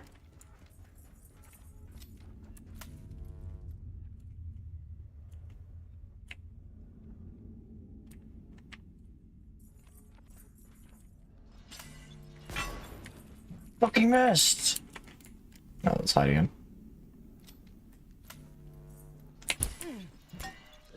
Yeah, that's right. Yeah, that's right. Who's your daddy?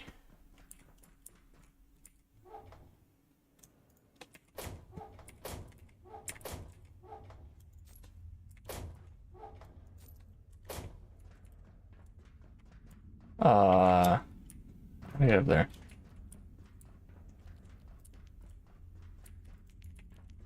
Oh, I guess a teleporter is how you get up there.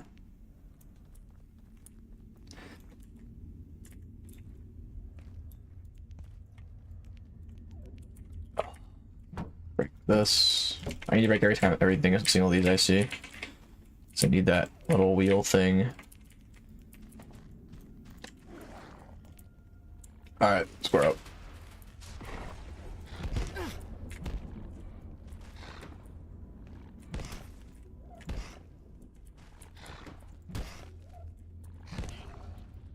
Nice. He's not reading chat at all? I read chat. I'm just not reading every single thing because, like, a lot of it's garbage. Oh, there's the chains. I was like, where are these at? No, I don't want to drink the dirty water. Can I break this? And what's inside these? This is just a power thing.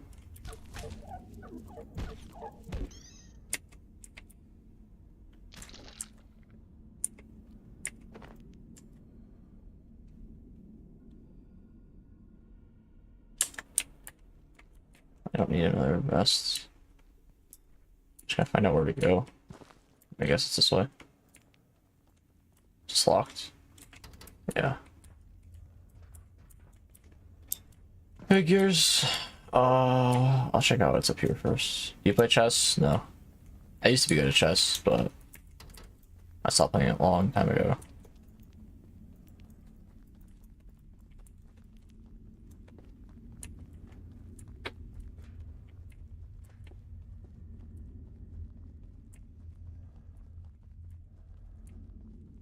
It's back here. Oh, this is a door. Can I break this?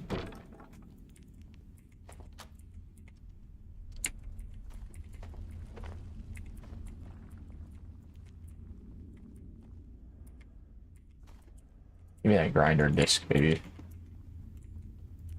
Yeah, that went nowhere.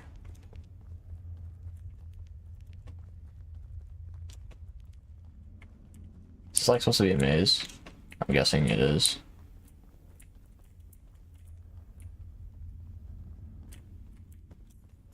Ah! There's two of them, bro. Actually scared the shit out of me. I'm running past these fools. I just got jump scared. Bro, please.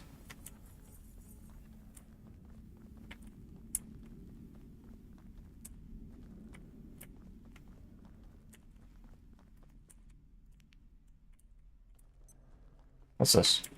Oh. Bro, leave me alone.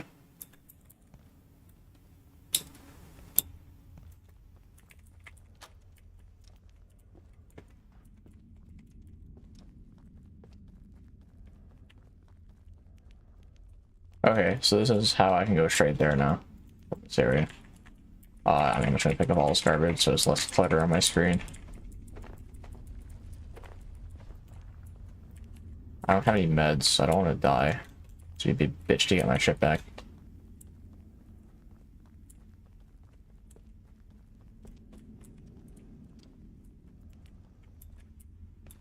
Ooh, like special color.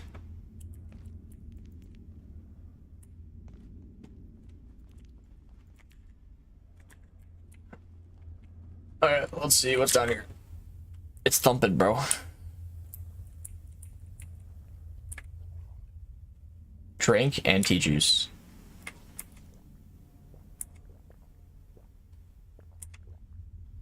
I don't know what this does. My body's kind of injured though.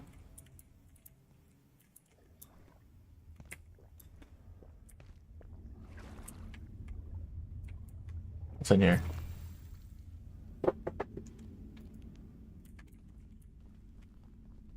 What the flip? Oh. Well, that's not scary at all. Please tell me those guys aren't up here, bro. I really don't want to fight them right now.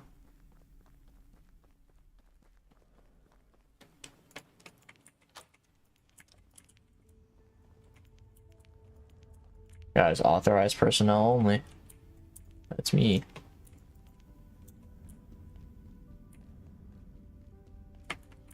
Okay, the looks of it, I could jump onto this. Kind of a big jump. Well, not really.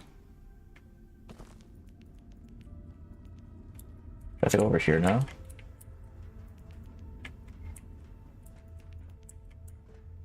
I guess down here. No, wait. I think I was supposed to go this way. I mean, where else would I be? Am I wrong, bro? I don't think I've ever been to this area.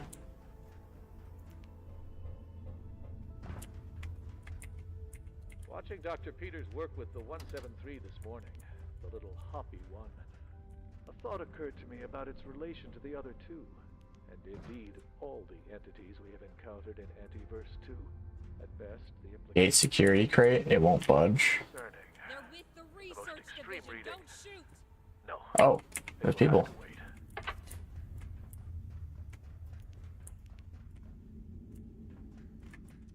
Don't shoot, you say. I don't know how you made it this far. Those savages have blocked every exit. They even collapsed the Something happened. tunnel. But remember what happened in '85 when the kinetics team overloaded the Secretron? They triggered a singularity that carved a hole clean through to the next sector. We could do it again right now, if these damn quakes hadn't broken the electron pumps. So I sent my team to the blacksmith. He can make the parts to fix the pumps. We'll make our own exit. You can wait here. You'll be safe. Just don't get in the way. Okay. So I have to go back to the blacksmith, who's like an NPC. What's this guy? I know it sounds crazy, but if Freak says it'll work, well, I trust her. Just stand back when it all goes up, yeah? I don't know if I trust you. Seem a little bit suspicious to me. That money though. Money. Holy shit, this is a lot of fucking... Oh, I can't break this. God damn it. Cement's really useful for making like walls. Because you know, it's kind of like cement. How do I go back home? Like 3 different paths here. This doesn't go anywhere. That goes up there. What's this lead to?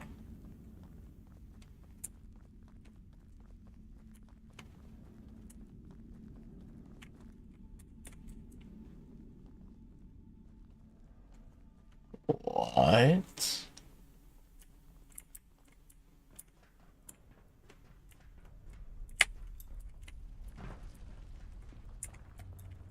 Fuck. Oh wait, I don't need to do that. Why is my game so laggy? I have a feeling this is like not where I'm supposed to go.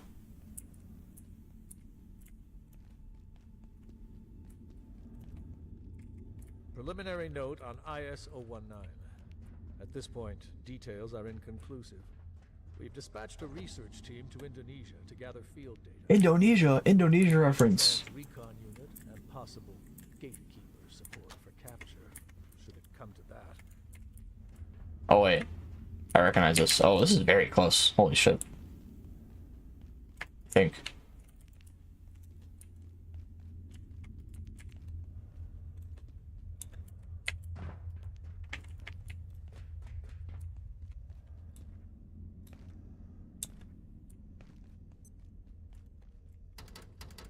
Okay.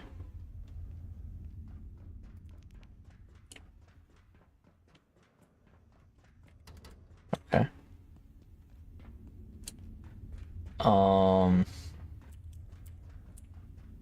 Okay, it's not very close. But I know how to get back home from here.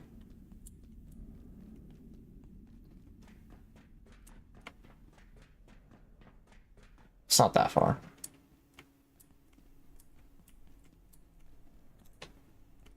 Can I ride this thing? Try level 3. The power cells. Energy research team.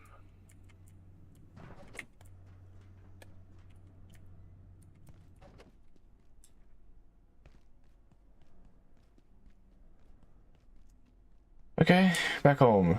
Gonna repair my shotgun. Well, I'll probably just make it into the better version. But first of all, we go to weapons. And ammo. This.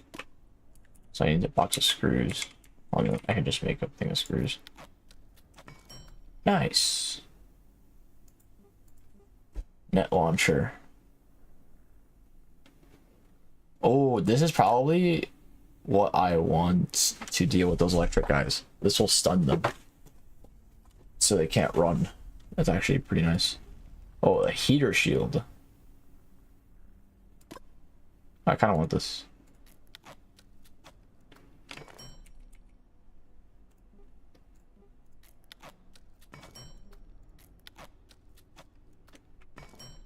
I have a heater shield. Get rid of this plastic shield. I got this weird ass dust powdered crystal. Just some casual meth.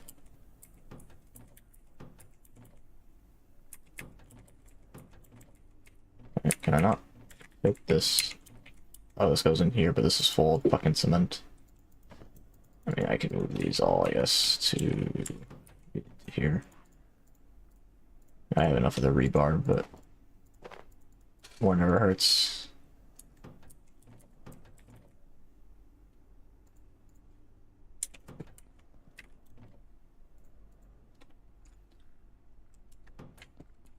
Where's my special mats? Here we go, right here. And then this is like some random ass. I mean, I can cook this, I guess. I don't know if I should cook this. Put it in here for now. Okay, they're back to the stream, but they're not in the thing yet. So how do I use the flashlight on this?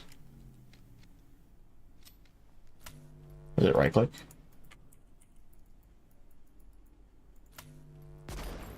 Left click just fires. Okay, how do I use this flashlight? Sorry, I don't know. I believe I need to, defecate. I need to take a shit. Okay, wait, how to use... What's this gun called? Scrap shot. How's it turn on flashlight on scrap shot FL?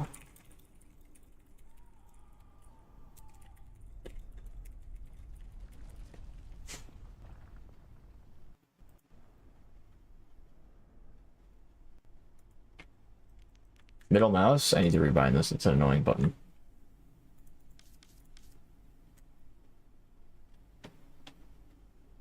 Toggle flashlight is middle mouse or V. Oh, V's not bad. That's doable. I gotta charge it though. And I gotta find some like scrap. I need tech scrap to repair it. Let me repair it first. Draft? Dude, it's not draft yet. About boiling up. Where's the draft? The shit's not on draft. I am just about boiling up. I'm uncomfortably hot. Is it because of the heater shield?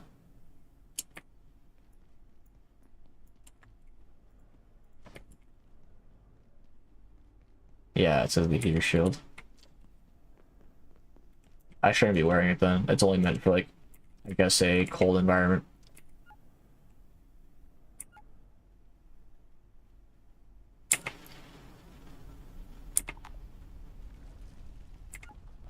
Live is back. Yeah, but it's not.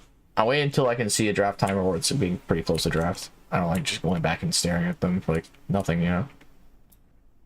Ease passage? Yeah, I'm ready to take shits in this game. Well, I have his heater shield, but there's no point in using it right now, so I'll leave it in here.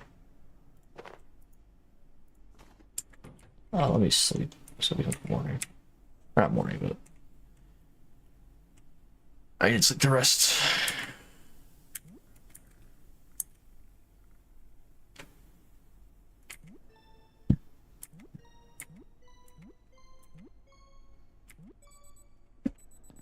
Okay, morning.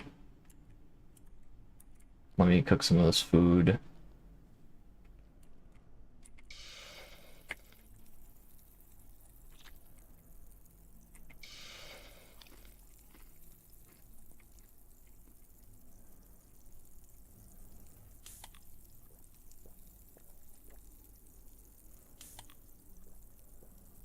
Get some soup. Bowl of soup.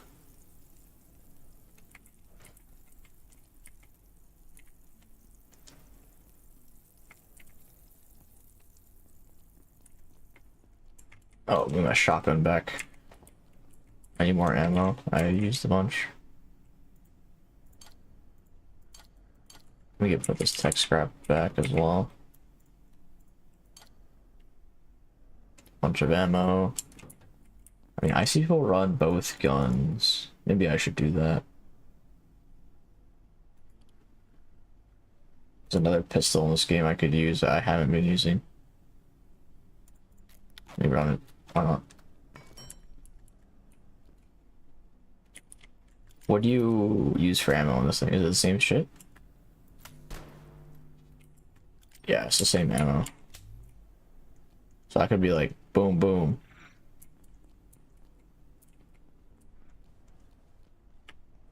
Just longer range, probably.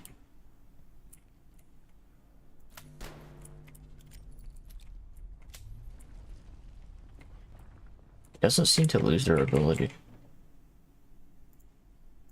Bring like 2 stacks of ammo then, if ammo isn't an issue. I do know I need meds. Where's the syringe? Here we go. Okay, I think I have a few in here. Yeah, I have 3. Okay.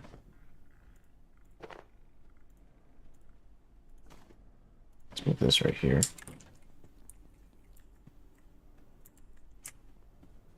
Okay. Let's go back.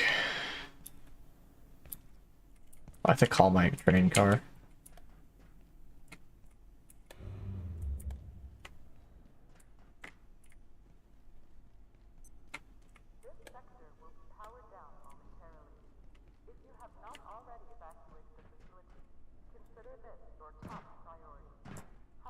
Where you at, bitch? Come back. Oh, there it is. I think I need right splints, weapon. I think I'll get to my destination, then I'll log out of the game. And then we'll watch MPL. Well, actually, I don't know if I even want to go this way for my tram thing. I just realized how far I have to go. I'm pretty sure I don't want to take this. Oh my god.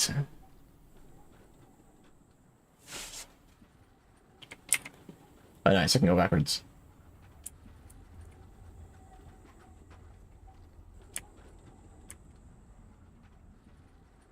Yeah, I'll just log off here.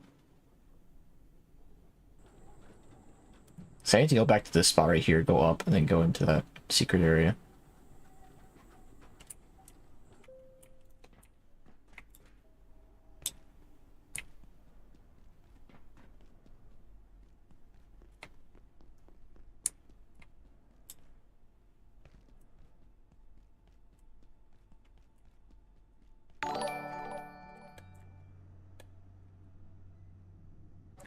Yeah, they're still showing lineups and non-draft yet.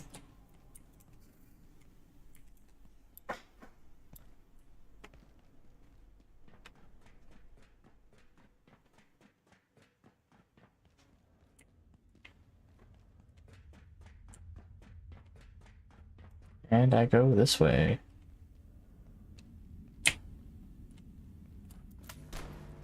Oh, I don't know what to do.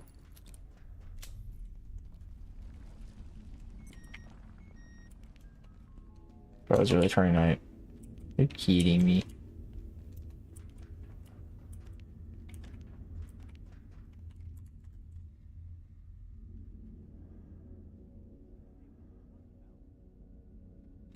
It's about to start. They're walking on stage. It's not going to start right now.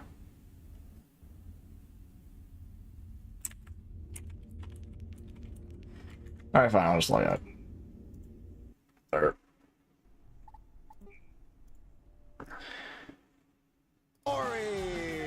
And okay. Alpha. Nature versus technology.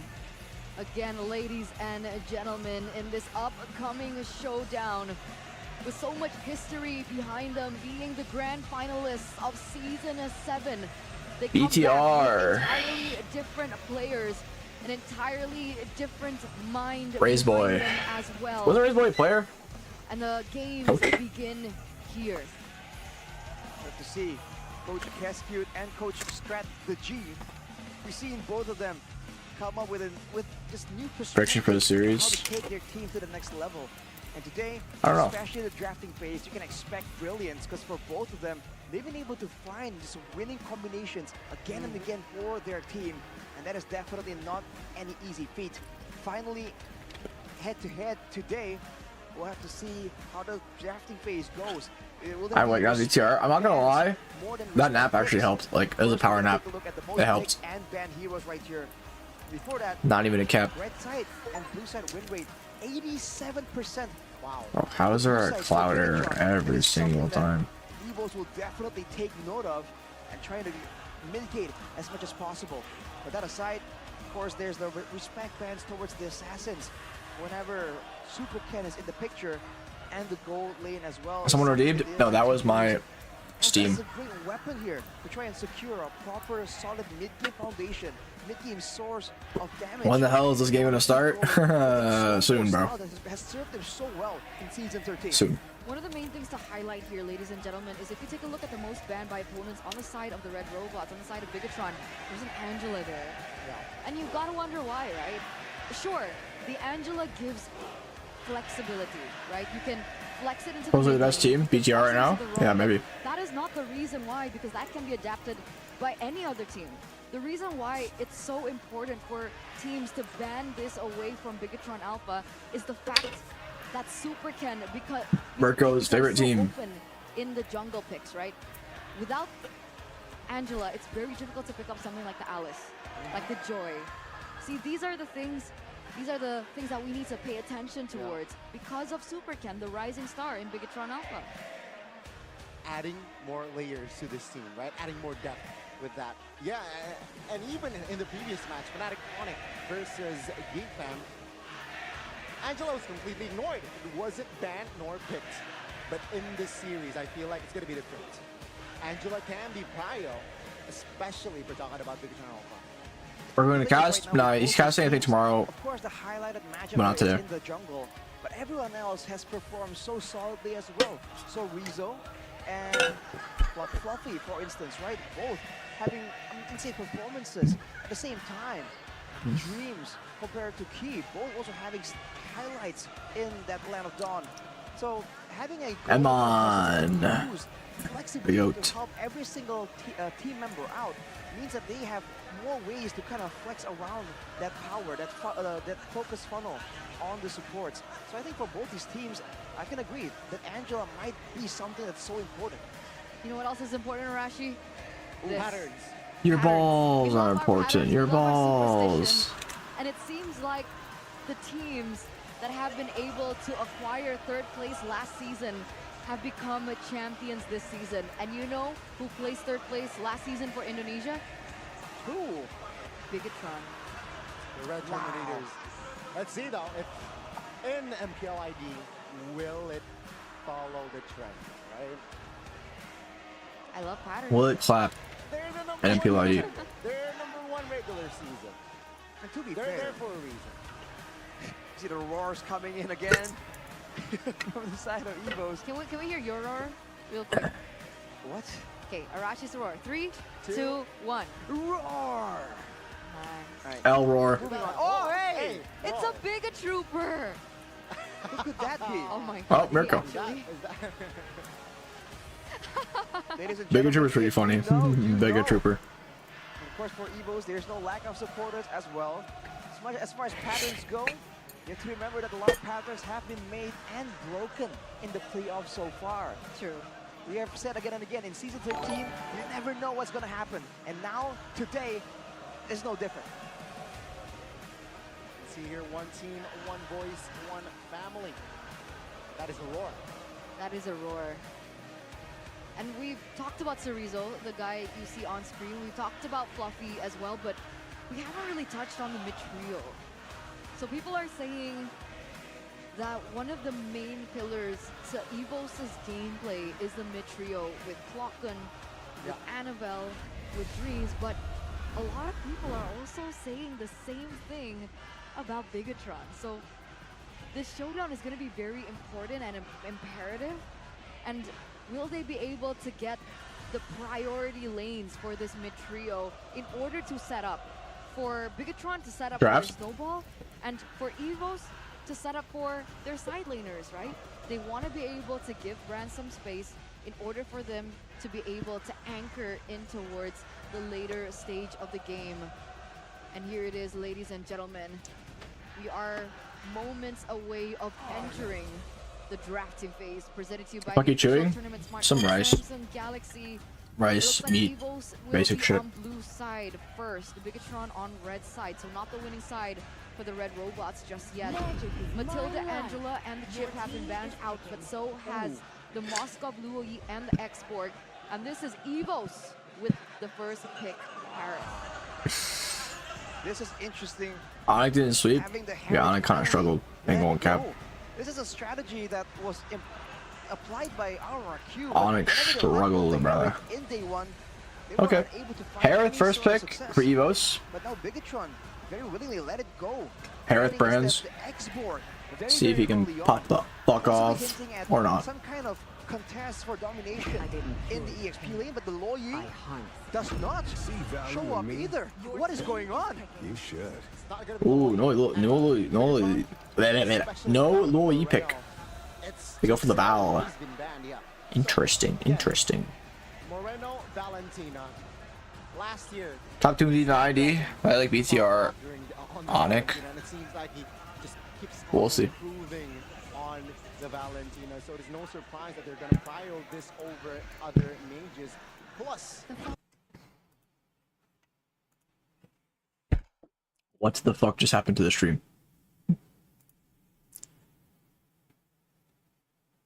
Is this just me?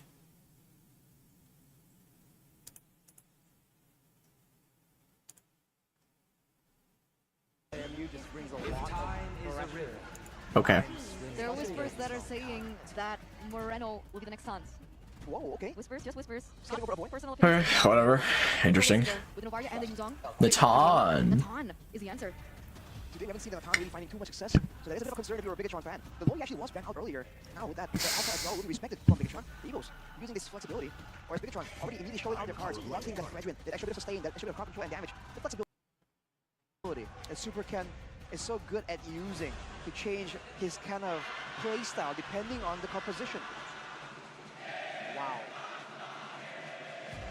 Bigatron, what will they go for here for their last ban? They banned out a hero for Annabelle. Seems like they will commit to I like so far. I like Evos' draft, but BTR's draft is definitely stronger late game. Definitely stronger late game. So what will Annabelle go for here in the second phase? Just a utility jungler, I suppose?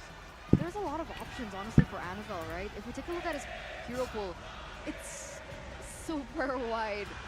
Boxia, Fredrin, Alpha, Fanny, Nolan, Dyra, Joy, Barrett, Carmilla, Ling, Lancelot. Wow. What do you think suits the best in this composition? In this composition, I feel like what's better. Evos definitely is better as like a really strong lane because of the Harith. It's like kind of guaranteed goal lane win in a 1v1 sense. ways for Evos to just go in, brute force, CC? but it's only for them to really guarantee that Bigatron goes. I don't like the CC here. For a fight. For Bigatron though, they've taken the CC. I don't know about that one, Chief. Matched up with the X-Borg, similar playstyle, small but consistent DPS over time. We've seen, I think, Uranus being a good solution towards heroes like that. It was used against an X-Borg, I believe, earlier on. Now with the CC available to maybe threaten the backline though, we'll have to see what is Evos' response to that. Let's see. A hero for Dreams and a hero for Annabelle. Against this composition, what's CC pretty questionable? Yeah, I don't see the big reason why I went for CC here. I don't really like CC in this map, and like versus Harith. And versus Yuzong, it's okay. I guess good versus Basha, so I guess there's that, but they kind of picked it into it, so I can't really predict that. Definitely a bit strange, but we'll see. We'll see. A couple of items, so it's quite.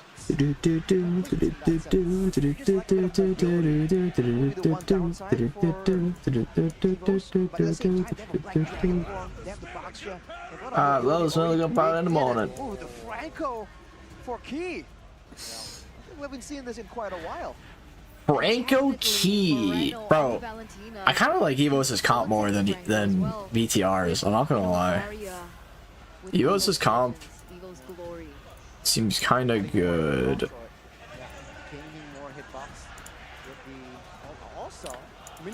Indo love Basha, bro. PH is all over Basha too, not just Indo. It's all up to him, and he's very creative and he's very effective as well on the Valentina, one of his power heroes as well. But for the side of Evos, comfort all around. Fluffy gets his Yuzong. We do see Clocken, who's been able to steal The so many Clocken, objectives the Clocken. under the nose of his opponents with the Novaria and Brands with the Harith. It's a battle of comfort, but it looks like Evos are looking for more of that early game. But they also have late game potential as well with Novaria. So we're gonna dive deep into the land of Dawn before we dive deep into compositions with Arashi. Ladies and gentlemen, G-pull. game I'll do a quick number one. between the White Tigers and the Red Robots. Looking for a dystopian future and looking to push more into the upper bracket. Very early on, Key already. Yeah, one more wake for this man. Away right here. His attempts to really slow down That the nap jungle helped. clearing speed isn't exactly successful. Showing again the difficulties. You still want to try. Wait, Fluffy just petrified Zurizo. Zurizo insta purified. That buff and the EXP lane. It's gonna be quite a skill matchup between Zurizo and Fluffy. Yeah, it's basically a skill matchup. As well. There's going to be a lot of eyes there to try and see how this matchup plays out. Because both of the goal laners right here are not going for any kind of defensive emblem setups. Oh, he's getting zoned off level 1 kind of hard here. Try and get the power spike as fast as possible. You take a look at Moreno as well in his emblem choices. He's looking for much more cooldown. What kind of gameplay is he hinting at here? High mobility. Impact in the fights by just spamming spells out, and he went for the Impure Rage as well to try and help with the mana issues potentially. No They gave Harith, so yep. can't really kite as efficiently, but Annabelle. Whoa, Annabelle. Whoa. Cat. Oh, the flicker from Key. Bro, that was a nice flicker from Key. I'm not gonna lie. That was a nice flicker.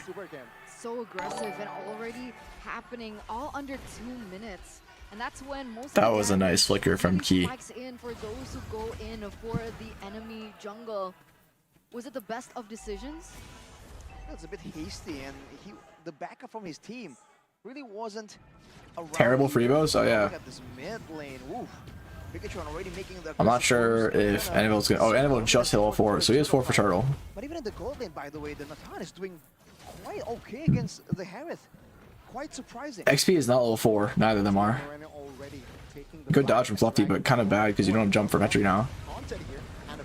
Oh, Annabelle will hit the Metry. Bit of a lag from the stream, but it's fine. 2 dragons flying around here. Oh, wait, Moreno force flicker out, dash over the wall. Is he gonna be fine? Dreams flickers back over the wall as well. Block from Key. Annabelle bears his teeth there. He was behind earlier on. Zurizo fighting Fluffy. Gets that neutral objective take. What a comeback here. Even though there were some small issues for the White Tigers, it still seems that they have the neutral objective take. Everyone's doing for BTR except A55, 5G. Pack. Mr. Pulung on the in-agent desk, as always, refuses Pack Pulung. to follow the stream. Was that a shtick? Is to vote for like the bad team, quote unquote? Right now, Probably. Megatron certainly seems to be. Harith been nerfed. Harith and Roger got slight nerfs, so they're still very oppressive and strong. Seems like they're still stuck being a bit more reactive. They do have the Natan for that late game, but we've seen that it's no longer a foolproof solution, right? A lot of things. Evos is a decent chance. Outcome in these late game teams. Maybe. For sure. What if they don't want to bring it to the late game, right? With Franco, Oh, Retro goes off. Annabelle. pick so far. It is gonna be fine. Did have to ult though. That's a pretty big ult to lose. Everything's fine and dandy for Annabelle. We'll see if Key's gonna be able to get this iron hook down. Oh, hits streams. There's no follow-up. There's who in the composition of Bigatron is supposed to follow up these hooks? When it comes to the hooks, Late game, the Tom will follow up on the hook depression, but like early game, it is kind of hard to finish anyone off. I do question the Franco pick, like genuinely. Why would they go Franco? It doesn't matter if he hits his hooks, like it's fine. Then it doesn't matter if he just overcomes that with skill. Then sure. but Bigatron have to solve this problem of trying to go for a contest against a Minotaur that can start. Franco's good. It's not that Franco's bad. It's just like you don't have anyone on your team that one shots. They're roamer on the top side of the map. They're trying to find a way to capitalize and shut down Brands, but it might not work out in their favor. Zurizo stuck in the pit. There is a bit of a nuisance here. Ken is not going to contest. Black Dragon goes off as well. Clockman does get the turtle. for whatever reason. Cocoon gets it. The Cocoon. Looking for compensation. They're looking for trades, perhaps in the top side of the map. So neutral objective take once again falls to the hands of the White Tigers. Annabelle didn't even use his retribution, so he can use it elsewhere. I thought he would have used it to go in for an invade, but he's just holding onto it. Meanwhile, Key looking for his next Hook was off. person. I think, can Brand still get it? I can't tell because the HP is like blocking it so much. And my point earlier on with the Iron Hook was, sure, yes, I do understand we have Moreno, we have Chorizo to follow up, but it's not insta-burst. It's not something like the carry in the late game. It's not something like the Beatrix with her shotgun. It's Chorizo is kind of fucking cutting the shit out of Fluffy right now. I'm not even gonna lie. Like he's kind of just out microing him so hard in a 1v1 level. But it depends if they start snowballing. It's a concealed play. Or Super can try and find something, but another jumps on him. Dreams. Yeah. Oh, Dreams misses the jump though. Flicker ult. Oh, 3-man knockup for the Manolan's Fury. Super Ken's down. The key 1 HP puts Flicker out. Emma goes to the wall. Ooh, barely dodges it. That's a little bit too close for comfort there. Bigatron almost losing. Great ult from Dreams. Now even in the mid lane, see Annabelle just Top tower will go down probably. Some more options. 4 Evos. Both these teams, even when Dude, Evo's looking pretty solid. Actually looking pretty solid, not gonna lie. Slow, so controlled. But Evos, they're getting the better of Bigatron so far with the superior team fighting, with the AoE. Whoa. Okay, though. See? Well, I feel like he could have ulted him. Maybe kill. The hooks land, but what's the next step, right? And it feels like they haven't found the value of this Iron Hook, unless of course he commits. Good evening. Good evening. With a ultimate. Well, the later the game goes, technically, considering what Goni was talking about, the Minotaur, right? You're flexible, you have healing. At the same time, usually Minotaurs go with the flash of the Oasis. Now Annabelle gets jumped on. Oh, Annabelle. He with the ults.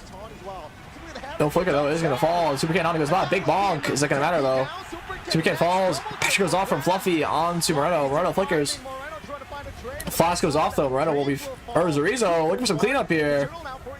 Purify. Can he kill Fluffy? I don't think so. Chorizo trying to run. He's gonna fall. Bro, Evos. Evos are doing good. Claws, fangs, I don't know why it's lagging so much, but Evos is doing good. Taken out here, ladies and gentlemen. Pause for a second. The lag's kind of annoying me. As they're turning it around in the early stage of the game. Those trades were impeccable. The way that they layered their damage was amazing. The initiation coming in from Dreams was great as well. You saw that Moreno was trying his best as well in the back line, but I'll honestly be amazed if Evos wins, bro. Like genuinely, I'll be shocked. Again, my underlying problem with this Franco pick. Because Not going crazy. I mean, bro, you haven't seen Evos do this well in a while. Since like MSC last. I mean, MSC last year they made it right, but they got grouped. I mean, they had to go over Sonic in the first round, I guess, so you can't really blame them. Like they're doing now. I'm on instant Purify to get out there. Oh, very interesting. Enough for Evos Glory to take another turret. The way I see it, I think this Franco, more than anything, is just to stop. Evos Glory? Nobody's gonna call it Evos Glory. Why is it actually so choppy? That's what I'm trying to figure out, bro. Like closing. Trying to close every other application that I have open right now. Let's see. Now, 2,500 gold lead has already established, so that is enough firepower to just find the Franco and take him down. At the same time, though, late game for the Valentina and the Nathan is still very much a possibility for Bigatron, and they've been doing a great job at this trading when they've decided it's not time to go for a fight just yet. When they Quality isn't on auto. They didn't go their way, but just earlier you saw that they did everything. It's on Tay anyway. Push. They sent Chorizo to try and equalize. 9 minutes in right here, it's almost a 3k goal advantage. 3k, yeah, almost 3k goal advantage for Evos. Pretty big. Not that big though, but sizable. Might be a mistake. Oh, Chorizo getting jumped on here. Oh, the 4-man knockup from Dreams. Chorizo falls. Ken will fall. Dude, I thought Annabelle was gonna die there. And they just immediate follow-up. So nice. That's already It is really weird why they picked Franco, bro. I don't understand the Franco pick. SuperChickn, it becomes even worse that you lose 2 members having the man advantage. The Red Robots had absolutely no say in that particular interaction. It seems so off. And to top it all off, France now secures in that Holy Crystal. But back to that team fight again. Whoa, in their Goes face, in for the brother. Iron Hook. But Sheesh. this is textbook for Dreams. He's utilized. I'm on his farming though. mentor He's not that as far a behind. counter Once he hits towards Holy his Crystal, it's a Iron lot Hook of so many damage. times before, and we saw that happening. The Iron Hook comes in. The rest of the members want to follow up on that pick with the damage, but because of that short range composition that Bigatron has, Dreams is so easy to punish and capitalize over that interaction. Right now, as you can see, he has the flash of the Oasis, so the healing is going to be ramping up, and of course the extra bit of shielding when people are low. Yaman is coming close to his Love with the ult. Amon a little deep. Oh, Amon's kind of in a bad spot here. Uses the Purify. He's going to try to run out here. When the Franco goes off though, Fluffy does go down. How's BTR looking here? Annabelle not a good spot here either. Quite low, but Dreams. Middle Fury gets Key and Zorizo. A little too greedy from BTR to keep going there. Dude, Evos is looking solid, man. Structures, try and get more control. Even if Bigatron try and play it safe, there is still, you know, Varia with the poke coming in. Unless he can land up someone a bit squishier, it's going to be so difficult right now. Evos understand this, and they just keep putting Annabelle and Fluffy in the forefront and let Dreams counter engage, and Bigatron have no answer at all. Not yet. Not yet. Have EOC, how EOS become as good? Maybe BTR became shit. I don't know. It does so appear like that is the situation. Ladies and gentlemen, audience prediction, however, 61% for Evo's Glory. Meanwhile, for the Bigot Troopers, 30. It's the Evo's Harith skin, you're right. That's actually quite surprising for me. Has to be the reason why. Evo's fams would at least be in the 70-80% category. Well, it turns out there's a lot more believers in Evos as of right now, not just yet for Bigatron, but Fluffy though, with the Brutus Breastplate and then the Radiant Armor, he's going to be trying to be serving as a bit of a secondary front line. As you mentioned, Eterna, as long as whoever gets hooked does not get immediately deleted or disintegrated, Evos can very easily force the fight into a long duration fight. And that's where Brands can even have a lot of space to really maneuver, to go around and just start doing big damage. And one champs are back, bro. Team 1, let's calm down. You know, Aura had a 7k goal lead over Evo's game 1, and then through the rest of the series. How do you think it happened? I mean, sorry, what about... the Holy Crystal as well, and then he went for the Blood Wings because he knows he needs a lot more survivability. We'll see if that pays off, because right now he's too far away from the Lord as Bigatron. They're still trying to go for a contest. SuperChickn has no retreat. Not yet. Oh, the flicker hook from Key is gonna pop Dreams. Insane flicker hook from Key. Annabelle quite low. SuperChickn will go down. Key, Emma on the run. Emma will go down as well. Moreno and Zorizo on the run. They need to live to defend the game here. They got Dreams, but at what costs? Are they gonna try to go for the end of the game here? Didn't even matter. SuperChickn, a level. Are they gonna go for the end? Oh, I don't think so. If Brands is ulting for this, they're not going for the end. The White Tigers, they are Hello? roaring, they are growling, Okay. and It's like they Brands are could have got it. showing a dominance, outclassing the Red Robots in game number 1. This should be Bro, a Miracle watching in the stands probably shaking right now. He's like, holy shit. Not my babies. to Evo's Glory. Not my BTR babies. I'm sorry, I'm yawning, chat. It's 7 AM. As Brands finishes his full inventory slot, 7-0, and in that game, Harris damage? Yeah, it's a bit nuts. What was it, 13,000, 40,000 damage? He was just insane. And one of the Yawnable. attacks actually followed Yeah, right. Amon through the entropy and took him out there as well. So when it comes to the speed of Have you slept at all? I took a 20-minute nap. Other than that, I've been up since 11 p.m. 11 p.m. when I woke up. Kind of shitty Black Dragon from Fluffy. Lost half his HP for nothing. But Zorizo does go down. 3-man knockout from Dreams. Everyone having to go back to his base here. Can he defend? No one's free from Moreno.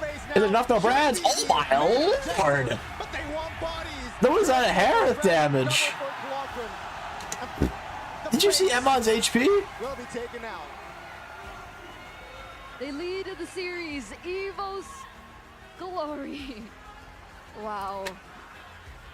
Holy Fwyd. Want to end quite like that. FwydChickn, one of the tournament favorites. A lot of people actually went 3-1, 3-0 even for the red. You know, chat, whenever I see brands, I think of like that scandal for how he got banned on Evo TV. I always think about that. I think it's so funny whenever I see brands. That is when they turn online. That is a switch. That is their proving ground. Not really a scandal, but that's how he got banned. Right here. Let me go to Harris. The moaning scandal. From FwydChickn seems to be facing a bit of a hiccup. Why they don't use legends anymore? I don't know. That decision really came to haunt them later on when you see the difference in the damage output. It used to be on the ton that even though it's a DPS character. What scandal? Brands was streaming, forgot to turn it off, and then him and his girlfriend were doing the deed. To the survivability, that damage is absolutely obscene. And here's the thing. Moaning brands. Yeah, that's who was moaning. Evo's glory, they picked up Minotaur first. And then FwydChickn respond with a Franco. Mind you, the hunt can be cancelled with just the first. That's wild. Yeah, but it was like a long time ago. But like that was like I just remember, whenever I see brands, I think of that, and I think it's like really. It just makes me smile. Just laugh. Was definitely questionable. Well, you saw a bit of maybe what they were trying to achieve, because you saw when the hook lands on the Minotaur, it's a bit closer. But at that point, they were 6k gold behind. So even MPLI, do you get the fair share of super scandals? Yeah, you'll see scandals everywhere, bro. In the see a clip of that, bro? I'm not sure you're gonna find a clip of that on YT. And Dreams has been here before. He's been able to counter the Franco in this exact same way in the regular season before. So it was quite a surprising last pick in for FwydChickn Alpha with the Franco, and I'm still staying with my initial statement that I don't think that anyone else was able to follow up on the hooks, even if he were able to land it in the early game. Let's hope. Yeah, Is it audio, not a video? Yeah, it was just audio, chat. Probably good to clarify as well. It was just audio. That there are a lot still on the board. Roman heroes, right? You can go for. I do not like BTR drafts. I don't know what they were cooking that game. Kaja was banned out. Okay. So, did not like that draft at all.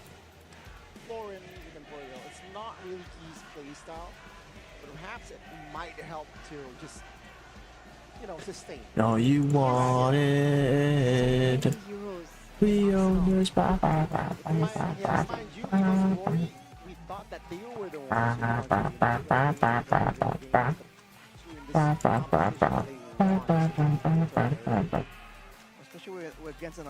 missed the M3 team song, bro. That's a good song. Official tournament smartphone, Samsung Galaxy series. It's gonna be Dreams though. Oh, that's a good song. The Oasis, the flexibility, right? He's not only the front line. In fact, in this game, he wasn't the front line at all. That could be the potential reason why they brought out the Baksha here to get that mobility, to get that clear speed, and then to be the main solid, tanky, beefy character that can withstand for a bit longer from the Iron Hooks, so that Dreams can find an opportunity. And every single turtle fight, Lord fight, you just see this man eyeing for a chance to make a big play happen. Let's look at the player of the game highlights. Scandal everywhere? It was everywhere.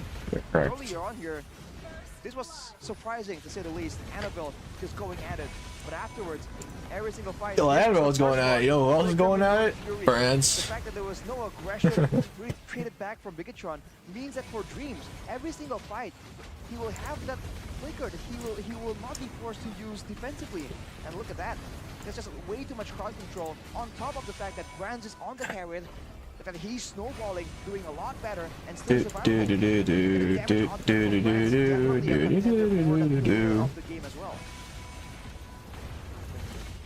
In most cases, the Yuzong is not a counter to than a ton, especially in the late stage of the game. But here, Fluffy was able to make it work, right? Despite getting taken down over there, he was able to push Iman back and make him a non-factor in the team fight. This was a fight where they got the Minotaur, so no Minion Fury, but at this point, they are far too behind. 6k gold, and everyone just dropping like flies because there's no real front line. So Rizzo and Superken, again, both fighters, not exactly big walls of defense like a Barat, like a Uranus. Look at Sorizo here. Immediately jumped on, immediately deleted. Fireflux NSC? I don't know if they can beat, you know, they did pretty well beating Blacklist back in the, was it the Rush tournament? So if they can have that kind of gameplay again, maybe they'll go fun. I'm a senior, I've been here before you even showed up. Aw. That's true though. 14 minutes and 51 What did you think? This was But you guys are fiends, I ain't gonna lie. Objective control Kinda sad. by BTR whatsoever. Look, 0 Lords, 0 Turtles. Yeah. I'm curious to see what was the vision from Bigatron, because if you look at it, there's no way it's about 5v5 contesting the neutral objective. But in this game, a lot of the fights really happened that way. And if you look at the drafts, it's almost a given that EVOS has the upper hand. It's not a guaranteed win, but they have more tools to play around with.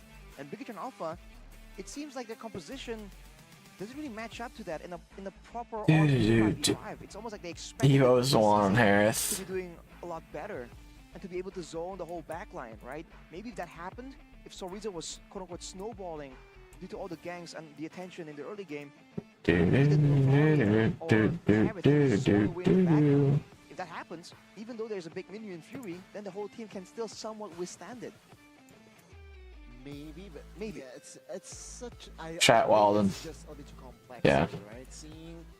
Let's stop talking about it, chat. Let's focus on the series before I have to start muting people. Slightly worse. Bro, when do these games start, man? It just takes so long.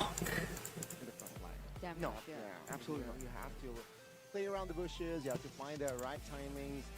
But again, if we compare the junglers in this game, Annabelle wins it.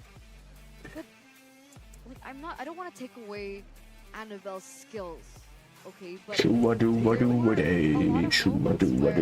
was able to get the neutral objective takes because of the space that was given in by Dreams. So a jungler is also a very good I'll be right back. roamer. Which makes Annabelle just comfortable with the skills that he has. And look at the stats, it's not really that different, of course, aside from the neutral objectives.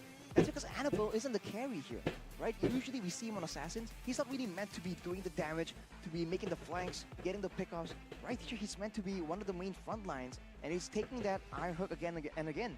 So even though it seems like he isn't really beating out Superken, it's because he's serving a better purpose for his team, instead of just trying to, you know, hard carry on a Boxia, right? That we haven't seen that being the case for a long time. You look at the stats right here. Again, very one-sided, and that Harith let go. Again, showing the strength of this Harith pick. The rich carry and the carry is Brands on the Harith, and it's almost like you know this is how it's gonna go when you first saw it in the drafting phase. And also, let's not forget to give fair towards Blocker, right? Almost 100% KP. He is one of the reasons why. Also, this Franco, he was very hard to position himself because he can't hide. He can't hide around the bushes. He will definitely be spot out by Varia, by Flockun, and also the damage that he has done in this game. Stellar. A lot. Is it stellar because he's playing Novaria as well? With the Star Shatter? Yes, Arashi. Okay. I'll take it. The poses, Annabelle, iconic. All the categories were taken by EVOs earlier on. That was the pose. This was Brands. Got two, by the way. This was Annabelle. This was Brands. Annabelle. Flockun. Okay, we're back. Sorry, wrong guy. It's almost like it's like a progression, right? You know, like that's why. What is taking so long, brother? Gesture by EVOs. How to win this match. How to win this? Ooh. Bold statement. Okay. Hey. Predicted this for. Bold statement. You know what bold rhymes with? Gold? Exactly. Good guess. Exactly. Gold, ladies and gentlemen. UBS Gold. Finally, the collaboration is up and available for us to enjoy. Get it now. Only 150 pieces are available of the limited edition Benedetta Electro Katana and Mythic Warrior rings. And it's a collaboration between UBS Gold as well as the Mobile Legends Bang Bang. By the way, have you guys seen it yet? Nope. Have you gotten it yet? No. And I haven't seen it in real life either. We haven't had time to actually, check out the collaboration at the venue, but we will be able to do so tomorrow. It's available offline at the UBS booth, so you guys can actually go ahead and get it first, because again, only 150 pieces are available, so first come, first serve. And I want to get my hands on it as soon as possible, ladies and gentlemen. Alright. Yeah, I mean, also something that I want. That you've invested, you can also buy good pair of audios, you know? What? Good pair of Oraimo. Yeah, I started reading with the Windbreaker Manhwa. It's okay. It's pretty alright. Finished like season 1. Edition, in collaboration Oraimo as well as MPL. The ultimate choice for gamers with Edith's distinctive sound and gaming mode. It takes your gaming experience to the next level. Plus, as the official partner of MPL, there's no doubt Oraimo's quality, and you can get 10% discount at the Oraimo official store at the Orange store with the code Oraimo MPL. Simply enter the code in the coupon section before checkout or checking out and unleash unstoppable sound.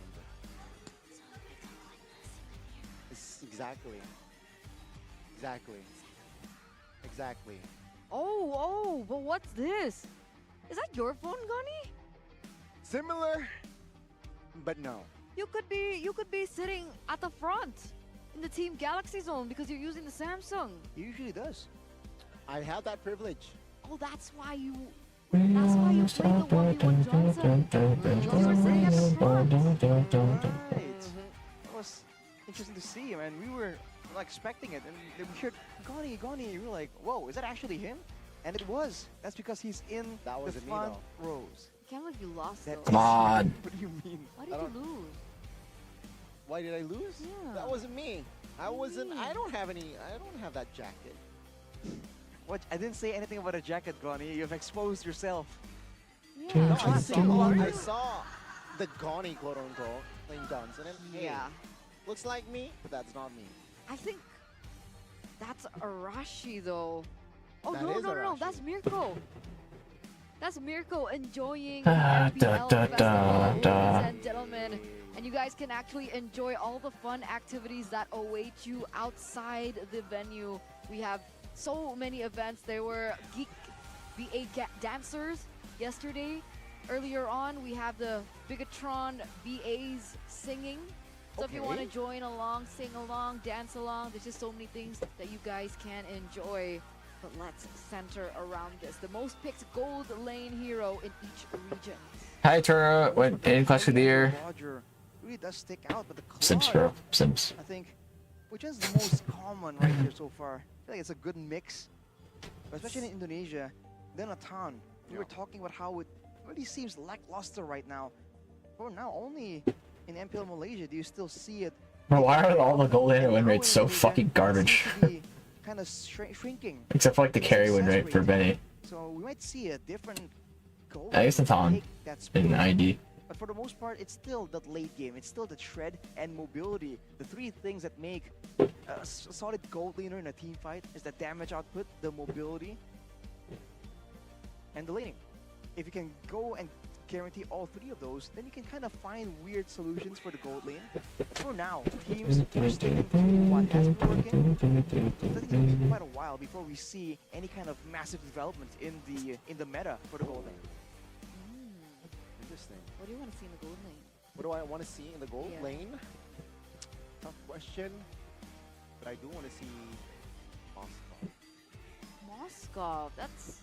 I want to see more. Okay. So more Skov. More Skov. More Skov. But it was banned out earlier. True. Based on that data though, Bro, what is taking so long for this game to start? I'm genuinely confused. What is taking so long? Why the carry? 65% in PH. What is taking so long, chat? Found so much success. Come on, this is 2 rafts now, please. Nice, let's go. Game where, and if it goes to the late game, right? The carry usually, you can kind of shine in the early game, but also in the late game, depending on how it goes, right? The mid game is where you kind of dip a little bit, and I guess over there, they're just really good at securing the right circumstance for the carry to really find a window of opportunity, which is why we're seeing a lot of teams right now also go for these picks that not only just win in their lanes and in the early game, but also that fits into the composition, especially if they have like we saw earlier from Onyx, for example. They saw that, okay, they go for Nathan, so everything else needs to be adjusted to give that Nathan success. Unfortunately, it didn't work out First for pick them, chip for BTR. Chip game, nice. back into it. Then the same, Evo was doing the same thing BTR did last game with the Val Fred. Number 2, Bigatron on the blue side this time around. Evo's on the red. So far that win rate for Bigatron has been true, right? They were second pick, lost it, and now they're reverting back to their comfort. Let's see if they're able to find a little bit more momentum and playing ground when they have this position. Export, Louis, Angela banned out, Moskov, Matilda, and the Harris. Chip, Roger picked up by Bigatron. Hey, these are very fast drafts, by the way, ladies and gentlemen. Arashi, What's I'll up? just throw it over to you for you to start. It's calling me. Almost like Bigatron, of course, we're thinking like, man, if only we had our first pick, right? And we can probably find a winning strategy. So they have it lined up already. They have the global presence, and Evos do not. But Evos themselves, considering the speed of the heroes, Okay, so Farsa. it seems like they are prepared What? for this as well. They don't really seem confused. They don't seem I didn't hear they don't seem you. really phased by the picks that have been given so far. Okay. Farsa and the Roger, though, that's a lot of snowball potential, a lot of Okay. burst. But we've seen Evos with their signature style in this season able to just delay games for so far. If they want to do that, though, BTR definitely has a very strong early game comp, and then you have the Val, which is strong in lane, and then you have Claude, a little weak. So when BTR do the chips, they could snowball pretty hard. The way they picked You have up to see. Farsa, Roger, and Chip, it's very similar on what Onyx did. Fnatic Onyx did it in the previous match, right? And sure, Onyx took a couple of losses as well, but really they were able to find this stability. Perhaps against a hero like Claude, though, it's going to be a problem, especially in the later stages. But it's going to be the Barats and the Baksha banned out. Interesting. So, yeah, they're just limiting the junglers here from the side of Evo's Glory. You do not want to play the utilities. Do you know what was effective against that game? Kindness is Masha. the surest path Right? to Masha was a big ruination. factor as to shutting down Suns on the Farsa in that particular game that they actually lost. So that is still a possibility here for Fluffy if they want to pick it up for themselves. And hey, it wasn't banned out. They opted for the Carmilla and the Yuzong. So the Masha is still available to use. And you're seeing that some heroes are left open right here. I mean, considering how much respect was given to Annabelle by Liquid Aura, you would think that the Ling or the Alpha would be banned away or picked away even. But no, both are still open. But with the Fredgen already selected, it should be. Okay, what's the next pick gonna be? Unless Evos want to play some mind game to flex it. Terizla, ooh, that's a really good pick actually. That helps make a lot for the early game weakness that Evos has. So in the team fight situation, and especially Let me watch really quick, be back. this Terizla could be a big problem. If you get jumped on by the penalty zone, you can't get out. Yeah, Masha has an approach, but it seems like they went for another, right? Terizla, straightforward, penalty zone flicker even, it's gonna cause Farsa to reposition. And that is, I feel like, their main answer here with this Terizla. Now though, what are they gonna go for here? Ooh, they're gonna add aggression. Paquito, very fast clearing and also kill pressure. These two EXP laners are signature picks for both of these players. Fluffy on the Terizla is a monster, but Teresa on the Paquito is also a different beast. But wait a second. Roger in the jungle. Wow. We haven't seen that In a while. lately. or in a while. We also haven't seen R7 in a while, unless you guys watch his live streams. Every time Evos changes junglers, they do well. There's Taz, there's FwydChickn, Annabelle, and Juan, who is a world champion. And you know, so far it's true. People are saying that. Oh, Pack and Natan. Okay, I'm not sure about the Natan pick again. I mean, it's very good. Dude, what the fuck are my cats doing? And FLMY, like he also shows promise, but Eden last pick for Evos. And to the roamer position, right? Sorry, something like fell in the background and I fucking heard a big crash and it was just like, so I don't know, something fell. I fixed it. Okay, Edith. Interesting. Yeah, I like BTR's comp more in this game. I think they can just really early game snowball and then they might not have a chance. But we'll see. Shows up here again. The Beckham is so vulnerable right now. And I'm really curious again, what is the idea right here? They have the Paquito, they have the Chip and the Roger. Is it just no team fights? Just big pick-off moments? We'll have to see, because the burst damage at least is definitely adequate. We'll see, ladies and gentlemen, as we get into the Land of Dawn for Game 2 between the Red Terminators and the White Tigers. Time and time again, this has been such an equal matchup, an equal head-to-head. And we're gonna see which way this pendulum will swing. Can Bigatron Alpha secure a win to equalize this 1-1, or can Evos go for a clean 2-0 in this best of 5 series? Dreams! Oh, wait, Dreams already 1 HP. Wow, the disappointed not use this flicker there. Oh, a Clockun. Hello, Clockun, bro, hello. Okay. Good discipline for both of them to not use their flickers. Will provide a vision and just keep pressure now. Wings by wings. Oh, might catch Clockun off guard. Flickers out, and that will be it. Annabelle significantly slowed down already in the mid-game, mid-lane rather. You're seeing that this Chip, again, it's not just the tankiness, it's the damage that you can bring to the picture as well. You get the emblems here by GamesMax though, especially for Sorizo. Agility with the sprint, with the quantum charge. He is trying to go fast. So is Iman. Not good for the weakness finder. Fluffy though. Fluffy, quite low here. 2v1. 1v1, you say. That flicker as well, so still within calculation. They have very, very wild action here in the early game. Especially if you look at the composition, you would think that there's going to be a bit of a lull in the action, especially in the beginning, with 2 late-game marksmen. But that's not how this game is going to go. The Purifiers coming in for Eman and Marino will be critical in ensuring that they survive the initial catch. But later on, there's going to be a lot of damage from Clock and from Brands, even from Dreams, technically. Eman might miss this cannon. Surprise! Dreams is leaving. He could really guarantee that cannon gone. But I think Eman's gonna play it safe and not even try to contest it anyway. He could try right now though. Yeah, I mean, he has to go catch the mid-wave so he can fight turtle fight. It's understandable. I don't know if Eman got that gold cannon out, but it's a pretty important resource. Oh, feathered airstrike a little bit early here. Not gonna have this turtle fight now. It's pretty huge. Wait, super can. That's a valuable resource already spent. Wait, what a yoink on the red buff. Clockun gonna fall here.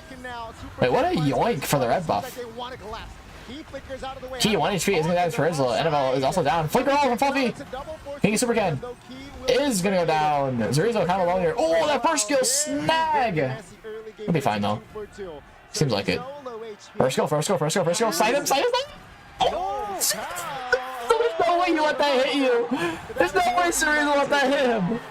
There's no way Zurizo let that hit him. International Velodrome with the Evos fans cheering for that last move by Zurizo really let that hit him, bro. That's crazy. Seal the deal for Zurizo. A little bit of rivalry there in the EXP lane. That is crazy. The fact that the fight began with Bigatron just sneaking Super Can in the backline. But now Key still caught out. Seems like in a full-on fight, they haven't really been able to beat Evos at all. They have to try and go for these weirder skirmishes where they can get the pickoffs. And now, look at how Evos is positioning. Immediately gathering around the turtle. Potentially getting into yet another multi-person big team fight. But this is the Super Can we know and love. 2 levels ahead of Annabelle right now. has more of a chance, but Oh, what is this we'll see garbage? execution. Oh, big turtle fight here. Not looking good for Evos. They're all pretty low already. Fluffy down, Dreams down. Clean. Not really that clean, but Brands wasn't even there for that fight. Can you like bot? A lot of gold for Brands though. That was a 1-for-2 trade. So that fight wasn't even a full 5v5. I'm not gonna do the pull. It's already too late. All things considered, still pretty good. But again, for Evos, they're giving Brands a lot of space right here. Not by babysitting him, but by just making plays happen elsewhere again and again. If Brands wasn't really participating in that fight, and it was still kind of that's not a good sign for Oh, Dreams the knock up onto Key. Key getting knocked back. Can Key even ult? No, Key is dead. Goodbye, Key. Will come through from that blazing duet to take Key down. That's a kill fed over to Brand. So already being able to munch that entire gold shield, he gets a kill onto Key. And he can actually go for a little bit more. They need to be aware of the gold. This is a tough situation for Bigatron because usually we saw when the chips really get success, it's when there's someone else that can face check that isn't the main tank. But now, oh, look at this. Portal.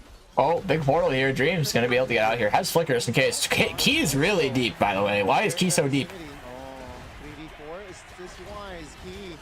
Seems like Key is gonna die here. Oh, Fluffy with the flank, forcing Moreno and on the Purify. And Key is going to go down. Wait, final Wrath from Dreams is gonna take Emon down. Dude, Evil's putting up a really, like, they're actually playing good. What the fuck? Amazing. So quick, so clean. Fast tempo as well. Meanwhile, Annabelle holding his own there in the mid lane. Evo either makes it to the playoffs or doesn't and fails. In the top. They make it to playoffs and do good, or they don't and fail. For the next neutral objective take. Glocken's so low. That's the Federal airstrike, bursting him down.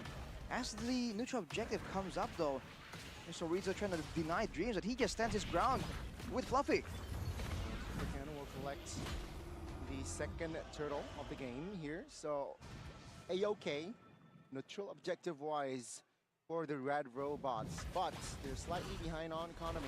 Dreams though will be jumped onto P1. Fluffy Annabelle is there. Shortcut will not find anyone. Oh, Dreams goes down. Big fight. The Key goes down as well. Is Rizzo a little deep here? Can he get out? Fluffy with a slow? No, it's Rizzo gonna have just fine here. Uses the sprint. And Brand's, bro, I keep forgetting. Brand's Claude is literally just farm to late game. That's all he does whenever he plays Claude. Is just farm to late game, farm to late game, farm to late game. Like, he will never ever join a team fight and just farm to late game. They have Rizzo that, in theory, with this build, with this emblem setup, wants to try and split, wants to try and go for 1v1s. But even with the global presence, Evos are always faster, in the right place at the right time. Annabelle. Whoa. Jumps on towards, Moreno, wings by wings, will it be enough? Yeah, he survives. And with that, Evo's Glory will move on towards another objective bottom side. Take a look, Sorizo again. He took down the top turret and he took down the bottom. They're gonna commit to this 3v1. Fluffy, oh my god. Oh, Fluffy, penalty zone. It seems like he will fall. It is going to fall. Sorizo secures it, and also he might be greedy at another turret in the bottom side of the map. He's playing the map very well. Meanwhile, Dreams looks to do the same. Rhino cannot defend this mid tower. Seems like it will actually not go down. Dreams to get out. He's fine. He manages to clear the wave. Evo's Glory, they realize that 20 seconds. Even gold though. Back and forth. Man, it's such a even game this time. Again, Bakito. Very even game actually. He's been so late game, it's like both teams are strong late game. You know, you got two Barksons. I think in all out 5v5 late game, Evo's stronger. Because they just have like a lot of CC. They can get better sets. But BTR have a lot of damage dealers, so if they attack Evo's backline and somehow get rid of Brands, it'll be very hard for them to fight. Getting a advantage in these team fights, and they're capitalizing over it. They're punishing it. And looking at the gold disparity, actually now Bigatron, despite looking initially like they're on the back foot, these macro maneuvers have allowed them to get the gold advantage, but still, it doesn't seem like they have a solution to winning these big fights. So now they're going for the split push play, the combo, the Paquito with the chip, and they're using Moreno not to go for burst damage, it's for wave clear to ensure that he can clear the mid lane wave from a safe distance and deny the tower take. But look at the bottom side. That's almost Brands getting caught. But look at his play from FwydChickn pulling the Lord a little bit. No one really is going to like face take the Lord though on BTR. So they aren't going to do insane Lord dances because they don't want to tank jungle, which has like Guardian Helmet and can just eat it. White Tigers as well as the Red Robots. FwydChickn has still been able to gain an advantage. Oh, Keen Zurizo. If that knockup was huge. It's not going to matter though. Dreams is dead. 5 members of Bigatron, and it will be punished. Oh wait, Fluffy with the TP. Bigatron's hella split right now. Still hovering around, looking to Brands is going to Blazing Duet. I'm surprised. I think they could have won in there with Blazing Duet. Just yet. But man, oh man, Bigatron, they're suddenly a 1,500 gold lead. So now it's more of a Bigatron game, and they are just taking their time here in this Lord take. They know they have the advantage. That was so risky by Fluffy, but it turns out it was to back up Brands, and the calculation was right. Oh, big fight going on here. He 1 HP is gonna die to no, does not die. To Fluffy's first skill. I thought he would. Dreams. CC's Zurizo, not a good spot here. Is he gonna die? Seems like it. Falls. Annabelle though, not a great spot. Just trying to get out. Blazing Duet goes off from Brands. Ken down, Dreams down though. Flicker off from Fluffy. Run her down. 3-for-1 trade. Vivos. Seems like it'll be a free Lord once Animal gets back. Trade in the 10th minute. He does have the ult. He is there. Oh, they know. The gold advantage onto the economy. Evo say not for long. And there it is. The space, the neutral objective. But he opened up a portal actually. And a free Lord. Wait, they didn't put the ult down. Why? Given to the White Tigers. Just trying to use it as a threat somewhat. But Evo's showing again that in a pure fight, they just have everything to win. Just like that, the mid lane turret falls as well. Now with the waves empowered, with the waves pushing, Evos have this window to try and force Bigatron to yet another fight, or at least force them to give up multiple turrets. Despite the fact that they've been able to maneuver around and get an advantage with that macro play, right there, they just got multiple fight that they really did not need. FwydChickn make some risky moves. No one from Bigatron right now can really tank in the front line. And that is something that is just such a big problem against the guaranteed almost initiations in the hands of Evos. And if we take a look at the player head-to-head, Lord goes down. Not much out of that. Consistently always 2 levels ahead of Annabelle in this game. And I still find Biggest roam? Bro, what the hell? With the volatility of how this game is going, the fact that he's still able to retain that despite, you know, not getting the objectives. What's going on here with Bigatron? Well, they were able to let him farm really fast, being on the Roger with such good clear speed. But again, right now at 12 minutes, a lot of people are reaching level 15, are getting to the end stages when it comes to items. Bigatron trying to clear the waves. Once this initial assault is over, they can go back to trying to play the macro game yet again. But they have to be careful. Again, Evos has shown that they know how to deal with this. As they go for this purple buff, Bigatron has no answer. I'm excited to see the mountains. Only a small goal lead for Evos. 2,000. There must be a lot of mountains and rivers. But right? their team fight's definitely superior to BTR. BTR needs to look for like cheese plays with the chip. A small hill. Pick people off with stuff. Hill and a puddle? Maybe. Puddle. Maybe, with how the game is going. 2.5k gold lead for Evos, equalizing, taking those turrets down. As the crowd goes wild. I love it. That's the offline experience. Emando with the entropy. Not really finding anything. They want business, Fluffy. He'll go back a little. He now stuck figures out Moreno to Oh, for the airstrike, not gonna do much of Dreams. Concealed, but no one's gonna follow up. Just to perhaps intimidate, saying hello towards Bigatron. But yeah, both teams will not come in on towards another big fight. Dreams on the Edith has the Starlium though, by the way, so if Bigatron are treating him like he's just another utility roamer, they're gonna be sorely disappointed when the Primal Wrath just nukes everyone down. And look at the disengage. Evos aren't using skills on what not to leave. They just walk away backwards, and Bigatron are struggling to really find anything. Ooh, Watch hang key, on. watch key. Dreams still not spotted. Oh, placing duo goes off. Key is gonna fall here. Dreams flickers over the wall. Ken though, really deep. Ken's gonna die as well. I don't know about that play, Ken. No retribution, no roamer. Gonna be another Lord for Evos. His goalie's probably gonna go around 5 to 6K after this one. 2-0 trade, a red carpet for that Lord. With absolutely no fighting power whatsoever. Again, Bigatron have been outclassed with the performance from Dreams.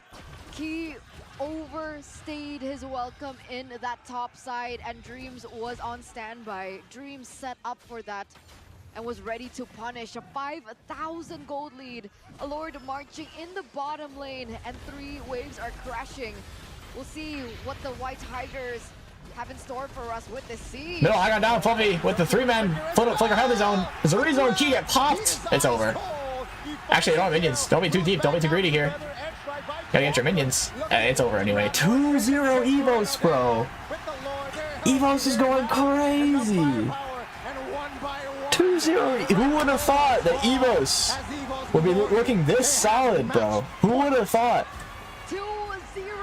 Who would have thought Evos would be looking this solid? Like, actually. Wow. Evos is cooking. 2-0. One more game away of making the Cinderella. Bro, they're on their knees, man. Holy shit. Closer and closer. Holy fuck. Anime Yeah, Zero to I mean, Hero arc. BTR's draft was like snowball or lose. The crowd goes wild here in Jakarta International Velodrome. This was supposed to be a game for Bigatron to show what made them the dominant force in the regular season. But it's all coming apart. Evos with the better draft, the better executions, the better team fights.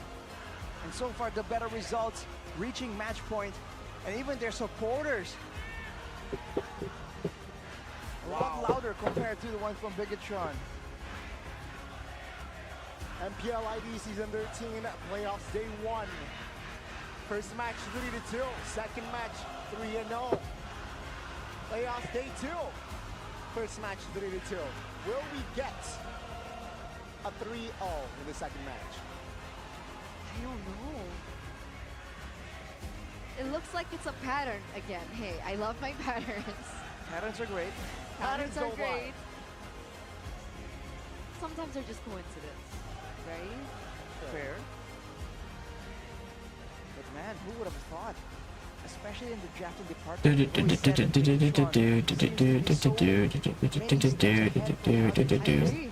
And yet right here. Wow, the roars. Dude, the fucking Evos fans are like feral. Doing amazing. Fluffy's penalty zone brings Bigatron Alpha to the knees almost.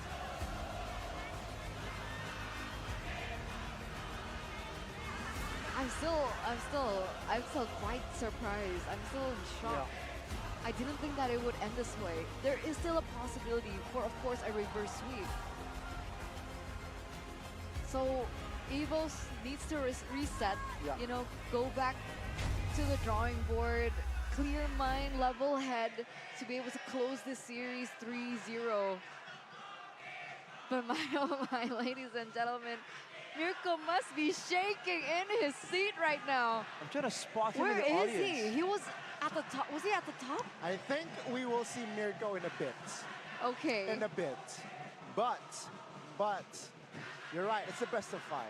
You know, we have yet to see a reverse sweep this playoffs. Evos is 5-0 yesterday? Yeah, actually, you're right. Evos hasn't dropped a single game. That's crazy, bro. Evos has not dropped a single game. Definitely a possibility. I'm just thinking, you know, backstage, he was like, easy, guys. Isn't Evos one of the only teams that are all still like Indonesian still? Am I mistaken? Like they don't have imports? What if it's a 3-0 for Evos? You know, some people might Is say he that's cursing karma. his own team? Well, you know, that's why arrogance always comes before the fall, they say. And for Mirko right now, it must be a very scary situation. And the crowd is not helping him at all. If you can hear through the mic, the EVO's crowd are just ecstatic. And they have every right to be. Their team is just showing up and proving everyone wrong. Every small movement that EVOS makes, yeah, they roar. That's support. It's not that. Do you think it's putting pressure onto Bigatron?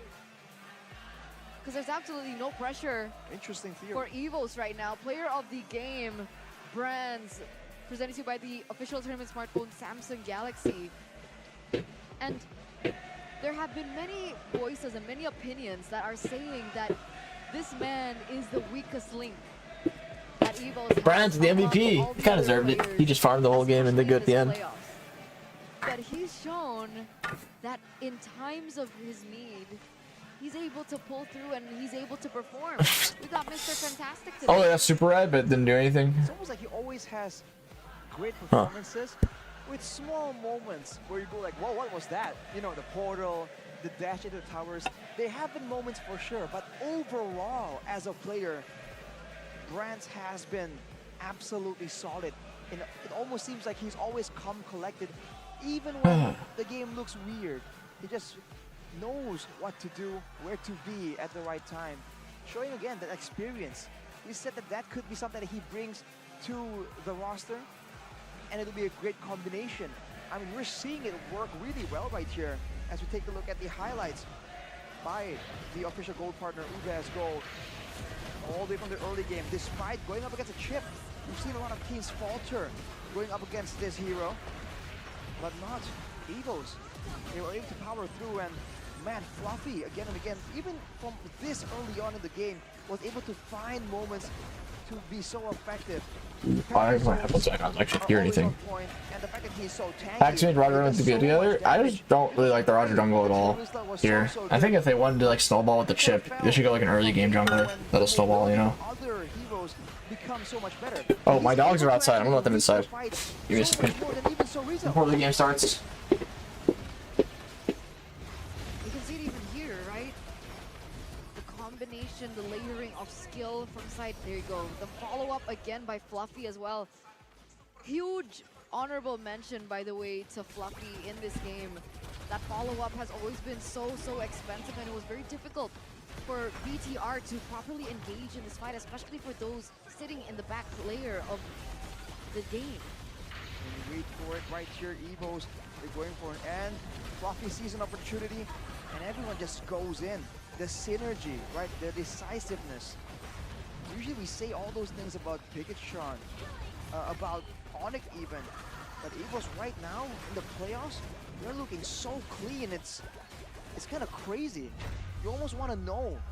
You want to get an interview, like what happened, bro? Like how did this come about? So fun fact is, MP Show, the latest episode, Anti-Mage was one of the guest speakers. And they were asking him about his predictions, and he was like, EVOS, EVOS, EVOS. And they're like, it's just because you were in EVOS before. It's because you're an ex-pro player from EVOS. And he's like, no, because I know EVOS. EVOS in the playoffs, EVOS when threatened is a different monster. It's a different beast. And evident. We're seeing that, right? 3-0 Liquid yesterday, and now 2-0ing Bigatron Alpha. Sure, we don't really understand, or we don't really know what the outcome will be, but there's a already 2-0? Yeah. That's not the EVOS we saw in the regular season. No way. EVOS when threatened, huh? Back then it was match point. Whenever EVOS were losing and it was match point, they always found a way to go for a comeback. Now it seems like even if the audience or if the general public... Wow, look who I got. I let my dogs in. This is enough threat for us. Let's turn on that mode again. I got cozy. And just immediately prove everyone wrong. It was such a clean draft as well. Cozy. We talked again about the need for a front line when you have... Big dog. They go for the Edith, they have the Tarizla. It's just great combinations right here. And the crazy thing is, cozy it's baby. Something crazy. It's not something unexpected. I clean your eyes. Go back to the bare essences. I'll do it later. Yeah. After the series chat, I gotta take care of all my dogs and shit. I honestly do hope. I hope they 3-0 because I want to go. I need to go and take care of my dogs, feed them. Incredible to see, and I mean, Hi, Klaus. Absolutely intense. I'm shocked. How shocked? How Bigatron Alpha performed these past 2 games. First game, yeah, that Franco was questionable, but in the second game, I feel like they have more room to play around with, but it's just their execution that wasn't as sharp as. He looks sad. He always looks like this. And Brand's Name of the dog, Balin. From Bigatron Alpha when they were that. fights and whatnot, and he saw it and he. His name is Cozy.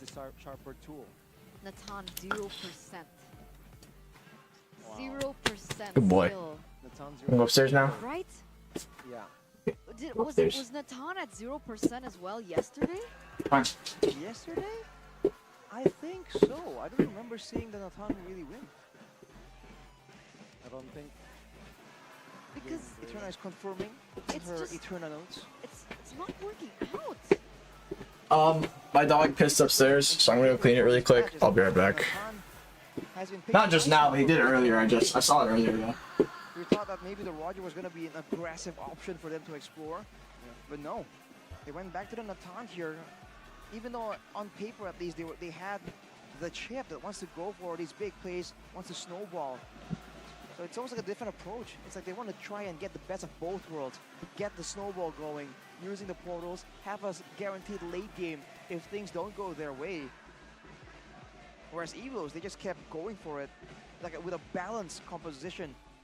It's less gimmicky than Bigatron. Yeah, 0% win rate. Confirm. The Natan. Day 1 and day 2. Day 1, day 2. Day 1, I don't think the Natan showed up. Okay. According to my quick scans. Eternapedia. The Eternotes. Eternotes. And Bigatron didn't win from blue side. Oh yeah. It was like about, what was it, 80%? 80% more or less. And they've just been beaten at it. Especially for the bigger troopers right here, coming in with that feeling like, okay, our guys are gonna do it. They're gonna destroy. Has to be a tough situation to be in. And you are asking Eterna for the landscape. Yep. The terrain. The topographical map. The real estate. All right, I want to know. Where would your house be? I have no idea, honestly. would I put my house in that middle of an island? Would I put it on an island? Maybe that's actually quite fun. The island in the middle, or is it the one on the right? Maybe. The mound. But this island, these hills, these small lakes, puddles, and eventually the ocean is just representative of the volatility. Hell. Yeah? No. Continue. No, it's okay. You can continue. No. It's making reference towards a... Yeah, SpongeBob. Who said SpongeBob? What? Yeah. Because Gandhi was saying that let's put the house under the water. Put a pineapple I'm like, under the water. SpongeBob. Sounds good. I think we're gonna see Mirko in a bit. Okay. We should get like a segment here where Mirko gets asked for some opinions. I think he has some very strong words. The man has a lot of strong opinions. I see him. I wonder how confident he's feeling right now, right? Because he's always been confident in Bigatron, even before Bigatron was in their current form. Why'd you stop? Why'd you stop? Well, that's it. He's just always been confident, even when Bigatron is on a slump. Oh. I mean, he That's was feeling confident and his team went to the upper bracket, so that same confidence can be... Cleaned up my dog's piss. Haven't fed him yet though. Hopefully after this game it's 3-0 I can go feed him. We continue the series to see the match point game. We'll be right back. Don't go anywhere. I'll be right back. Another break still?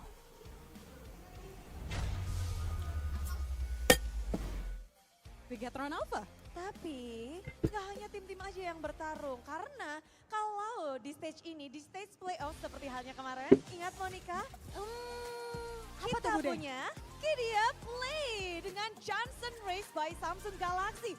Kita akan mempertandingkan perwakilan kita dari MPL melawan audiens di sini. Dan ada mau skin gratis nggak ada jawabannya sekali lagi dong. Super fans mau skin gratis gak? mau semuanya. Tapi dengan catatan harus bisa mengalahkan perwakilan dari MLB. What the hell they say? Bro, you think I know what they're saying? Yang udah siap banget nih I know shit what they're saying. tempur banget. Langsung saja kita sama-sama sambut ada Mirko, our English caster. Sorry, bukan. Ini bukan perwakilan MPL. Ini lagi Super Fans. Oh, jadi lagi Super Fans mode. Super fans ya. Halo Super Fans, namanya siapa nih? Halo, nama saya Mirkitron Alpha. Bagaimana keadaan sekarang? Udah Nama saya Mirkitron Alpha. Mirkitron Alpha, nama baru ya. Ini Super Fans dari Bigetron, betul? Betul. Karena dari bajunya ya. Iya, dari bajunya, betul. Buka ada lagi dari Nggak ada. Nggak di prank ini kita ya. Nggak di prank. Gak ada ya. Tapi kan ini apakah semangatnya semakin membara nih Mirkitron Alpha ini, apalagi kan dan kita akan pertandingan Johnson Race dengan Mirkitron Alpha ini. Kira-kira mau menang apa? Nggak apa-apa deh, samain sama situasi Bigetron saat ini nih. Kayaknya kita menangin ya, biar bisa menang juga Bigetronnya. Oh. Berarti tergantung Mirko nih. Mirko, beban berat di punggung kamu. Sekarang Bude akan mencari satu audiens yang paling semangat. Bentar, kita akan melihat ya. Jadi dari kru MPL tolongin Bude dan juga Monik untuk mencari satu orang yang kira-kira bisa untuk melawan Mirko. Kemarin Goni kalah. Udah tahu kawan kau kalah kemarin? Tahu banget. Lagi nonton juga, seru. Lihat Goni kalah. Oh, it's Mirko. What are they saying, chat? What are they saying? Mirko's crying. What the fuck? Soalnya dia pemain tank, pemain roamer, jadi udah tahu gimana Mike Johnson kan. Kalau Mirkitron? Kalau gua pemain god lane, jadi pasti lebih jago dari Goni lah.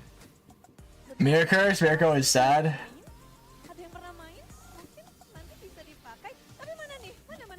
Mana ya? Di mana? Sudah ketemu belum?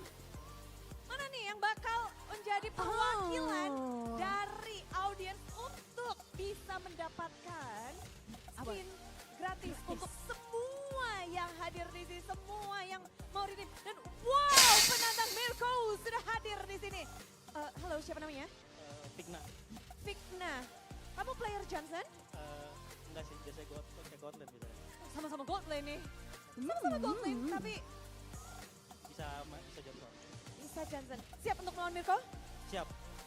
Dan inilah dia, kita akan langsung saja. Kalian akan bermain 2 lap saja, tapi dengan rute yang berbeda. Jadi rutenya itu nanti akan kayak segitiga. Dan kalian sudah tadi harusnya udah lihat belum tadi? Nanti akan, kita akan tampilkan inilah dia.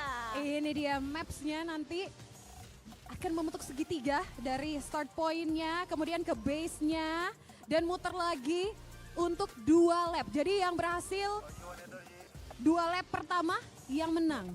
Makin susah nggak nih Mirko dari Goni kemarin? Enggak sih, gampang kok harusnya. Masih aman lah ya.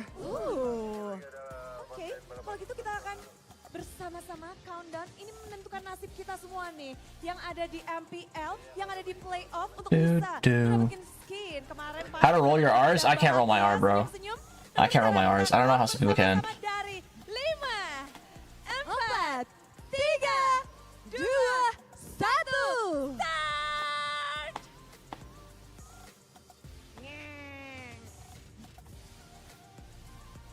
Ayo, Nino, ini lebih jauh lagi ya.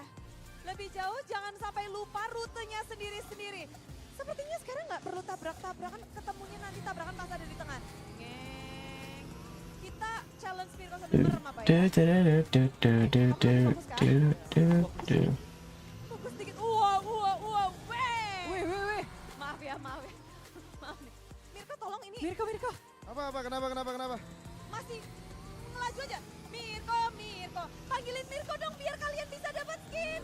Mirko, nabrak dong. Hilangin fokusnya Mirko ya. Iya. Mirko gimana nih pada ngilangin fokusnya Mirko nih? Ayo biar audiens loh. Mirkonya sampai nggak mau ngomong loh Bu Deni. Ini ganggu. Mirko jumawa masalahnya. Jadi mau dikasih skin atau enggak? Mau lah. Wah, Ayo dong bang. Bang, inget rutenya nggak bang? Ya inget ikutnya Miko. Muter-muter ke base masing-masing. Muternya ke base masing-masing. Ngeng. 2 ronde saja. Apakah Mirko wins? Loh, sudah sampai. Itu kenapa muter-muter? Bro, they're doing this again. Like, what is this? Jadi itu muter-muter. Gak apa, mau kasih waktu aja mungkin buat para viewer dapat Why are they skin doing gitu this kan. again? Wah, ini masih 18 detik lagi nih masalahnya. Ayo, masih bisa nggak? Bisa semangat. Bisa semangat. Bisa semangatnya. Bisa menang Bisa. nggak? Nah, Bisa menang. bisa menang. Ayo, maju, gas, oke. Loh. Recall. Ada apa nih Mirko? Sorry, kepencet. Mulai ngegas. Dan siapakah yang akan memenangkan pertarungan ini di Johnson Race? Media play kita tentu saja ngegas. Ini jangan lihat Mirko. Lihat layarmu. Itu Mirko, ini layarmu. Lah. Udah ke distract. Maaf. Ke-distract. Ini demi skin untuk seluruh pengunjung MPL loh. Udah ini lagi semangat aja dulu. Lagi semangat aja dulu. Kayak Mirko fokus banget deh. Monika ganggu dulu deh. Mirko. Gimana tuh? Bisa menang nggak? Susah nggak? Oh gampang banget sebenarnya, tapi mau muter-muter aja. Ini adalah lap terakhir, tadi sudah 1 lap dan sebentar lagi. Kalau Mirko sampai ini, Mas lihat HP-nya, lihat Samsung-nya. Itu jangan liatin Mirko mulu. Ini nih, kalau kata pro player fokus sama diri sendiri. Makanya nih, saatnya fokus sama diri sendiri. Wah, Nabrak lagi. Loh ini ketemu loh akhirnya jalan bersama. Waduh. Loh Mirko. Loh. Jalan, Bang. Bro, just start the fucking game already. Fuck. More intense in the game? Maybe. Oh, come on. Crash into each other. This is what the streets of Indonesia look like. It's just a fuck ton of cars and car accidents. Dan ternyata hasilnya dimenangkan oleh Come on, crash into each other. No, he should have kept going down. No, he crashed. Bentar. You blow. Kayaknya nggak mau berhenti main. Eat it. Fuck him up. Bunuh dulu. Ayo. Menang Mirko. Aduh. Mirko nih kayaknya jiwa kompetitifnya apalagi ngelihat Brigator. Kayaknya mau nyemangatin Brigator kali ya, makanya menang nih. Pasti dong, harus reverse sweep. Harus reverse sweep. Tapi kalau kunci kemenanganmu hari ini apa nih? Kunci kemenangan main Johnson? Main aja sih, nggak ada kunci kemenangan sih. Main Yang aja. penting lebih jago dari Goni. Oh benar juga. Goni. Kepengen menunjukkan bahwa dia lebih jago dari Goni. Gimana hari ini?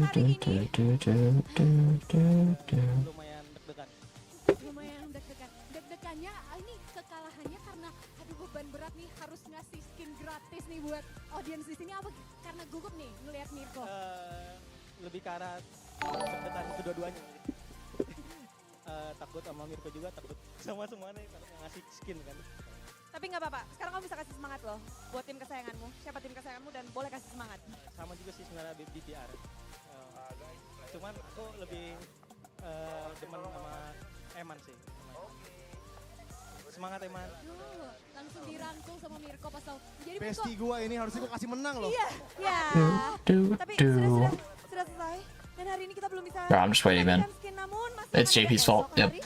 Atau lusa atau di hari Grand Final. Clara the OG. Harinya akan ada Media Play, ada Johnson Race. Jadi buat kalian yang ada di sini, jangan sampai kalian kelewatan dan siapkan dirimu untuk bertarung untuk mendapatkan skin gratis untuk kita semua. Dan sepertinya yang nggak sabar juga pastinya para player dan super fans semuanya untuk menyaksikan seperti apa lanjutan permainan di game ketiga match point untuk EVO's Glory. Siapakah yang akan mendapatkan game ketiga? Mari kita beri semangat untuk Brigator Alpha dan EVO's Glory.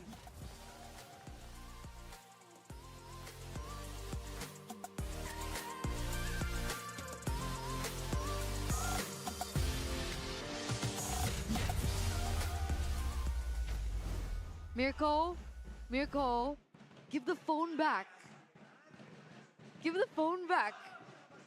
He pocketed the Samsung phone as soon as he won. Did you see that? He put it in his pocket. He was like, I thought it was done with it.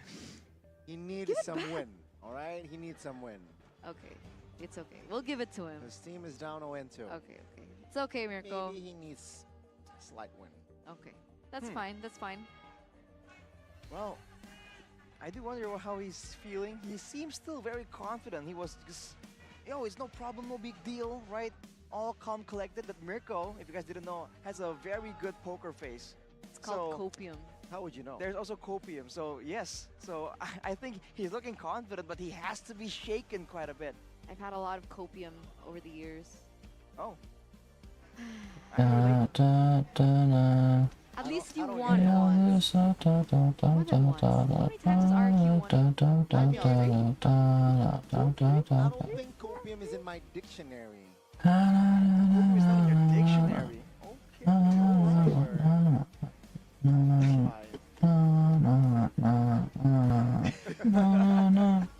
Look at the camera, come clean. All AP Bren right now.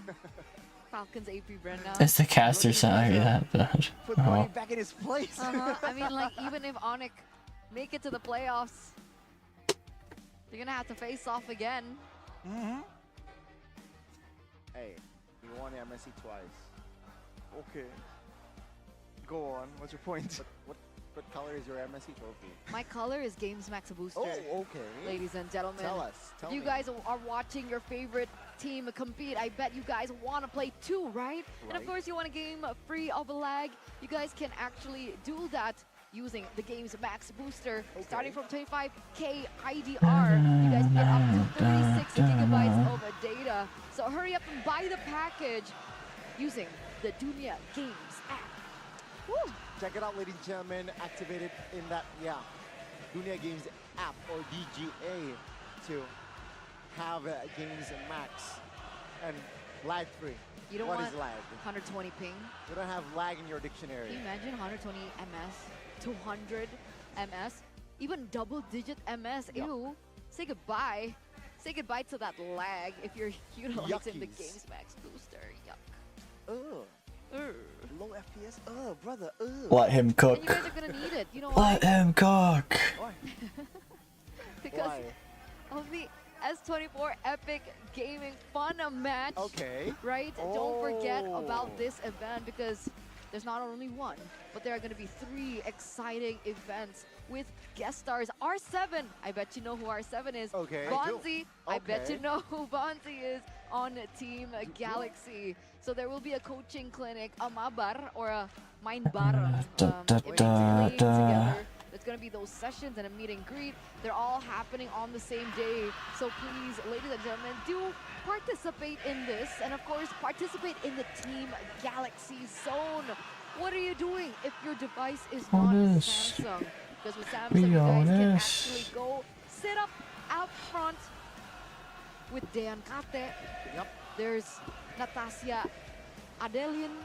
Okay. There's so many KOLs up front. You could even sit with this guy up front as he roaring roars in your guy. face. Exactly. I'd love for him to roar in Arashi's face. Bro, I need to time the break. Chat, like tomorrow I'm gonna time the break. I'm gonna time the break and see how long it is, because there's like this is over 20 minutes. Am I stupid? But like this is over 20 minutes, right? But you'd want him to roar in your face, right? There's no way this is not over 20 minutes. I mean, it's been working, right? Evo's Glory with his roars past that first day. True. And they might stay in the upper brackets, having this 2-0. That's also true. Potential clean sweep. Man. Wow.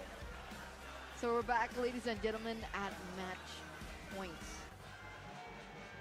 If they win, if they succeed, they will continue forward in the playoff. I want to make a joke in the poll name, so I'm not going to do it because people are weird. Against Fnatic Onyx. Because the Robots' revenge failed. And Evo's Glory circle challenges Onyx in the upper bracket finals. So it's already the upper bracket finals. They're one step away of going to the upper bracket finals. Yeah. Considering how they started, that is definitely a very impressive situation. Romaster here, getting a lot of spotlight. Okay, he's recharging. He's even recharging because he's roaring so much. What is going on? He needs some energy. Now the crowd in the stands Also, man, relentless is the word you would use. Every single time, every single moment, they've been so loud for so long. I'll leave it at that. I'm not doing the joke. No, thank you. I'm just gonna do it. Something, whatever. On the opposite side, it has to be a very intimidating feeling. Look at the bigger troopers. It's like, guys, come on. You have to figure a way to beat them. Let down TRs. That makes sense. Okay, yeah, no, that wasn't the joke I was gonna make. I was gonna make a different one, but I'm not even mentioning it because I don't want to see the comments fucking non-stop talking about it.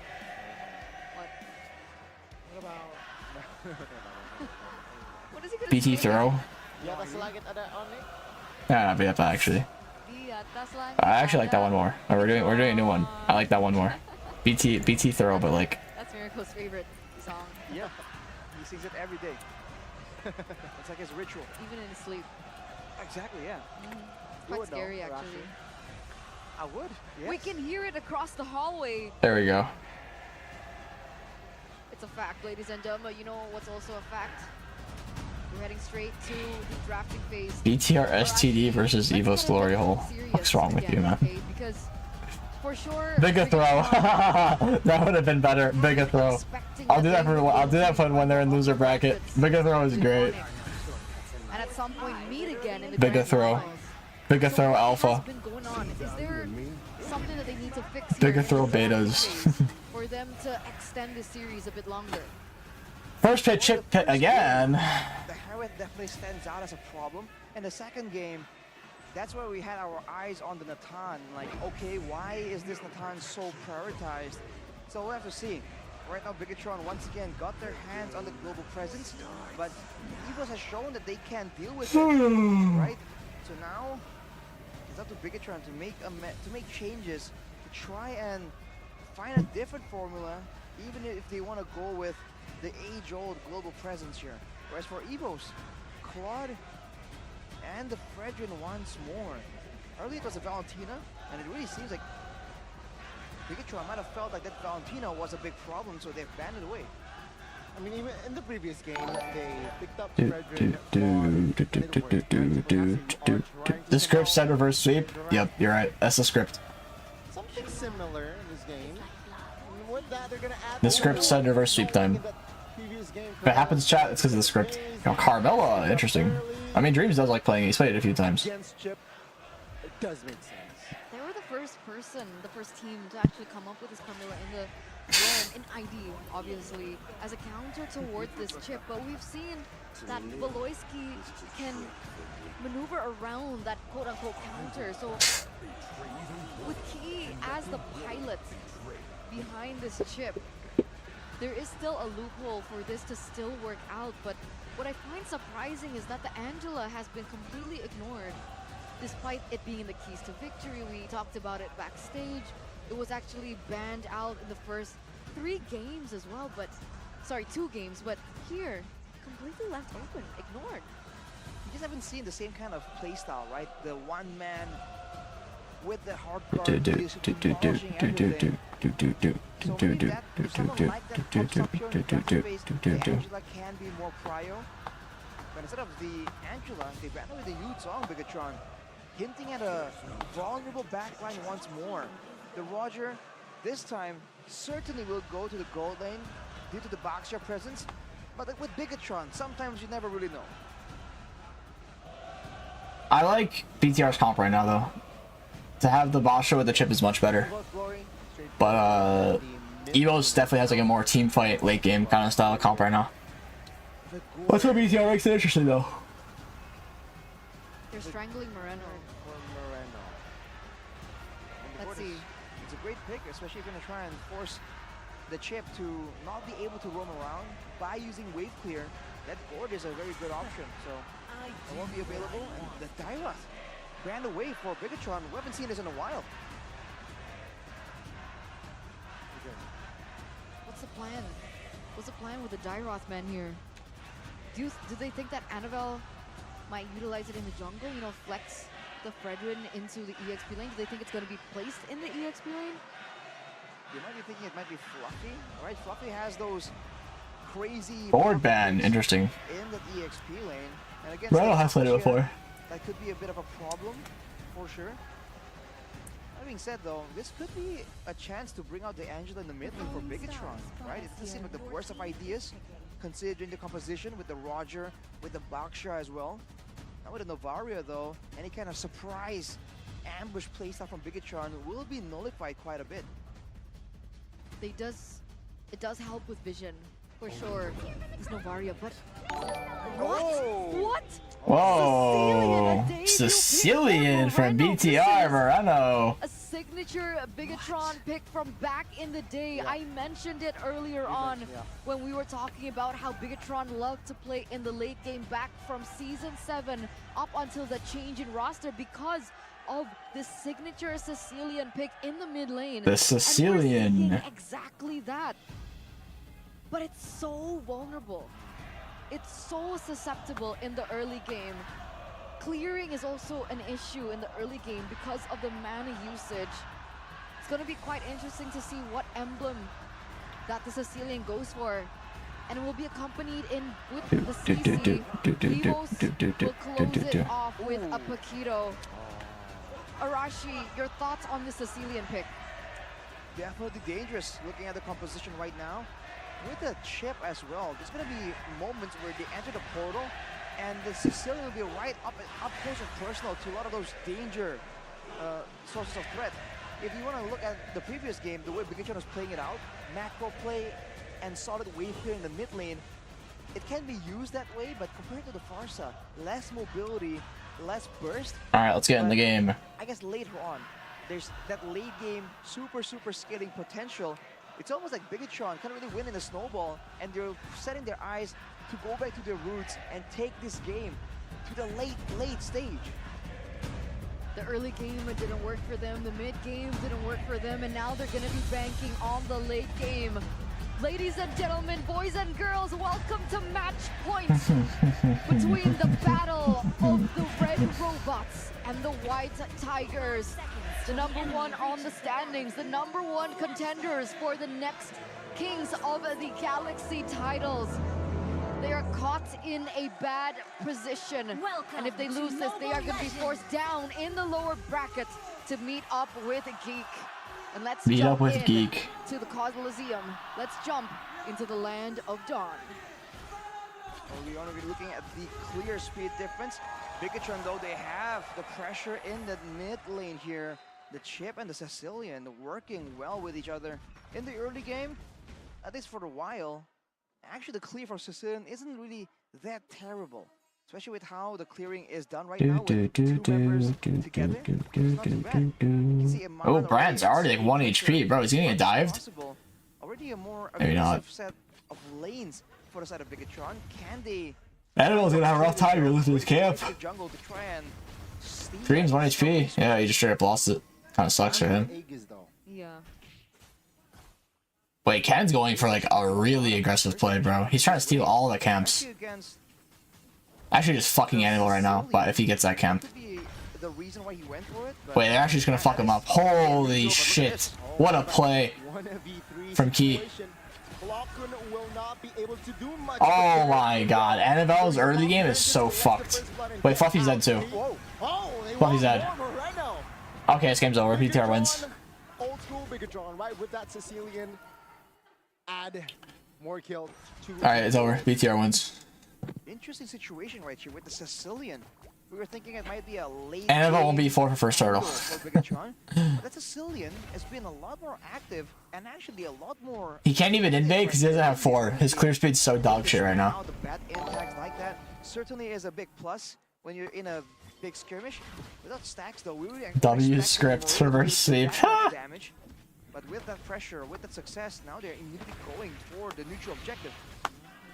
Fluffy chomped below 50% of its HP. But with that, Super Cannon will collect the turtle, no problem. Oh, another invasion. Oh, and Annabelle's dead. Yeah, it's over. It's over. It's over. It's over. It's over. 2,000 gold already.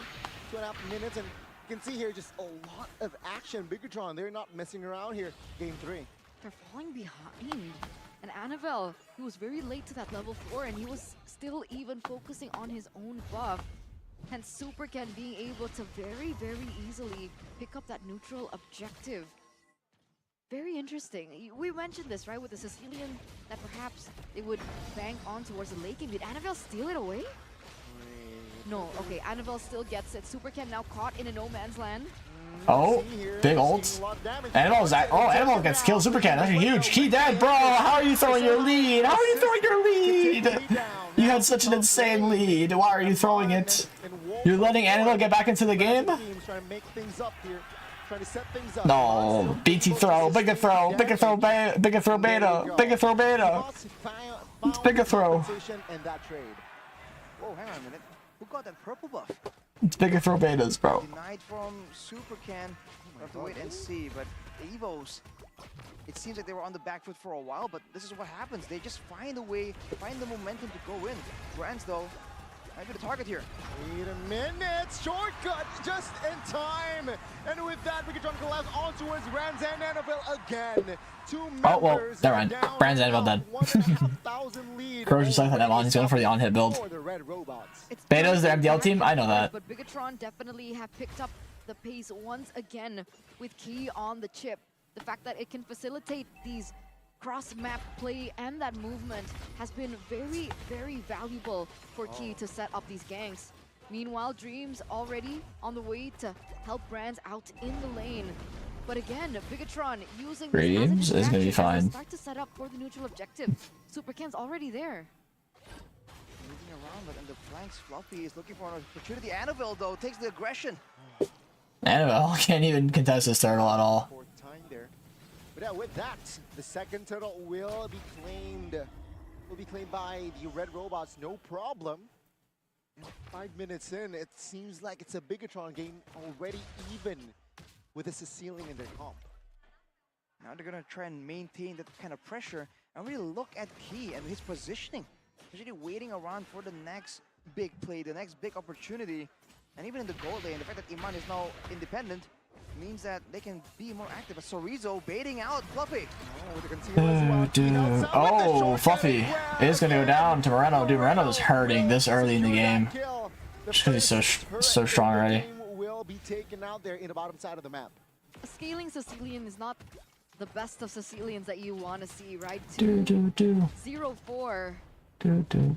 And that's gonna keep on scaling, and he's gonna keep on getting those stacks, and that's a problem. The faster he gets to those items, the more important that it is to shut him down. And so far, the White Tigers have not been able to do that. So Emon is not only the looming danger that Bigatron have right now, they also have Moreno.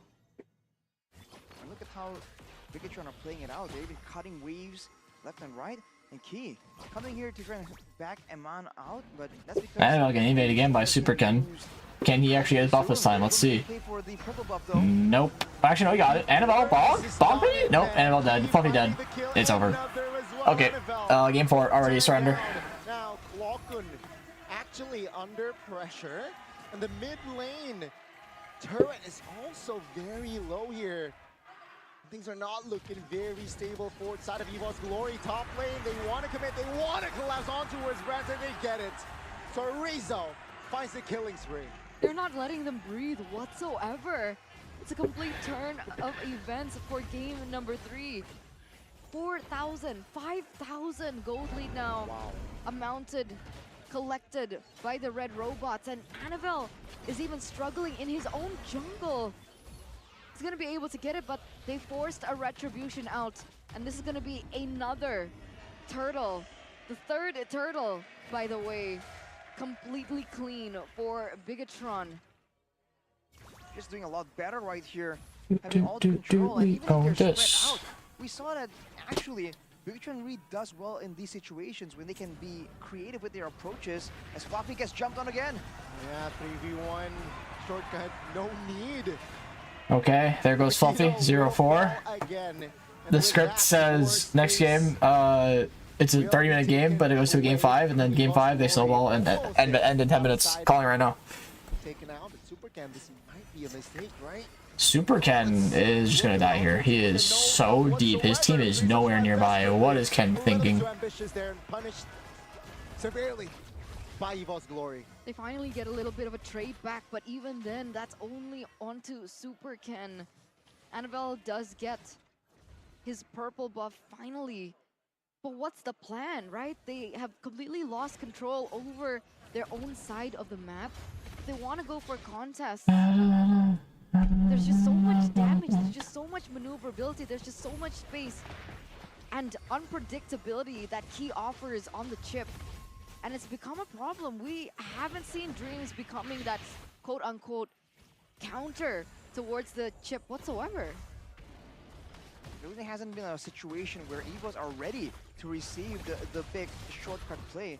And that's partially to Key. It's not generically going in with the shortcut. Sometimes he just goes in and threatens.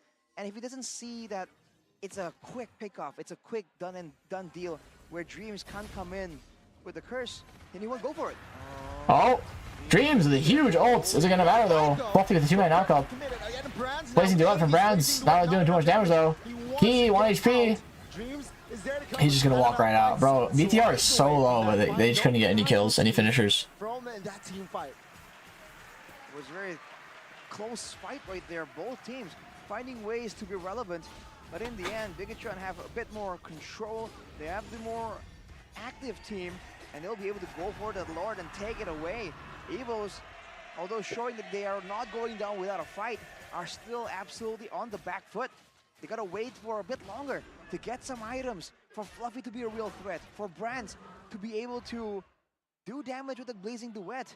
So much that FwydChickn can't really ignore it. And of course for Clawkun, can never ignore that late game Novaria presence, but for now they have to wait and just defend. They don't have the tanky as a frontliner, so FwydChickn are definitely looking for an opportunity, and look at Key. Technically the playmaking tools aren't there. Dreams gets caught quite low, still able to regenerate. But you're right. Why is he using the Evo emote, bro? It's kind of crazy. He's busting out the Evo emote when he's gotten schooled the first 2 games. Like, kind of crazy. I'm not gonna lie. Coach we saw in day number 1, he's going for the attack speed build. He wants to be relevant until the late game. But this game might not even go that far as they make a move for the base turrets when the Lord is just so far back. They have the range. They can play with the range here, and that is scary. I wonder how many stacks Moreno has right now, because if it's at that 100, almost 200 mark, then that's when the damage is seriously going to ramp up for him. What was his items earlier? The script says they won this game. Do you recall? Lightning, and Ice Queen 1. Oh, Key's getting jumped on by Fluffy. He finds the kill. Blazing Duet. Oh, Brands gets popped by Moreno. Oh my lord. That Sicilian late game damage is crazy. 1 for 2. But now EVO's Glory, they will have space to clear the Lord. Base turret quite low in the mid, but it's still up. I think tonight Brands is going to be having nightmares about bats. Because that was a bad impact to end his life. What in the world is that damage? Boom! Ooh. Even onto Fluffy! Oh! Moreno collects unstoppable, man.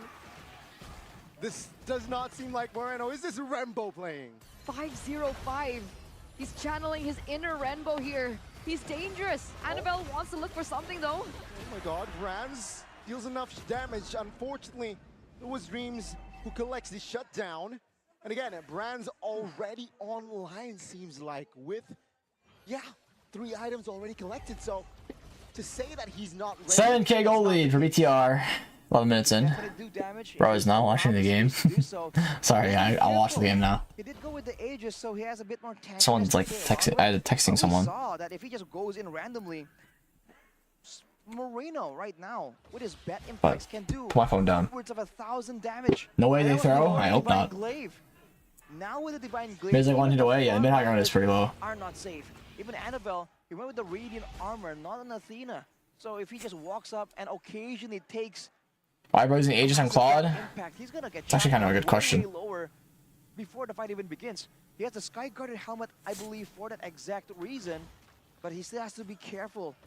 Super Ken. Approach, especially in these big fights. Talking about Moreno, right? The game fact by Gopay. This is the debut of Sicilian in MPL ID. Oh, Chippo goes off. Key. Wait a minute. Dreams is how alone here. Emon. I don't know that one, Chief. Kind of a bad ult there.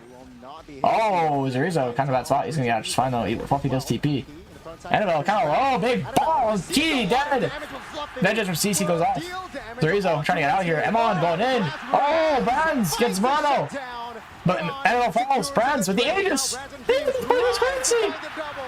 No way. They're throwing this. Evo's. Dude, BTR just lost a fight with like a 6K goal lead. Running for the hills. Klokken almost made contact there, but they were still able Emon, to dodge Brands around. unironically baited Emon so hard with the Aegis. He baited Emon so hard. Objectives. Turrets are falling. Brands popped the fuck off. He solo killed Brado and then baited Emon. Again, still able to save his purple buff. And the crowd goes wild once again. Evo's fans are celebrating here in Jakarta International Velodrome. How the fuck did he even lose that? Because Morello got picked off by Brands with the Blazing Duet, and they couldn't do anything about it. Oh, Fluffy's just dead. Goodbye, Fluffy. Alright, that was short-lived. Fluffy will not be able to escape. He will fall again for the 6th time. And with that, 1,500, 1,000 gold lead on 1K to 7, or 7K to 1K. Yep. In favor of a Bigatron Lord. Area is actually controlled mostly by Bigatron members. Let's see how will Evo's Glory respond. Dream stunned. Key looking for. Annabelle getting jumped on here. Seems like it'll be fine though. Oh my god, the Reno damage. Oh my lord, oh my lord, oh my lord, oh my lord. Wait, Zorizo kills Annabelle, and Brands goes down as well. Gets popped by Moreno.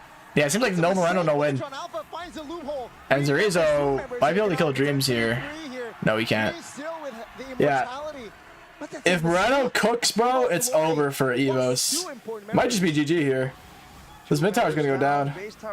On a sliver of HP, they're gonna Claw could defend. Dreams. It is gonna be 1 HP. Gonna lose Zimo. Can he live though? Is the question. Nope. He is gonna lose the ammo. Get sniped is fine though. 5v4 tower defense. Key's 1 HP, kind of useless. Oh, Clockwoon is gonna die. Brands with the BMIing in.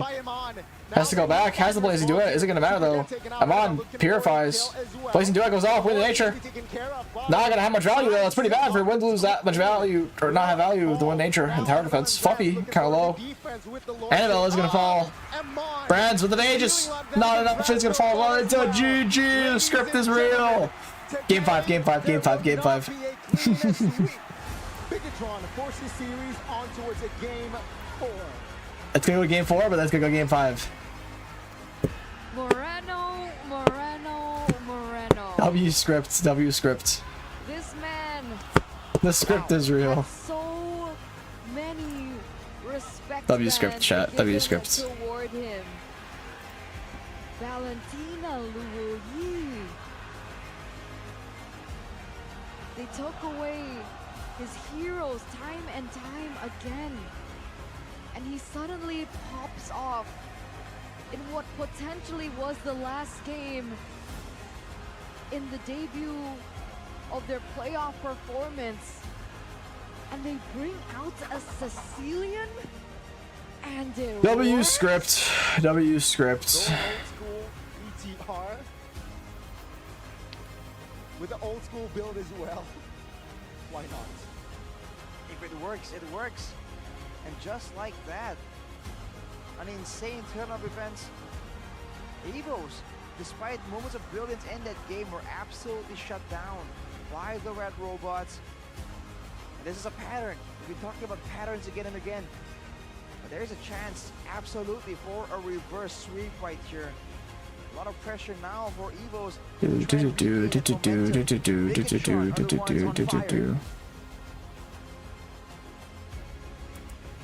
are looking very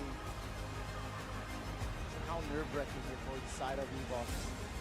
There's still match points, but Bigatron, what a response. I mean, Grand Finals Season 7, it was Bigatron that were leading. And then Evos came back after that 2-1. So could we be seeing a repeat Game of 5. this Where's the script? on the opposite sides? I want to see the script. Let me DM Mirko for the script. Mirko must have the script, bro. He's on BTR's side. Most likely he does. Even the Sicilian, supposedly late game hero, was just doing work all the way from the early game. What is going Where's the on? fucking Mobile scripts? Legends right now, man. Nothing makes sense. It's, yeah, I mean, just the coordination, right? I feel like he also deserves an honorable mention. He enables a lot of plays with that shortcut. The ganking, top lane, bottom lane, all isolated members technically, and that was just a free kill. That's the foundation of Bigatron's game plan. Marco produced the scripts. It Yep. was so Pulled it out of his valuable, ass. right? He facilitated for so much pressure on the map that it actually allowed the Sicilian to scale. The Sicilian that was piloted by the player of the game for that particular game. And it was insane, right? Presented to you by the official tournament smartphone Samsung Galaxy. The debut pick. The last time it was picked up. Wait. I saved the fun fact. Season 12. Just for you guys. Was it season 12? Season 12. Okay. The last time it was picked up by Moreno as well in season 12, but they lost against Onyx in the playoffs. Well, this time they won. That Sicilian, man, not even a Holy Crystal, but really seeing that with enough penetration. Thank you about Abbas Gaming for the super chat. I don't understand what you're saying though. 1,000 sub equals membership gift. So skirmish heavy. Sicilian is an overlooked pick, but technically. Alright, end the poll. Right, yeah, Moreno definitely deserved MVP. He was like kind of boosting BTR. As soon as he was dead, they lost the fight. To try and get some regeneration, and you have the claws, right? It can really help out in a big team fight, especially if your team isn't really stacked with crowd control. If you can maintain your distance, Sicilian can definitely have a great impact. The only time in that game where we saw Bigatron quite falter is when Brands was able to find a tiny window of opportunity and find a way to just dive straight towards Moreno and take him out. But here, let's take a look at the player 1,000 game sub highlights equals 50 by our membership gold gift, partner, pink US heart. Gold. You have to give credit to Sorizo as well, being an absolute There's the menace poll. when it comes to dealing damage.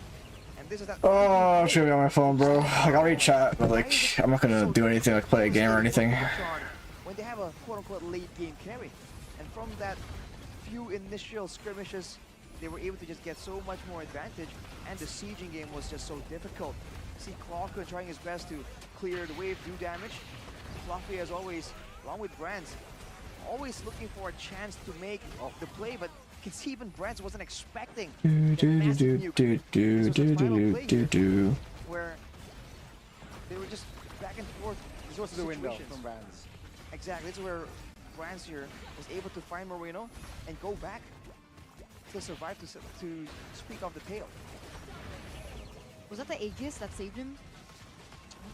Was definitely played a part in his survival right there. But afterwards, in this fight where Moreno could keep his distance, he's relatively protected. You can see Sorizo comes in out of nowhere, knowing he has the vengeance, knowing that there's not a lot of DPS tools aside from Brands.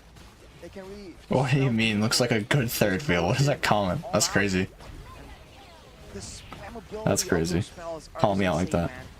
There have been a lot of big team fights where damage output have been so critical in deciding the victor of a game. And we have never mentioned the Sicilian. It's just so outdated. Yeah. But now it's back. At least in the minds of the coaches, it's a potential pick. Because the problem with the Sicilian was, despite the changes to the emblems, it was actually a hot topic, especially with the common emblem, because in the early game, the reason why it's so weak is not just because of the lack of damage, but I don't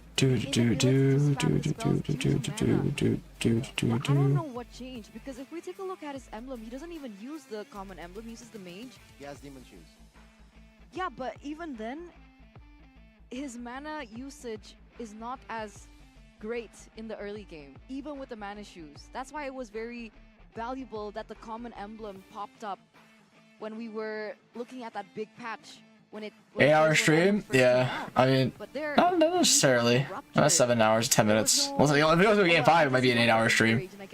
Game 5, yeah, it might. In pure rage, especially with Sicilian's kit, you want to be building a lot of mana anyhow. Because in pure rage, technically will give you more mana especially if you're on a Sicilian compared to other mages who don't have any built-in ways like the stacks to really get some more mana up. But I think it's also the way Moreno was playing it out.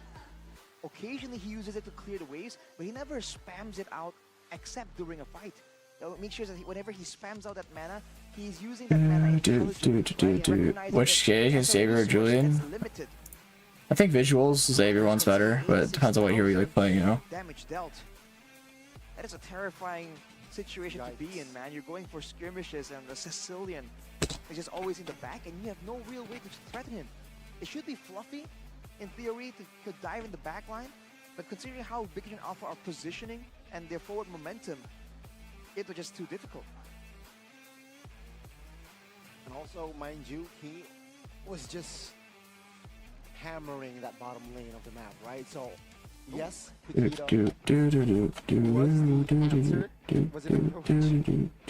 Moreno, but there was Chip. The Chip is just such a value pick right now, and Evos, they've usually been able to stave off that kind of global aggression. But this time, Big Vision Alpha got the better of him, and you can see, despite a dip here, a valley here, there's no water, Eterna. This is not prime real estate in game number 3. No, Bigatron don't care about water. Water. They're not thirsty. Because the game 5 is for sure scripted? Okay, it's not actually scripted, but it's just a joke. Ah, yeah, because, you know, electricity. Did you guys see that? No, I saw a video yesterday about like the Vietnamese like League of Legends league banned like 30 some players because of like a match fixing like scheme. Well, mostly like a match fixing scheme. That's kind of crazy. Ladies and gentlemen, if I was Brands, I mean, there's still a point. Right. It's not all over yet. Oh, yet? Woo. It's not over yet. Okay. It truly isn't, but we are going back. Well, we are still at match point, essentially, but... And, you know, Evil's, their team, I don't think momentum is necessarily important for them. They've come back from even worse scenarios. They were 9th. They were 9th. It's not even 0 to hero, it's minus to hero. Right. I think both these teams have that mental fortitude to really go through like a long, arduous best of 5, especially in these playoffs. So I really don't think that even at match point, even though they're actually behind in that game, mentally at least they should be pressured. But no, they find these strategies, and turns out they still have an ace up their sleeves, which causes you to wonder, why hasn't it been shown earlier? And how many more does Coach Cassioud have at his disposal? He has. I know what he has up his sleeve. Oh, what is that? Slow reveal. You may Not tired? Oh, I'm tired for sure. I want to sleep. I'm hoping Evo just wins it here. No way. Okay. But, ladies and gentlemen, it's mine now. Outplayed, Goni. You should have known better. All right. Boom. Let's see it. Let's see it. This is what the coach has up his sleeves, ladies and gentlemen. Gear up for the launch of Saturday's and MPL ID collaboration. Oh, that's a big zoom. Let me fix my hair a bit. On March 4th, this eyewear is a secret weapon for dominating the battlefield. Available at Saturdays.com and all of these Saturday stores. For more information, you guys can check out at Saturdays.lifestyle on Instagram as well as TikTok. That's Come on, get to the game. English classes are kind of boring, bro. Yay or nay? Like, how? I don't know. I don't know you're boring, but maybe they're not your cup of tea. I mean, they're not my cup of tea either. But saying boring is a bit of a stretch. They have to just sit there and try and stall the game because the breaks are so long. You know, like I just feel bad for them. Like I'd be pissed if the breaks were that long and they were just saying, oh, you know, stall it out, sucks for you. You know, like a little. It's kind of annoying. You guys, if you have an intense gaming session, right, but experiencing constant lag, you know what? Mobile gaming is better on TV. Win any game with a FreeSync Premium Pro and Motion Accelerator Turbo Pro from Neo QLED, making movement smoother and preventing Do do do do do do do do do So basically, if you're using a normal TV, if I were to wave my hand like this, it would be like. You wanted to do do do do do do do do do. Now you want it. It's like this. Do you see it? Do you even see me wave? No. Stutter. That's the speed of Eterna's Be hands as well. honest. She's a kung fu master. Do it Be again. honest. Wow. There you go. You see it? So Riza waved his hand. Did you see? Da da da da da da da da da da da. It's just a big wow. Wow.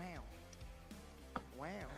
Previous game recap though, that's a wow amount of damage coming. Pace on the energetic side. I mean, they're also tired, man. I'm tired sitting here watching here. They're in suits and ties, sitting there sweating their ass off in like Indonesian heat. I mean, obviously it's probably AC there, but you know, still suit and ties. Not the most pleasant thing to wear. Overlooked on the EXP lane, keeping Fluffy in control. Fluffy on the Paquito, nonetheless. Something that he's usually really adept at doing. So Rizzo was able to keep him under control. And so Rizzo was also just I didn't mean to do that. annoying in the back line. If Brands is a menace, if he can get right up next and close and personal to Marino. So Rizzo is a menace when he can get up close and personal. If you look at the whole situation right there, Be honest. was supposed to be a Be counter honest. fight, really didn't work out the way Evos really wanted it to. Absolutely not. He was just so. Autism? Fuck. Yeah. He caught them off. Everyone's just Mirko's streaming the game. I mean, Mirko is just like easily the best caster that hands down. That's why. I'm mad at Goni now. Also the youngest. He just brings in that flair, like a younger person, you know. Yeah, I think. Not he's that young. He's like a year older than me, so it's like not like crazy young, but I know like Gideon's like almost 30 or something. And some of the other casters are older. That game in the early game with the gangs, with the shortcuts, with just crumbles, right? Dismantled Evo's glory early, and they don't have the time to recover. Almost, but not enough. Not quite. Bigatron though, again, like you mentioned, Goni, did a great job just avoiding these obvious team fights. They were just very surprising with how they were approaching these fights. It's almost like they want to make sure that it's a pick-off. They never just go in for a fight. It's like they have a radar that detects how close Dreams is. When he's around, they're like, okay, no, don't play with him. You know, like kids on the playground. Don't play with Dreams. We want him around here. Once Dreams is gone though, everyone just has a good time from Bigatron. So we'll see if right now finally we're in draft. finally be respected, because for Evos that certainly was a big problem, a big wrench in the neat cogs of the Evos machine. Let's see the adaptation. Bro, where's the draft layout? For the 4th game of this series, as we are moments away of entering the drafting phase. Coliseum beckons, and we'll see who will stay on the blue side. Will Evos opt for blue side once again, or are they content with red side? And the answer is they will go first pick. Ladies and gentlemen, presented to you by the official tournament smartphone Samsung Galaxy, and the picks are Oh, the Evos! Wow. Moscow Alpha, bro. Moscow Alpha and the Yuzong. These all are 3 power picks. Ceiling again. With very similar. Are you serious? I don't like a ceiling here, bro. Picked up once again. Signature picks. I don't like it here. Board, Moscow Alpha, Yuzong. And yeah, we saw what Moreno did on that Sicilian. Seems like he wants to replicate that with the help of the Baksha and the Roger. Second phase, wow, that was, yeah, you're right, quick. Novaria though, man, out. You know that what is currently lacking in Evos' composition is range, and they will deny the Novaria from Evos' hand. Interesting. A Diggy though, showing up out of nowhere. What do they have planned here?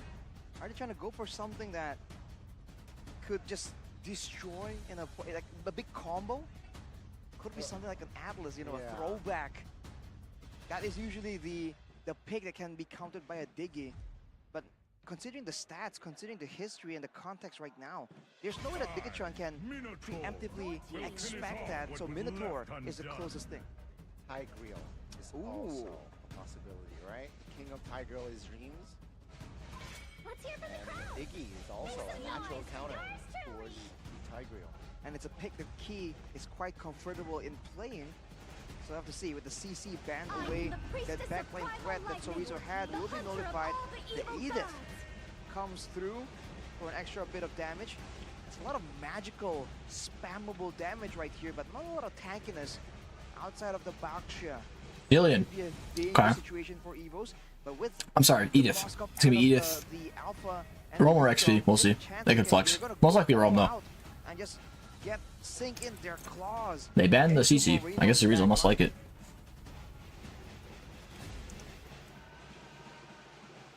So let's see here with the comfort picks.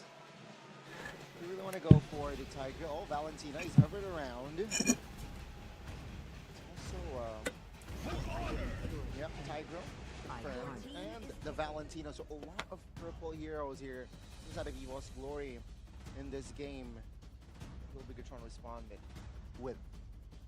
It's like a throwback to the purple meta with the Tigreal, with the Valentina that has a chance to steal away the Primal Wrath. That is a lot of damage potentially coming out from the Valentina. But again, they're not all too tanky. They're still very combo-based, momentum-based in the big fights. For Bigatron, what would be this final pick here to seal the Tigreal from Dreams and Terizla. So it's Rome. Bro, I'm not gonna lie, chat. I don't like BTR's comp, bro. I don't like BTR's comp. They have like no damage until Cecilian gets his items. Or if Roger just hard snowballs. And then Evos has like a very good snowball comp as well. Like if Evos wins the early, it's over. It's over for BTR if Evos wins the early game. Last time he picked up this alpha, he was able to get a Maniac in the early stage of the game and eventually lead up to a snowball. What are your feelings? What are your thoughts on this draft? The draft index was showing that Evos had an overwhelming advantage in both the early, mid, and late game. But for Bigatron, I think it comes down to the execution. If they go for a proper R2 fight, if they can mitigate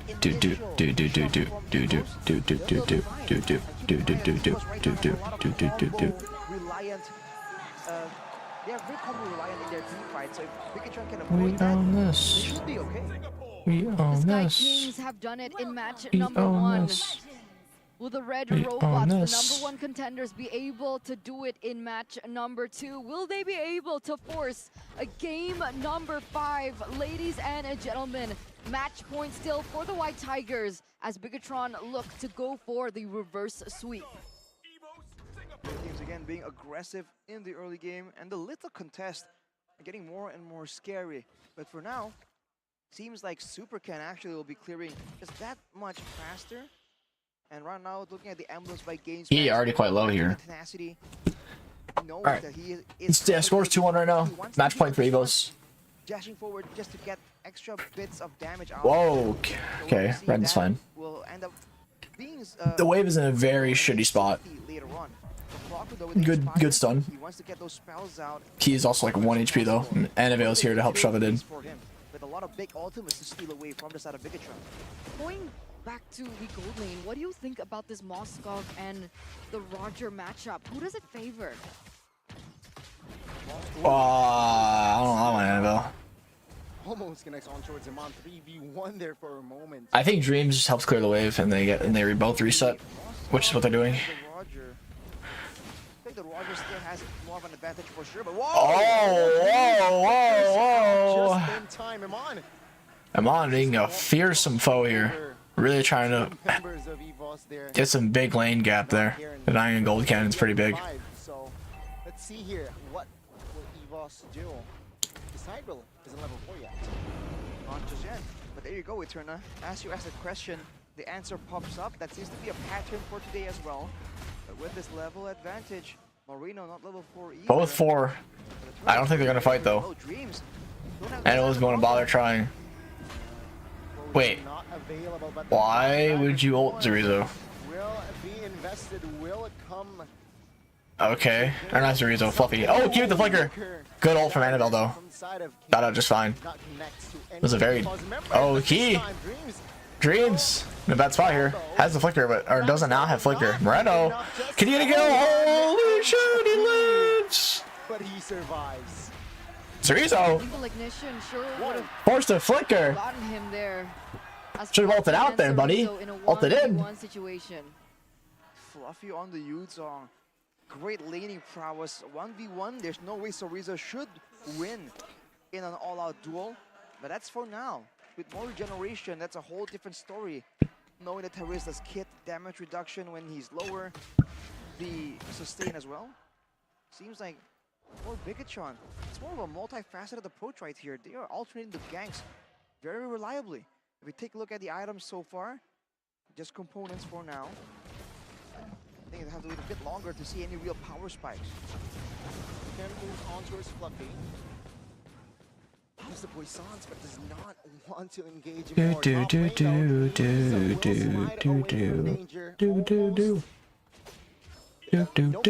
600, 700 gold lead for BTR. Pretty big gold lead. He might want to engage with the flicker implosion that we have yet to see in this game.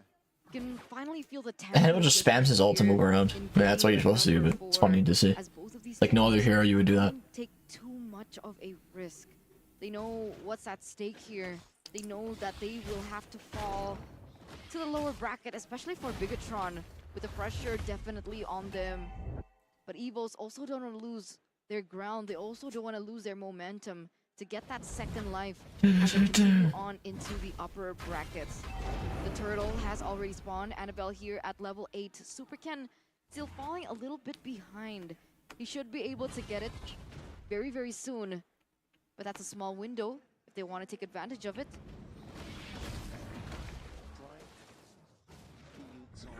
Is aware of that potential engage. Looks like they will contest the turtle though, unlike the first one. Dreams is here showing. Ken just immediately resets, does not even try to contest when Dreams shows.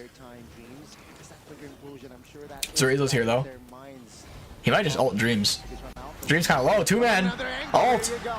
Oh my god, the combo wombo. Is that enough though? It doesn't seem like they have enough damage though to justify it. Holy shit! Zerizo! Bro, they didn't have enough damage to finish them off. Clockun will be able to get out. They barely did not have enough damage to finish it off there. It was a really good combo, but it's not enough damage. Right, left, down, and center. And they get another turret in the mid lane to boot. That's a lot more map pressure that they can work with the Boxia already circling around, already rotating towards this top side. Brents, the only thing he can do is try and defend. But even that will cross inevitable. Wow, man, Bigatron from out of nowhere. An all-out win, 3 kills, along with the neutral objective. That will be something that Evos has to try and wait for a chance to recover from. Damage coming in from multiple members there just caught them completely off guard. If they want to go for a big play, it has to be comboed in. Reverse sweep. Game 5. Game 5. I don't want it to be a game 5. I don't want it to be a game 5. I want to sleep. It's 8:50 a.m. I want to sleep. Game 5. Game 5. 0-1-0 so far. Bigatron have been doing a very good job at not allowing that snowball from happening. A 3.6k gold lead, and it looks like Bigatron want to pick up the tempo once again. Dreams looks for a play onto Iman, but doesn't commit onto it. Dude, Iman's so ballsy. Gonna be able to clear Doesn't give a shit. very quickly, actually. Oh, SuperChickn. As SuperChickn is on the move. I'm honestly like surprised. I mean, he can't do that. Never mind. Zerizo ults out. He's gonna die though. Oh yeah, Zerizo's dead. Annabelle true damage just molests Zerizo. Top lane. Yeah, Dreams knows that Iman has that purify, so just committing on to that explosion alone, it's not worth it. Though, yeah, the last turtle will be up, and for now, Bigatron Alpha just has all the space in the world for that turtle pit. We're just corralling around at the bottom side, but implosion! Oh, implosion, 3-man. Dreams, not enough damage though to really follow up on this. Key with the Primal Wrath. They run for the hills though.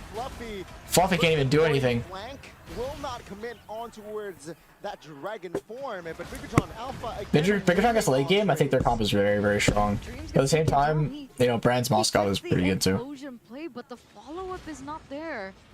Break that down for us, Arashi. What happened? Bigatron just do so much damage that they just nuked down the neutral objective, and Evos, We they are were this. preemptively expecting someone to go to the far side of the map to try and clear the lanes out, but it turns out Bigatron just went straight for it. Because of that, they were late to the party, and they had the Yutong too far away to really make a difference. And right now is the exact opposite. Immediately you see Sorizo on a Terizla going on the bottom, cutting the waves, baiting a response, but at the same time... Game 5 Habibi? Bro, we're actually gonna go to Game 5. My stream will end up being 8 hours long. Oh no. Oh no, no, no, oh no, oh no. They're forced to go into the jungle where Sorizo can get a free turret. Don't die, bro. Don't die. Don't die, bro. Nearly over onto Brands, but it was Don't die, only bro. just Don't a zone die. away to be able to allow Amon to get that turret in the top Don't die, side. bro. Now Don't they're playing die. it carefully. They're playing it safely. They're waiting for the next neutral objective, but 36 seconds left for it to spawn. Dreams on standby to look for that proper opening. Klokken has opted to go for Edith's ultimate here. Primal Wrath. Is that Evo Singapore? Is that what that said? Let's go, Evo Singapore. If Klokken right now goes in for it on Oh, how did he miss that? That should have killed. That should have killed him, bro. So yeah, I think he went like. I think he flickered too far up, like literally past him. Question is, are they ready?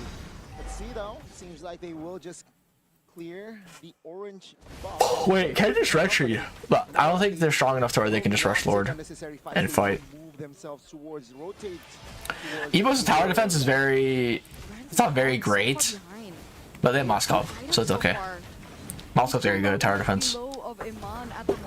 Oh, flicker penalties off from Zorizo. It's not really that great though. Dreams the flicker in is gonna just immediately get popped. Zorizo, not a great spot here. Fluffy with the engage, petrify early. I'm on. Purifies early as well. Fluffy's still gonna keep the aggression though. He and Zorizo down. Brands with the stun. Insta purify from Milo. Super Cat 1 HP. Annabelle going in. He's gonna get the kill as well. Annabelle 1 HP is gonna fall. 4 for 2. 4 for 2. The problem is, despite that trade going in favor of the White Tigers, Dreams is trolling and Zorizo's trolling harder, bro. That was such a shit penalty zone. there is still a bit of an advantage. Oh, an awful penalty zone from Zorizo. Like really, really bad. Bigatron, they lose the tempo, they lose control of the game, and they lose that turret in the mid lane as Evo's Fluffy already on standby here to maybe make a play, to open up information, gather all that he can get. 1.4k gold lead now slimmed down for the red robots. The unfortunate thing for Bigatron is that they have a lot of damage, but it's skill-based, it's not targeted. And for Evos, a lot of their members are just so mobile. Dreams, of course, with the Sacred Hammer, but Brands, Klokken, Annabelle, and Fluffy all have a dash built into their kit. Now Supercan tries to threaten for an engage, but that's a problem when they jump on someone, when the fights are ongoing. Moreno is having a hard time landing a lot of these bat impacts. Even in the final sequence of that fight, if he landed 1 or 2 of those bat impacts, he would have secured the kills on both those members of Evos. But they were just a bit too jumpy all over the place, and that is something that he needs to try and keep in mind next time. And if he can build... You can seal from Dreams. Is he gonna flicker? No, he will not. He didn't have it up. Now he has it up. I thought they were gonna go for it. Klokken does get the primal wrap. Only 1.5k gold lead for BTR. Oh, but flicker knock up from Key. Annabelle though is just gonna ult over the wall. He finds Zorizo with the flicker penalty zone. It's not gonna hit anyone though. Fluffy half HP is flying around. An exchange of skills on both sides. All the flickers on BTR are used. Dream still has his flicker out though. A very vital thing. No conceal though. Fluffy. Okay. Bit of a suicidal move there, my man. Also just reposition, hovers around, looking for a possible angle. Conceal from Conceal from Key is gonna miss though on Klokken. If I hit Klokken, he was dead. You see his flicker and not purify. Nice try. Patient. And with that, Bigatron Alpha saw no window. they will back away. Brents is gonna go bot. Oh, they're gonna do it, bro. They're gonna do it. They're rushing it. They're rushing it. He gets campus on, but it's a huge impact.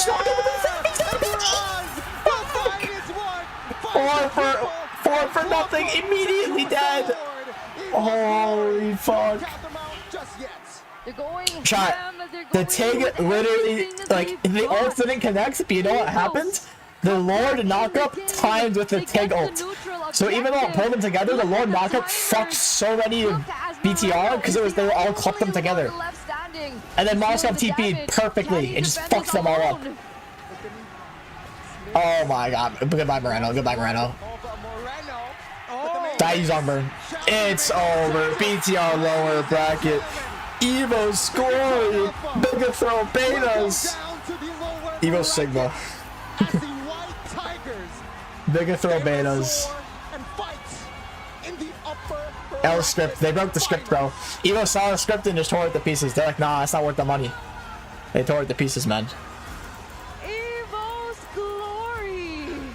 They saw the script and said, hell nah. Evo's glory. Our very own Cinderella story. Who would have thought the outcome of this match going negative in I actually did not expect them to win at all, really.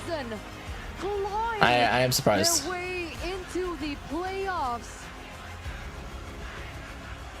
clearing Liquid Aura, one of the tournament favorites, and taking them out of their playoff run, and now they bring down the #1 contenders of MPL ID Season 13. I'm pretty sure BTR is like literally like was like most likely going to go up, but Evo's is genuinely shocking me, man. Evo's was last place at some point, weren't they? 9-1. I mean, the real challenge is Evo's versus Onyx. If Evo's beats Onyx, I will just actually be amazed. Like, genuinely be amazed if Evo's beats Onyx. They found a way. They power through with signature pocket picks. With great execution. Don't dab. Please don't dab. Please don't dab. Please. Evos, man. They're a real contender and they are a real problem for everyone in the playoffs right now. My heart. I can't take it. I can't take it. I might have a heart attack on stream, chat. I like seeing Evos win and all, but holy fuck. The dab is like solely making me not want. Oh, the Evos roar. What an outcome. A big contender, Gunny. Damn, this stadium is packed. Holy fuck. Our very own anime actually packed. That is amazing. Season 13. Let's talk to them with Bude Clara. Is she actually crying, bro? And Monica Holy fuck. on the stage. Bro. It's okay. Why is she crying?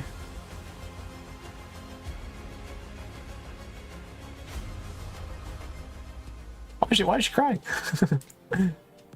Oh. Evo's glory! Wow! Terus melaju melalui upper bracket. Luar biasa. Dan melihat bagaimana performa mereka, kok kayaknya heboh banget tadi. Fluffy, kemenangan ini begitu nge-hype kah untuk kamu? Apa? Kemenangan yang sudah kamu tunggu-tunggu kah? Ya, kemenangan ini udah saya tunggu-tunggu sih sebenarnya. Kan soalnya saya ditungguin juga sama player Bigetron. Oh, ekspresif banget dari tadi ya. Ini benar-benar luar biasa. Akhirnya ketemu lagi kemarin, kayaknya baru ketemu Evos Glory kita Bude ya. Hari ini ketemu lagi dan kita akan lihat nanti ya besok. Oke, responnya saat ditunggu.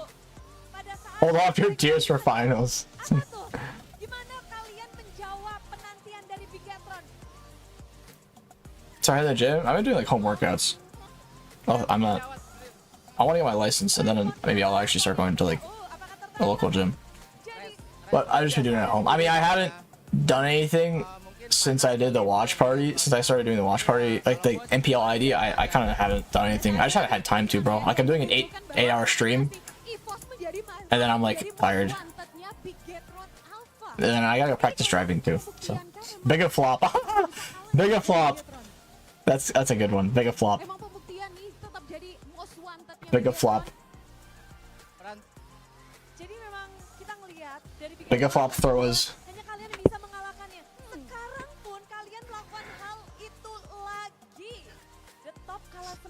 Bigger flop chokers. Kita ngelakuin kayak biasa sih, kayak maksudnya nganggap semua tim sama, jadi lakukan yang terbaik setiap. He was collab with MJ? Oh really? Pretty big.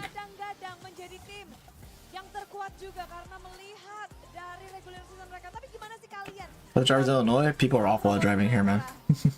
I mean, not as bad as like not the traffic isn't nearly as bad though as it is like in Indonesia and the Philippines, but people are bad at driving. Game match tadi, maksudnya nggak ada yang menang gampang. Bro, I hope Eagles making the playoffs. Holy shit, they're actually like good, and they're making a lot of like weird picks work. Like you love to see a team like that. Ini menjadi pertandingan kedua kalian di playoff. Sedangkan untuk Bigetron ini pertandingan pertama pembukaan di playoff. Jadi sebenarnya ini keuntungankah buat kalian sebenarnya dari regular season ke playoff ini berada di mungkin bukan di upper bracket, makanya kali ini kayaknya bisa ngalahin top klasemen. Ya kalau dibilang keuntungan nggak juga lah, pasti di regular season juga kita maunya upper bracket juga. Ya pasti ya kayak tadi yang aku bilang, kita lakuin yang terbaik setiap roundnya lah. Terus juga dari persiapan semuanya udah dari coaching staff, udah pasti udah siap. Imagine Geek and Eagles qualify. I mean, I'm not sure if Geek will qualify at this point. I mean, we'll see tomorrow who's gonna be qualified at least. Well, I mean, are they doing any upper bracket series tomorrow, chat? I mean, yeah. What did they do? Upper bracket and then loser bracket, and then it'll be loser bracket finals and then finals. Yang lain juga sama aja. Sama aja. Wow. Menarik ya pastinya. Kalau kita melihat di game ketiga tadi, what happened? Upper final and losers. Yeah. So tomorrow's upper finals, which is going to be Evos versus Onyx, and then BTR versus Geek. And then the game after that is basically whoever loses Onyx versus Evos, and then whoever wins Geek versus BTR. So predictions, honestly, I'm gonna say fuck it and say Evos will win tomorrow and beat Onyx. And then in loser brackets, I don't know if Onyx can beat Geek, bro. I think Geek will beat BTR, because BTR does not look, I don't know, maybe BTR will wake up tomorrow, because they did not look very solid today. Either BTR is good and Evos is just that much better, or BTR is like fumbling. One or the other, bro. 3 series tomorrow? Are you deadass? Bro, are you serious? That's insane. There's no way there's 3 tomorrow. That's like, do you understand how many that is? There's no way there's 3. Yeah, like there's no way they'll fit 3 tomorrow. That is like that is insanely long. Kayaknya belum, soalnya Super Ken lebih unggul dibanding saya. Wow, dalam bidang apa tuh? Ya, biggest finals to be Eagles Grand Final. I don't say I want Evos and Geek to be in Grand Finals or Evos and BTR, but most likely going to be like Onyx and Evos. I think Onyx and Evos going just like last year. Hadapan dengan Raja Langit. Tentu ini akan menjadi menarik buat kamu sendiri. Lawanmu esok, ada Kairi dan juga Onyx, Fnatic Onyx. Bagaimana kalian melihat? BTR is easy strong. This match definitely not easy at all. Okay. Lagun katanya mau jawab sih. Alright, chat, I'm gonna go now. I wanna get some sleep. So I'm gonna do some like driving later. I need to get a little bit of sleep before that. So, sub if you guys haven't already. Like the stream. All that good stuff. Hope you guys all enjoyed. I'm gonna see you all later.